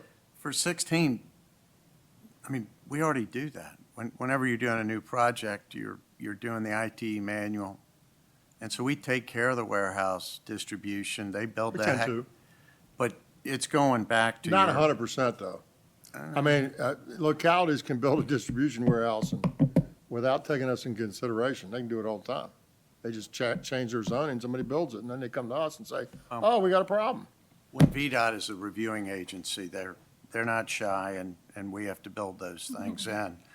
You're back to 11, though. It's when those guys leave the last mile, where they parking and so on. But, so I think you're okay on that. I'm curious on 18, workplace flexibility. This was done in 21. Aren't we seeing more people going back to work? I mean, that's what I'm seeing. Listen, if you were 100% about keeping people off the roads, and that's all you cared about, you try to get as many people work from home as you could. Sure. That's what you do. But who are we as government? I'm saying that's 100%. changing, and Our it has changed a administration has lot not since been about 21. that. Our administration has been about a different balance that recognizes the degradation of the quality and of the product, if you will, that happens when you don't have that same collaboration, that same connectivity. And we think in some cases that's substantially worse than the impact of having people on the roads going back and forth twice a day. I agree. That's why I So, wouldn't, yeah, so exactly. I wouldn't We try to may- we- maximize that. we I'd may rather not try- they yeah, get to exactly. work and meet And with so we're one not another. endorsing these, we're showing you what's there. Okay. Right, and our job is to think about it just like you're done, Mr. Lawson. Think about it like that, and then come back and say, well, Ms. Green. I'm not sure whether this shows up or not, but school lanes, every locality that I have, there's a huge difference in people dropping off children, picking up children, and lanes aren't built and equipped for that. And I hear it everywhere in rural areas. So I don't know how it impacts urban, but the difference in transportation for schools and things has changed drastically. And I only have my own anecdotal. The school I went to that I still live down the street from, when they didn't have any drop-off lanes when it was first built. And now, like, they got a really big one, right? They had sort of an interim one, and they had to build a new school, and they put a big one in there. So I'm sure there's more of that. You know,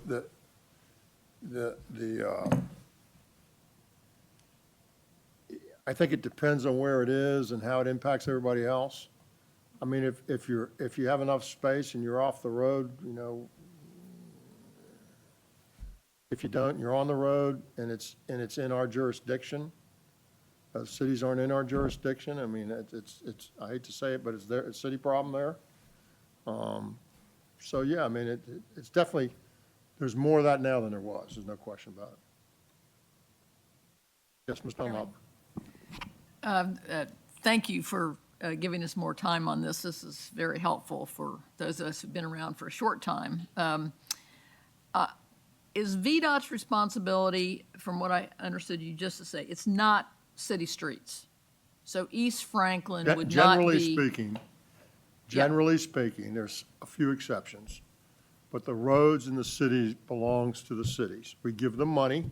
We have some rules. It depends on how some things are done. But generally speaking, the roads in the city belong to the city, and they have their own deal. County roads are ours. Yeah. Except for Arlington and Enrico, who do their own roads. And we still have some roads in those counties, right? Some of them. So when we talk about number 11, the increased curb access conflicts, which I believe you me, understand, and hate. How much of that is quote-unquote a VDOT problem? It is, if you go to Northern Virginia, Yeah. Fairfax City is minuscule, Fairfax County is really large. It's urbanized. Depends on where you are, right? That actually is a problem, that is a VDOT problem. Absolutely. Yeah. Same thing in Chesterfield, same thing, you know, counties that are more like cities in terms of their density and how they operate, we see the same problems there that you'd see in a city. And then with respect to the issue about flooding, I mean, it says a large number of the state's roadways are at risk of flooding. It probably should say a larger number than before. So if you go back to the slide,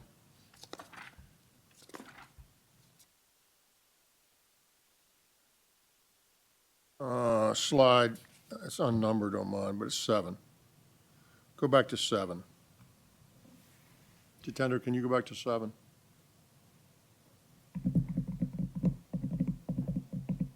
One back. Up and down.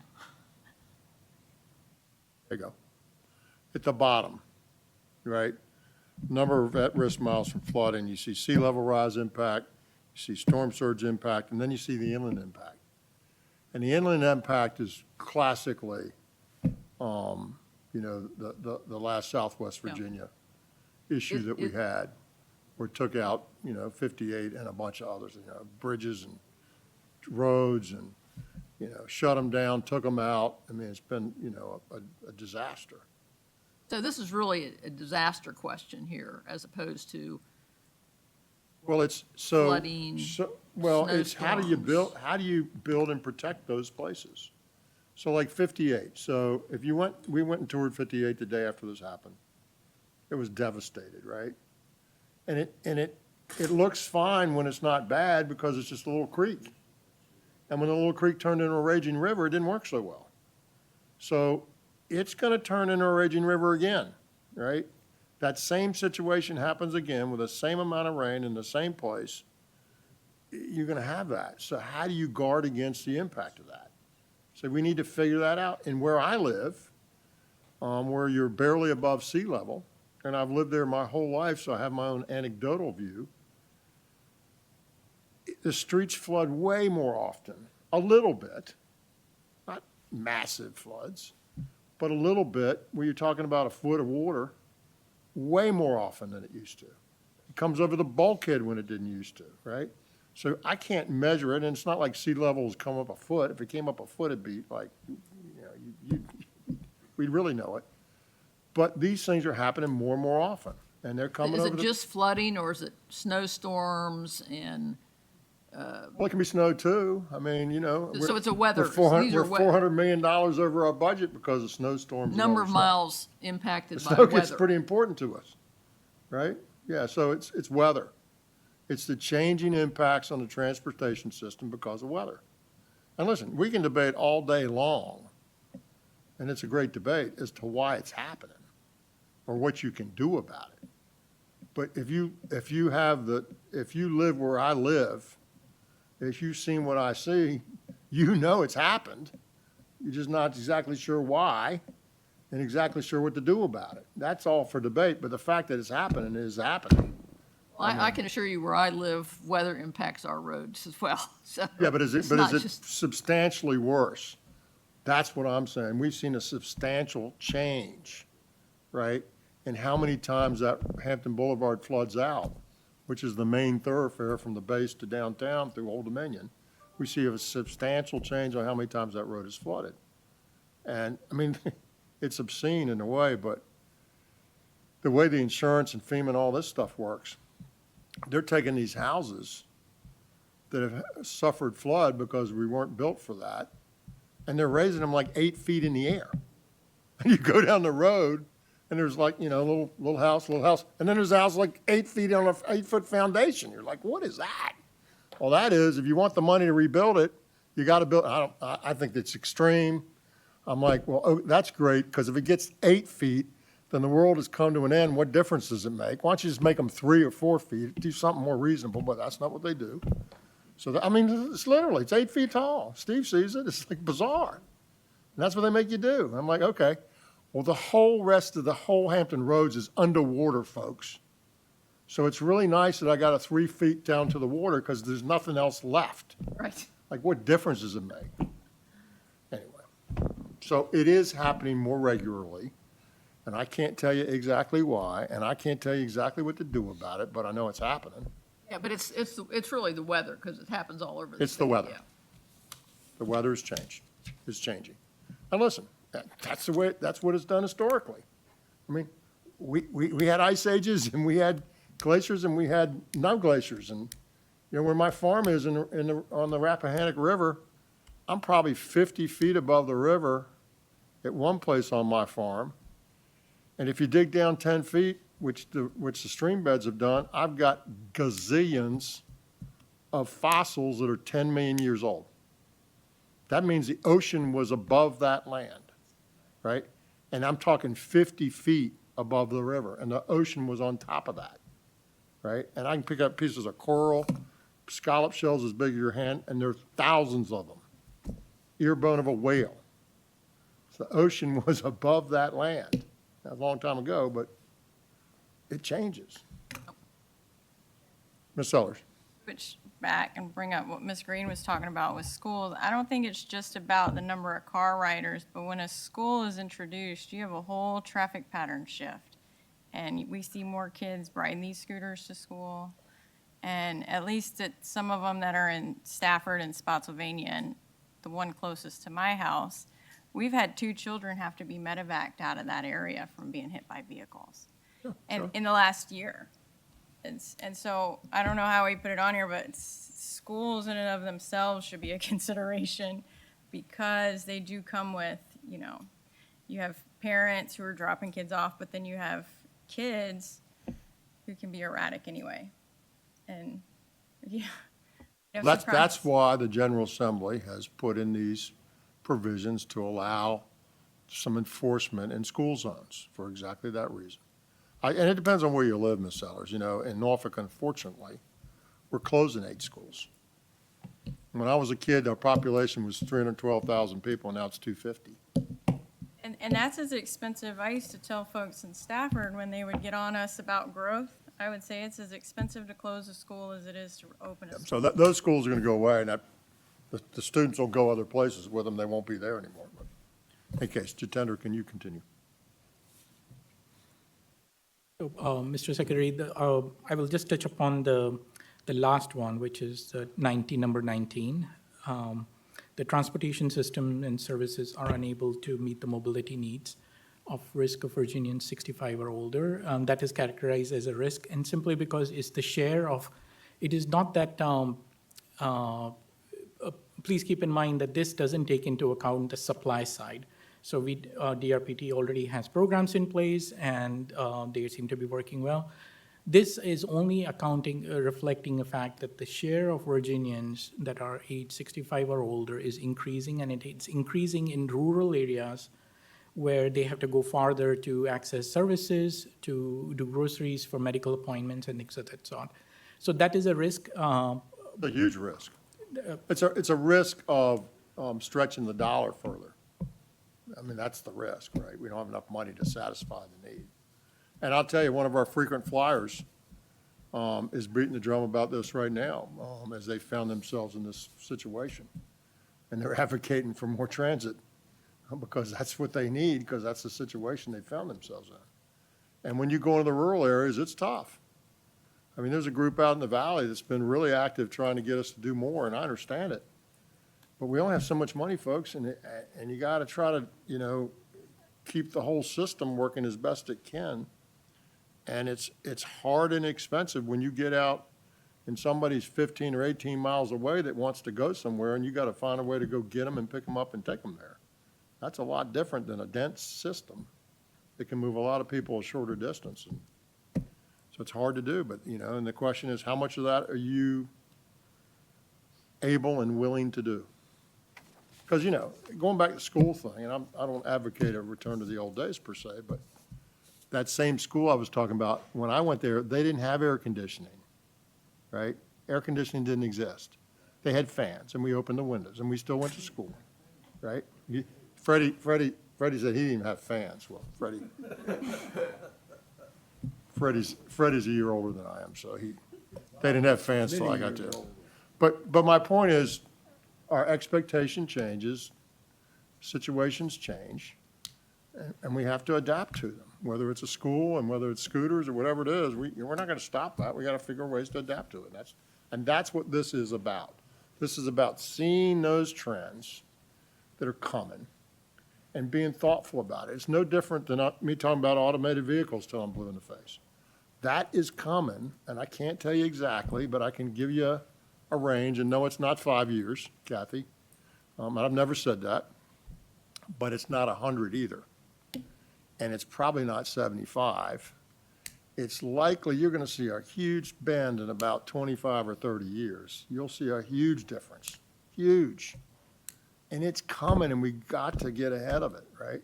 So that's what this is about. Big trends, things that we have to deal with, how it informs what we do, what kind of policies make, and how we spend our money. And listen, I've said it again. I'll say it again. This is not going to be perfect. Don't expect it to be perfect. And everybody's going to want to hang more ornaments on it and take some off. Just, we got to get to a place that we've got a good product to help guide us. And it will never be perfect, but we can always amend it and make it better as time goes on, as we learn more stuff. And oh, by the way, just because we have to produce it every 4 years doesn't mean you can only produce it every 4 years. If this board want to go back in and monkey with this 2 years from now, the board has every right to go do that, right? So if we saw some fundamental shift that we hadn't thought about, either positive or negative, go back in and rejigger it, right? Fix it. All right, sir? Secretary, members of the board, so this was an overview of the 19 risks and opportunities. The request would be, given the short time we have to get ready for the October meeting, if you have any thoughts, we will be going through some of the comments that you had today.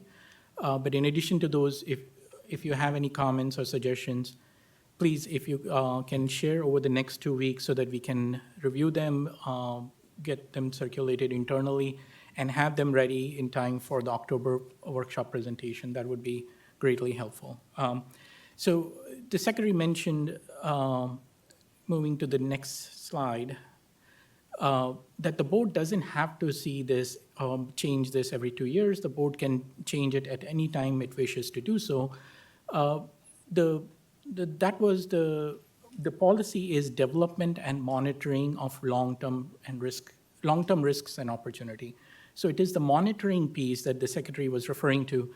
And in the risk register, the policy, board policy, there are sort of trend trackers that are identified that can be monitored and shared with the board to see how those trends are moving year over year, or every few years.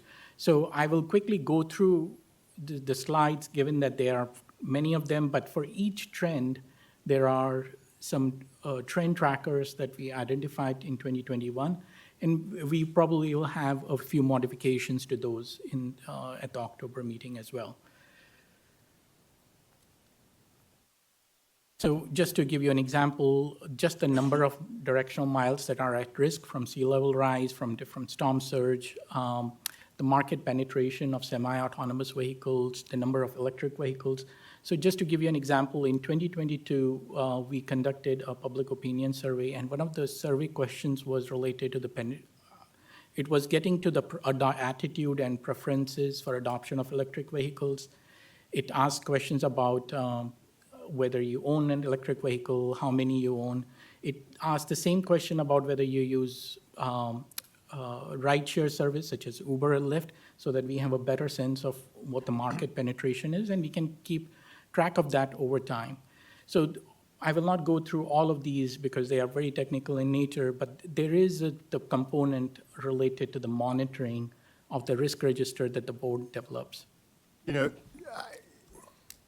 If we were sitting here in 2010 when I joined this board, how many times will we be talking about the number of short-range drone deliveries versus the number of long-range drone deliveries? Think about it. All right, so call me in 35 years. I want to know what we're talking about then. I want to know where you'll be. Well, I got a lot of hope, Freddie, and I'm working real hard. Mr. Chairman, so with these trend Ms. trackers. Sellers, yes, go ahead. So is the goal to eventually transition them from a long-term goal into like a actual midterm, short-term need? Or? Mr. Chair, Ms. Sellers, these are just for us to monitor. So it's simply like, I want, there are these apps to see how much you spent in last month. So that aggregates all the credit cards and bank accounts, and that tells you. So it is nothing more than that app that tells you in the last month you spent that much. And here it just says our number of miles that were at risk from sea level rise went up by a certain number. The number of drone deliveries went up by a certain number. Number of electric vehicles in Virginia grew by 10% year over year. So it is simply providing you sort of a data point, and we are continuously monitoring. One of the reasons we are monitoring, as the Secretary said earlier, we may come back to the board and say this is no longer a factor that we thought it was, and in 2 years, the board may decide that, hey, this risk doesn't apply. So I because think, Ms. something- Sellers, what we're trying to say in this exercise is here things that we see as megatrends and macrotrends. These are where things are evolving to. And we're not exactly sure where they're going to end up, but here's the way we're going to watch them as they evolve, so that as we see changes up or down, going back to the some of the ones that went up and some of the ones that went down, we can adapt our policies at that time to reflect the changing landscape that we're operating in. So these are like a bunch of things to keep an eye on and that should guide us in terms of what we're looking out for as we continue to program money and do projects. And so it may not be a huge issue today, but if we see it on a curve like that, we know by the time it gets here, it's going to be a pretty big issue, then we want to know that and start to adapt to that as it happens. No different than sort of forecasting anything that you think is coming and then keeping an eye on it to know where it is. So that's what the process is really about. And so these trackers are the things that we would look at to help inform those concerns that we have. Concerns meaning things that would move us one way or another in our policies, right? It could be good concerns, if you will, or it could be negative concerns. Does that make sense? Yes. I'm just not sure that these trend trackers are going to capture that in the same way that I think we think they are. And I look at some of them and like the aging population. Like 65 and older is not the same metric used in land use discussions. It's 55 and older. So, and there's just different ways of capturing the data. So understanding what we're going to use with this data or how we're going to use the data, I think would help me understand why we're capturing some of these things, if that makes sense. Well, if you back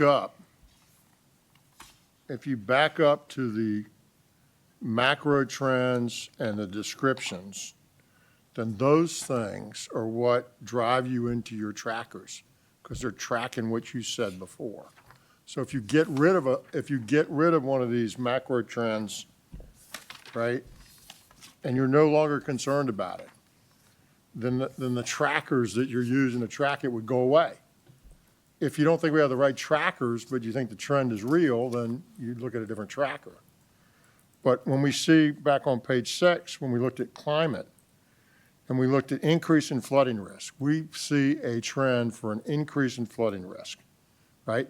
So we see that now. We've identified that as a macro trend.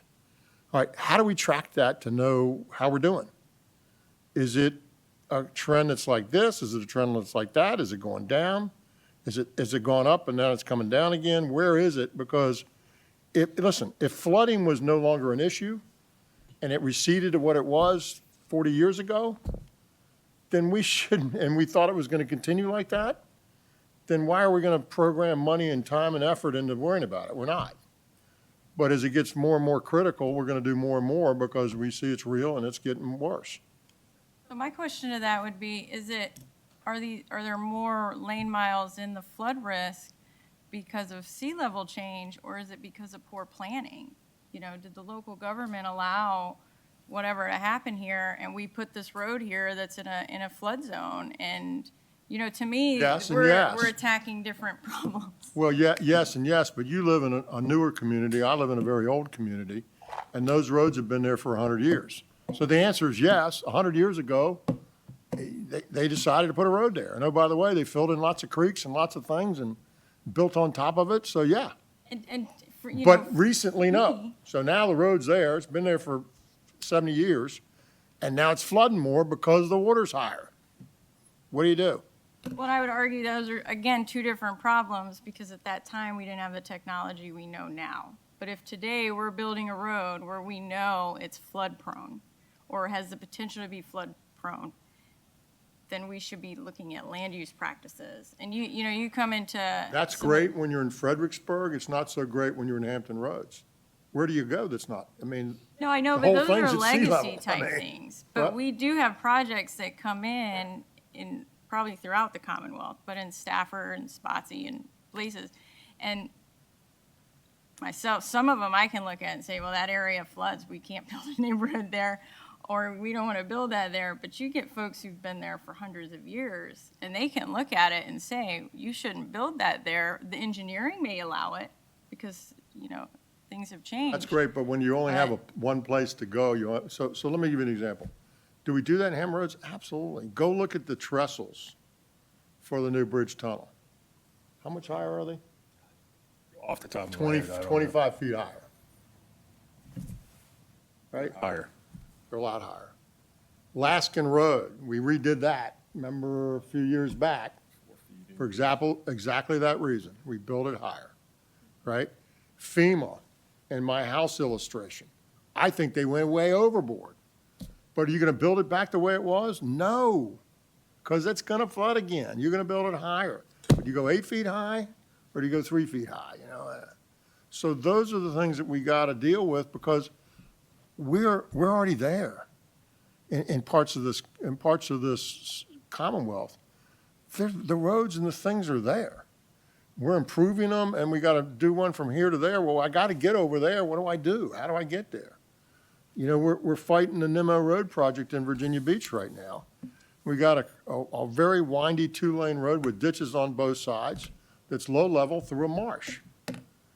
Is that going to flood? Yeah. And what happens when it's shut down? That's it. That's the only road in and out, except unless you can get through the dam neck base, which is troublesome for them and us. And so do you design knowing that? Yeah, but you still got to get there, right? You can't just stop. I still got to get to all those houses. I got to fix what I have.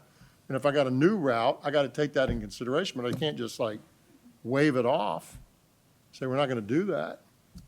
I understand the problems there, but we still see in other parts where projects are being brought 100%. forward, and we know they're not in good locations, and And we So don't that's a control different- local land use decisions. right, but To Ty's point, we can have some impact on them. To Mr. Lawson's point, we can have some impact on them, but we don't control them. And that's, the commissioner can has a speak to bigger that. issues than you might. Mr. Secretary, I think this serves a broader conversation on resiliency. To Ms. Seller's point, our road system was predominantly built 1932. Most of our roads that we have in parts of the Commonwealth are in floodplains. They were built in floodplains. They knew that they were built in floodplains. And frankly, if we're going to take a look at resiliency from that standpoint, there is not enough money that we have, one, in the maintenance budget or the construction budget to create 100% resiliency in the network.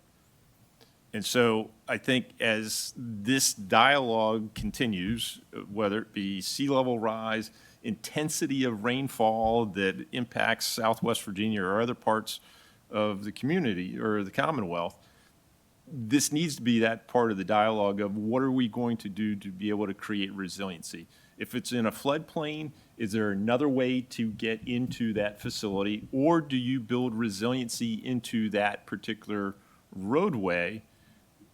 But to the Secretary's point, if you're going to build a house on 8 feet and your roadway is going to be underwater, is it even worth making that infrastructure improvement? So those are some of those conversations that eventually this board is going to have to tackle because of either inundation in the Hampton Roads area, the Middle Peninsula, the Northern Neck, where we're going to start seeing inundation that's maybe it was an hour a day at 2 inches, now it's a foot for 4 hours, and it creates that inundation that maybe we're going to get to the point where we start abandoning the facility from a maintenance standpoint and say, no, it's not worth it. Or in other areas where we need to have those services and we need resiliency, then we're going to build up the road bed, but we're going to chase it for a long period of time because the tie-ins that are needed to be able to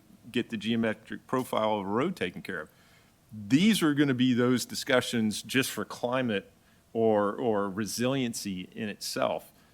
So I think this warrants probably further conversation. The departments, I think the cabinet has the chief resiliency officer that's looking at resiliency at the cabinet level. The department's supporting those activities with some research or some work that we're doing in the resiliency component. But long story short, what we have is what we have. And in speaking to the roadways that are in the floodplains, we're not going to move them. We know that we have to rebuild them and reconstruct them, and we might change some of the culvert size or the pipe sizes that we have. But there's a limited amount of relocation of facilities that we have to be able to create resiliency or build that so that we don't experience that flooding. The intensities of rainfall that we've had are exceeding 100-year storms and 200-year storms that we've had recently. Those are just changes. Are we going to see something change back and have that pendulum swing back and forth with our engineering standards? We're taking that into consideration of what is that right size of a pipe, what's the right size of a culvert, and just to be able to handle what we have today. But if we were going to upsize everything that we have, including the pipes out here on 95, there's not enough maintenance money. We might as well shut down the construction program, and I'm not advocating for that for everyone that's listening outside of this room, but just it's a sheer recognition that this is going to have to be a logical step and understand the order of magnitude of the funding that's going to be needed to be able to create resiliency just on the climate issue or the sea level rise or inundation or inland flooding that we have today. Not to mention the other 3 columns that you have on this slide. Okay, Tyler. Mr. Secretary, if I may, in disaster mitigation response, there's a phrase that when someone says, hurricane came our way, I lived in Miami, so when somebody would say hurricane came our way, a researcher might say, well, you were in the way of hurricane. So it is very common problem, and to what the commissioner said, there is a chief resiliency officer that is looking at across the state agencies. OIP is part of that effort along with VDOT. And one of the things they are working on a coastal resiliency master plan. And one of the things that they are looking at is the coordination, better coordination with local jurisdictions. That is what I know. And I know that they are aware of the issue that you just mentioned and are working on that as part of the Coastal Resilience Master Plan. I think at the end of the day, Ms. Sellers, it is not perfect how localities can just do what they want to do in some cases, and I'm overstating that a little bit, in terms of land use. And then they say, come help me with the problem I created, right? I mean, at the end of the day, if you were the omnipotent dictator, if you will, and you could determine all this, you would do some things and not do others. But that's not the way we work here. We've got a decentralized system, and localities get to do their own land use planning. So they can decide to do things, and obviously there is some input, but they can do some things that mess stuff up, and then they scream and need help. And we, you know, we don't. So until that changes, that's what we got to deal with, and we do it by watching these factors and trying to adjust what we do to take that in consideration. A lot of people would say that about 95. You let those communities grow too fast, you let them grow too close to the interstate, da-da-da-da-da-da. Yeah. That's, We don't control that. Secretary, that's kind of the impetus behind the question is, you know, what are we doing with the data? And we're not just collecting data, but there is. What we're doing with the data is we're saying, if there's more of this and this road's going to flood more, then if we're going to build it back or we're going to improve it, we need to take that in consideration. If we're going to have more electric vehicles on the roads of Virginia, how do we provide for the electric vehicles? How do we deal, you know, this is above our pay grade here, but how do we deal with funding transportation, right? We've got a bunch of electric vehicles. The primary funding in transportation has been gas taxes. They use zero. So do we put it on, you know, all those things as they change, how do we deal with that? As e-commerce floods our streets with these kinds of things, how do we deal with that? So we're just saying, here are the things that we see coming. Here's what's changing from where we are today. Let's be smart enough to try to get ahead of it. And no, it's not going to be perfect, and we're going to miss some things, and we're going to overstate something and understate something.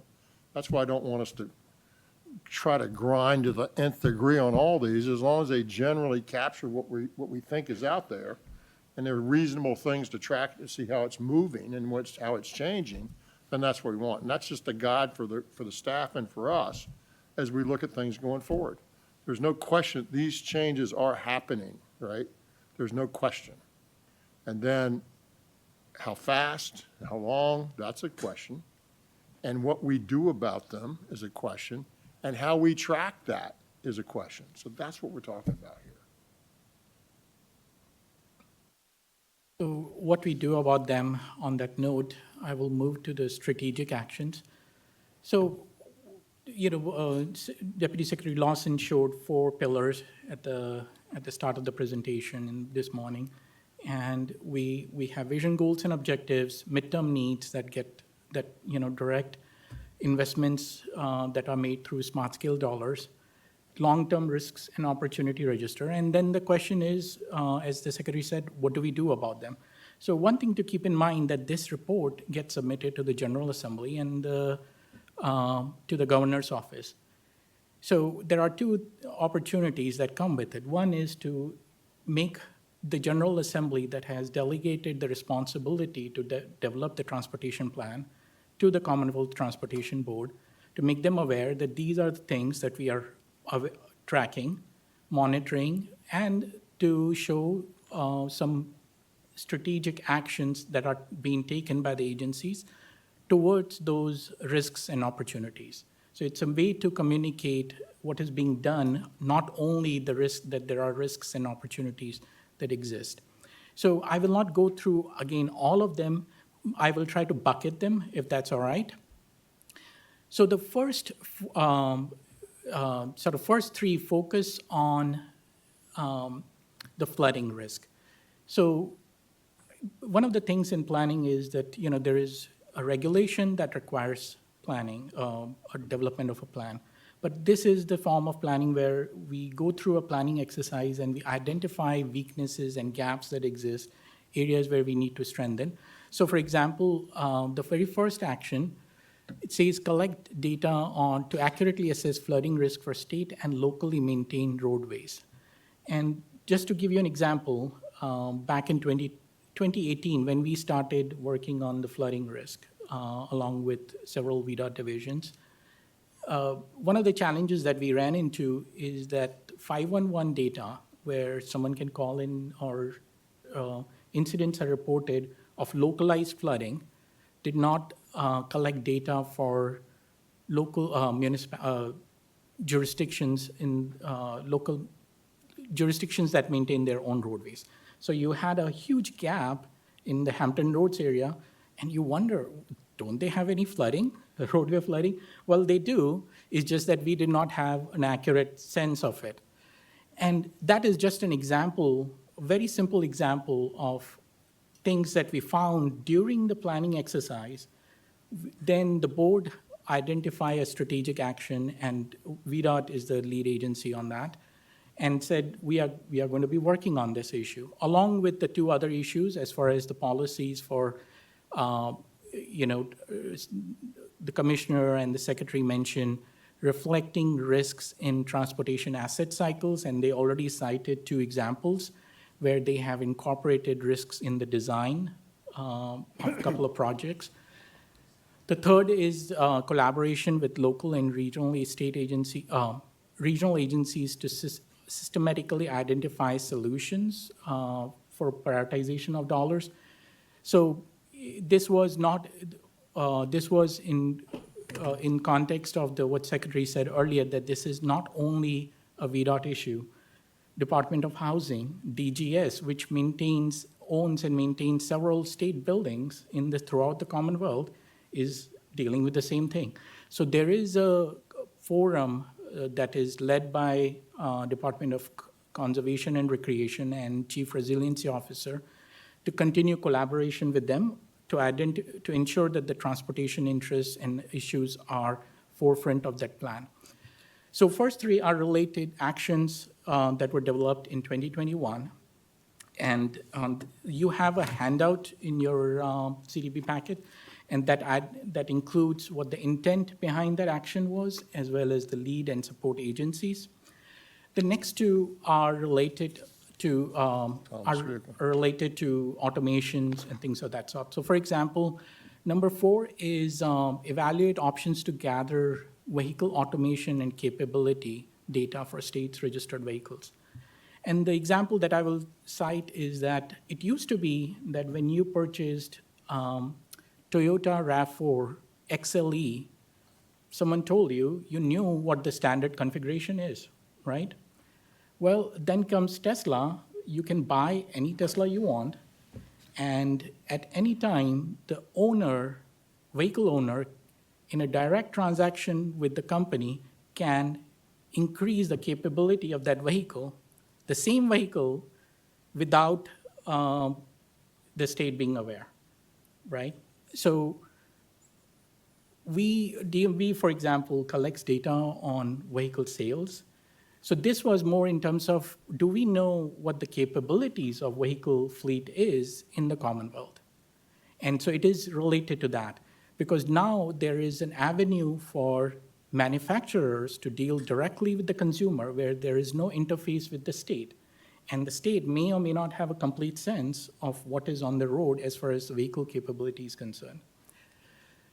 Number 5 was related to the roadmap for implementing foundational digital practices such as design, digital as-builds, information management system. Several of the items were already underway or have accelerated since then. Number 6 was evaluate and facilitate vehicle-to-infrastructure communications along limited access highways by the private sector. This was, at the time, It's all about autonomous Yes, stuff. Actually, the last sort of 5, but 4, 5, 6, and 7 are all about, automation. Yes, sir. Right? And then 8 is about electric vehicles. Then you see 9 and 10. 10's more of a policy thing, back to Ty's earlier question. And then 11, 12, and 13 are sort of the feedback loop, right? We're trying to see, back to what I talked about earlier, with Smart Scale and IOEP and the Safety Improvement Program and Merit that Ms. Robinson's been working on. are they getting us what we wanted to get, right? That's our feedback loop. And then the pipeline studies and so forth, so. See, 13 is the dashboard to monitor the performance. So that, for me, all 11, 12, and 13 are sort of about the feedback, continuous improvement loop to see how we're doing and what we need to adjust. Is that fair? Yes, sir. Got you to 14. Number 14 was evaluate and if feasible, integrate remaining application-based highway and transit capital funding programs. The intent at the time was there are a couple of avenues for different localities to apply for different funds. Smart Portal is one of the larger avenue for locality to apply for funds.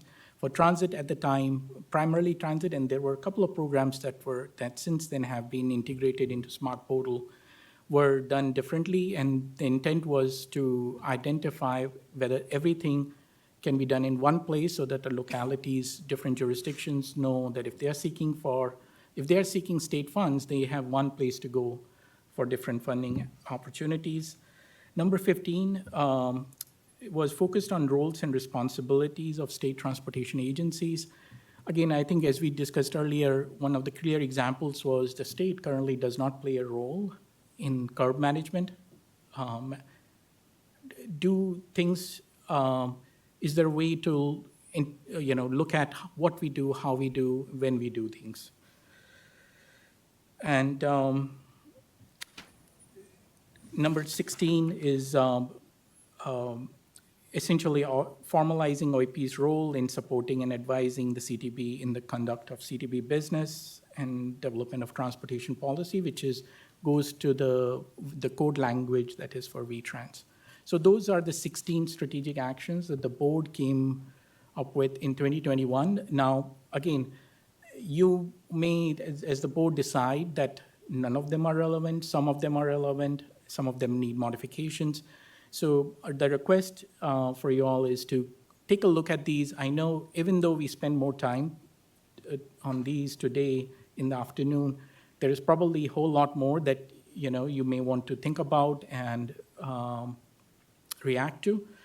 So the request is that as you see these things, and if you have any additional thoughts between now and over the next 2 weeks, please do share us through our Director, Deputy Secretary John Lawson, and so that we can evaluate them and have them ready for your consideration at the October meeting. And at the October, just to recap again, at the October meeting, our plan is to come back to you all with any changes that the staff has to the risk and opportunity register, as well as to the strategic actions, along with any suggestions that you all may have for your consideration. And if there are any modifications, then that will require a board action, and in which case we plan on coming back to you in December, keeping in mind that this plan needs to be submitted to the General Assembly and the Office of the Governor in December as well. Questions? Mr. Minshew. Mr. Secretary, I was not here in April, but I know there's the 4 pillars or 4 columns: vision, midterm, long-term, risk and opportunity, then strategic. There is a section in the state code that tells us what we're supposed to do in VTrans, and one is that we look at all of the corridors of statewide significance, regional networks, and urban development areas, and give an assessment of capacity needs. Was that already done back in April? Through the Secretary, yes, sir. That policy was looked at, I believe last year. In April, it was the prioritization piece, how they are prioritized. I'll give you some more on that. That's a question because I was trying to get to the steak and potatoes of what we're supposed to be doing in the statewide transportation plan, and one of them is that whatever are the corridors of statewide significance, we advise the incoming administration and General Assembly of what's the capacity needs for those corridors. That seems to be a pretty clear description of what we're supposed to do. And again, I wasn't here in April when it was discussed, but I just was wondering, will I have a chance to ever see that before it goes in the final December report? Through the chair, yes, Mr. Minchu, yes, and we can provide you, they are all available online as well, and we can provide you a link to that. And if you have any questions, we are available to answer those as well. Mr. Minshew, when you're worried about the steak and potatoes, don't forget the vegetables, okay? Sound like my mother, Mr. Secretary. Especially, Mr. Secretary, I note that there was something you said about 30 minutes ago that was interesting. I have a penchant for reading the code. It's product of my training, I guess. But in 33.2, 353, there's some language that says, it is the intent of the General Assembly that this plan assess transportation needs and assign priorities to projects on a statewide basis, avoiding the production of a plan that is an aggregation of local, district, regional, and modal plans. That seems to be saying, focus on statewide issues. Don't feel like you have to make some kind of a shepherd's pie by bringing in all of these local plans. It's almost a clarion call for independence. That don't worry if we might offend a local government plan as we do the statewide plan. We're in a Dillon state, sir. Dillon rule state, yes, sir. At the end of the day, listen.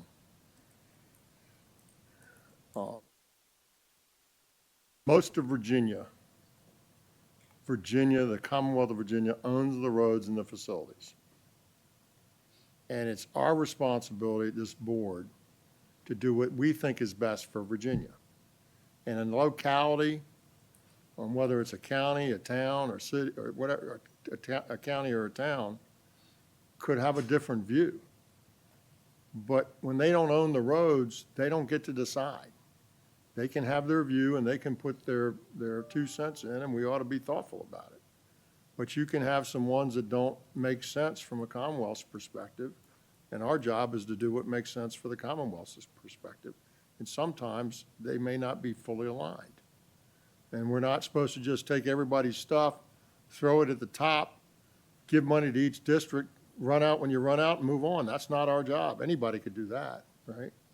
That's not our job. Our job is to take all this stuff, make sense of it given these big picture things that we have, make some sense of it, find the ones that bring us the best return for our money, and then go do those. That's how I see what we're supposed to do. That's what we're told. I think the code backs you up on that. Yes, sir, that does. That's what we're doing. Appreciate it. Anybody else? Secretary, Yes, just sir, one Mr. quick one. Lawson. On strategic actions 15, we're talking about emerging areas. I assume we're just talking about new development? Is that an emerging area? We're not talking about a Mr. Secretary, Mr. Lawson, this is referring to. No, emerging kinds of trends. Okay. I don't think it's developing regions. I think it's emerging trends, Well, they such talk- as curb management issues, micromobility, and shared mobility. So these are trends, emerging trends that are happening. Trend meaning we got curb management problems, we've got a lot of micromobility happening, and we've got shared mobility happening. How do we incorporate that? I'm just thinking ahead, so are we going to be dictating policy to the residencies that give comments about new developments? To your point, you need to accommodate in your design for double parking and things like that. Is that where this is headed? I think it's not, I think it's saying, be thoughtful as you move forward, that these are the factors that are impacting transportation. These are the emerging factors that are changing, and be thoughtful about that. And the And how ones- you implement that is a different, Well, that's what I'm curious Question. about, because we're talking to state transportation agencies, which I assume is VDOT. And are we going to have standards so that they then tell a new development, this is what y'all need to do? Is that where this is headed? Or have a building design that accommodates extra parking and deliveries and such?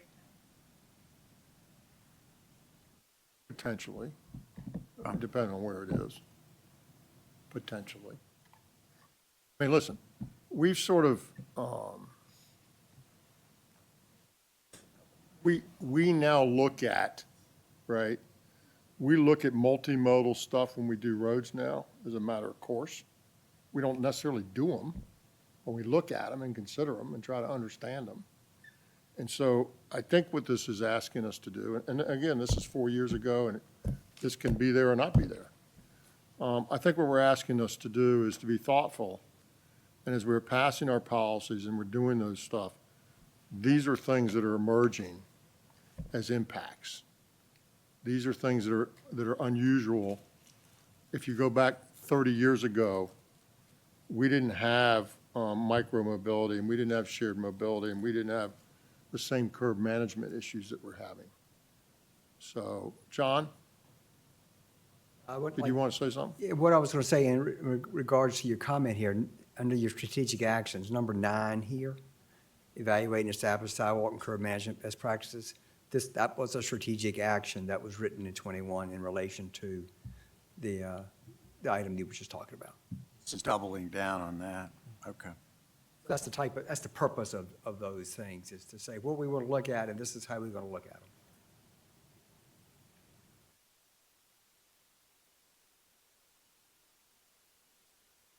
Thank you very much. All right, we are at the director's items. Item number 12 on the agenda. Director Robinson. Thank you, Mr. Secretary. I'll be brief because everyone has my report in your packet, but I did want to just highlight that we received our final ridership numbers for FY25, and it's a really good news story. We were up 14% from FY24 overall statewide ridership. WMATA ridership specifically was up 16%. VRE was up 45% from the previous year. Virginia transit agencies, excluding WMATA and VRE, were up 12%, and the Virginia Breeze was up 9%. So in that vein, and talking about kind of the feedback loop that that the Secretary mentioned earlier, I also wanted to give you a quick update on our analysis of our merit funding allocation methodology that we're undergoing at DRPT right now. Just a quick reminder, MERIT stands for Making Efficient and Responsible Investments in Transit. And it's our kind of smart scale type of allocation method. You've seen the previous presentations that show you how complex this formula is, but the bottom line is that transit needs are increasing and our funds are limited by code. So this is really important work. It's been a huge endeavor of our department. And while we look forward to the future, as the Secretary mentioned earlier this morning, where we have more data and more reliable data to work with, currently we're working with what we have and making plans for the future, but we are finding ways to improve this formula, really moving to a more performance or metric-based approach and incentivizing and rewarding agencies that meet the customer's needs efficiently. So we have more work to do. There is one more meeting we are coordinating with the Transit Service Delivery Advisory Committee, or TSDAC, and then we will be bringing recommendations to you, either next month or in December, depending on how quickly we can get that pulled together and get through a required public comment period. But I wanted to just let everybody know that that work is ongoing, and also thank Dr. Smoot, who is your CTB representative on the TSDAC and is working closely with us as well. Thank you, Mr. Secretary. Thank you, Mr. Director. Mr. Commissioner. I'll be even more brief. Recognizing, or we've got a recognition coming up next week on a major milestone on the Hampton Roads Bridge Tunnel. Next Thursday, we anticipate that we will be breaking through the second tunnel, which It's going to be a bad day if we don't. Just telling you. Ouch.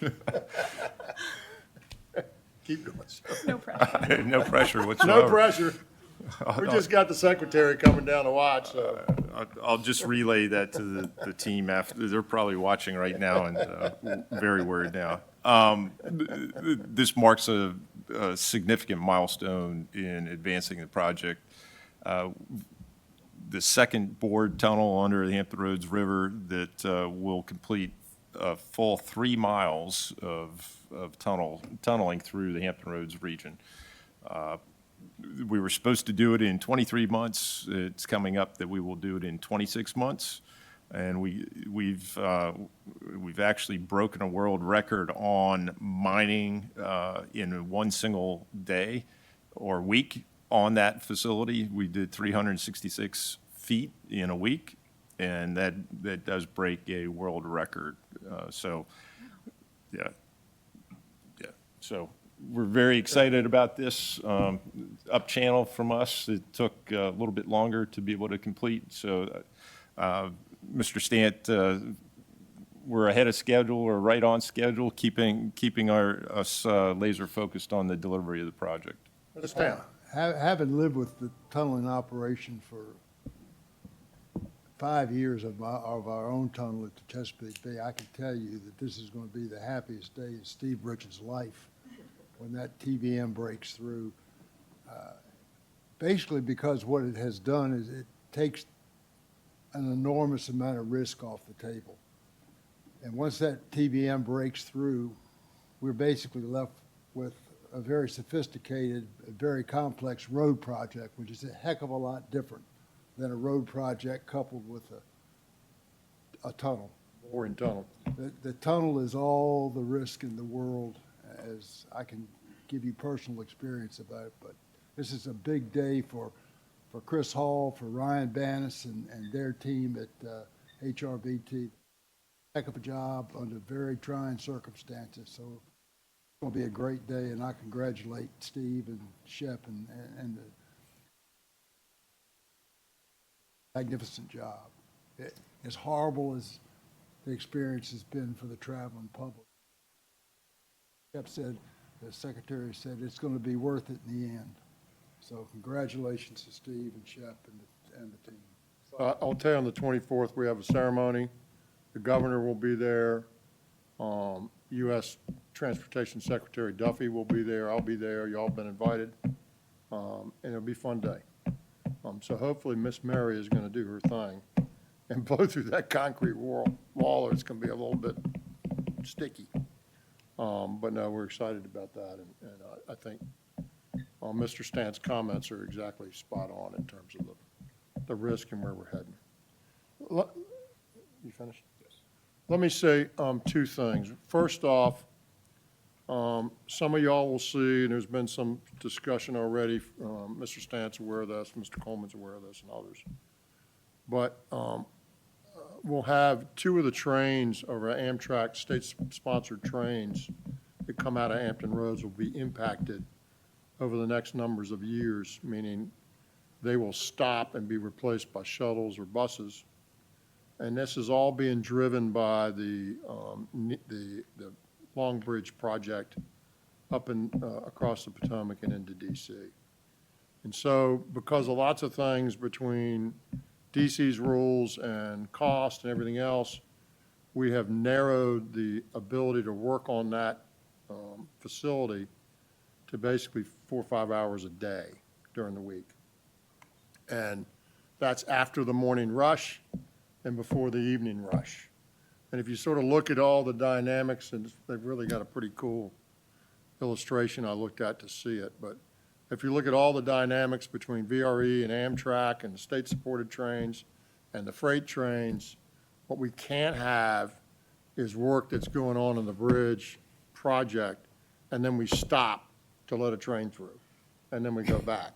And then we stop to let a train through and go back. So we basically pushed the trains out. It's impacted everybody from VRE to freight to Amtrak and said, this is our window.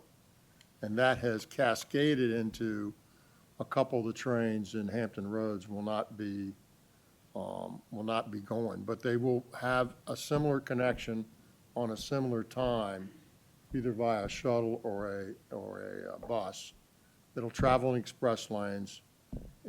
The difference is you're going to be on a vehicle or a bus or some sort of shuttle vehicle as opposed to being on the train. So we're pretty, you want to step into that a little bit? I I'd love to, Mr. Secretary. I just want to clarify one thing. Only one train will be removed. There are currently 5 trains. We're going to 4 trains and adding 2 buses, starting in January. Yes, I apologize. So we're really sort of that's not the right word. We're compensating and have more than we had, but it's going to be different. And it's not what we prefer to do, but it's just like messing up the Hampton Roads Bridge Tunnel or messing up I-81. It's the pain you have to go through to get to what you want. And we think we've minimized it as much as it can be. It's not preferred, but it's preferred under the circumstances, so that'll happen.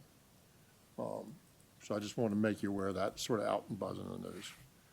And the last thing I'll say, because I want to make sure I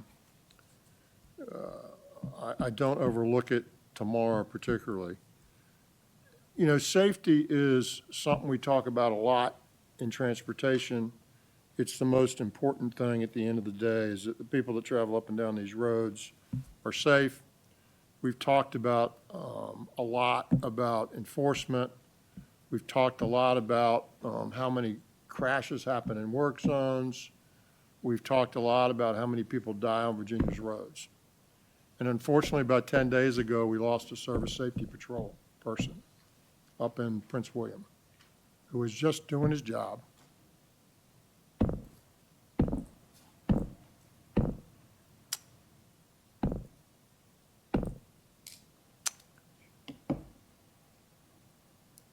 And he didn't come home.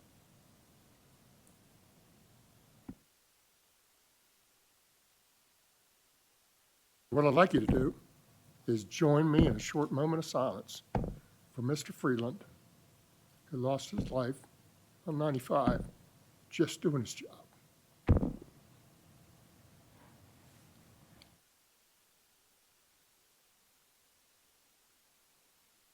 Amen. Thank you. This meeting's adjourned.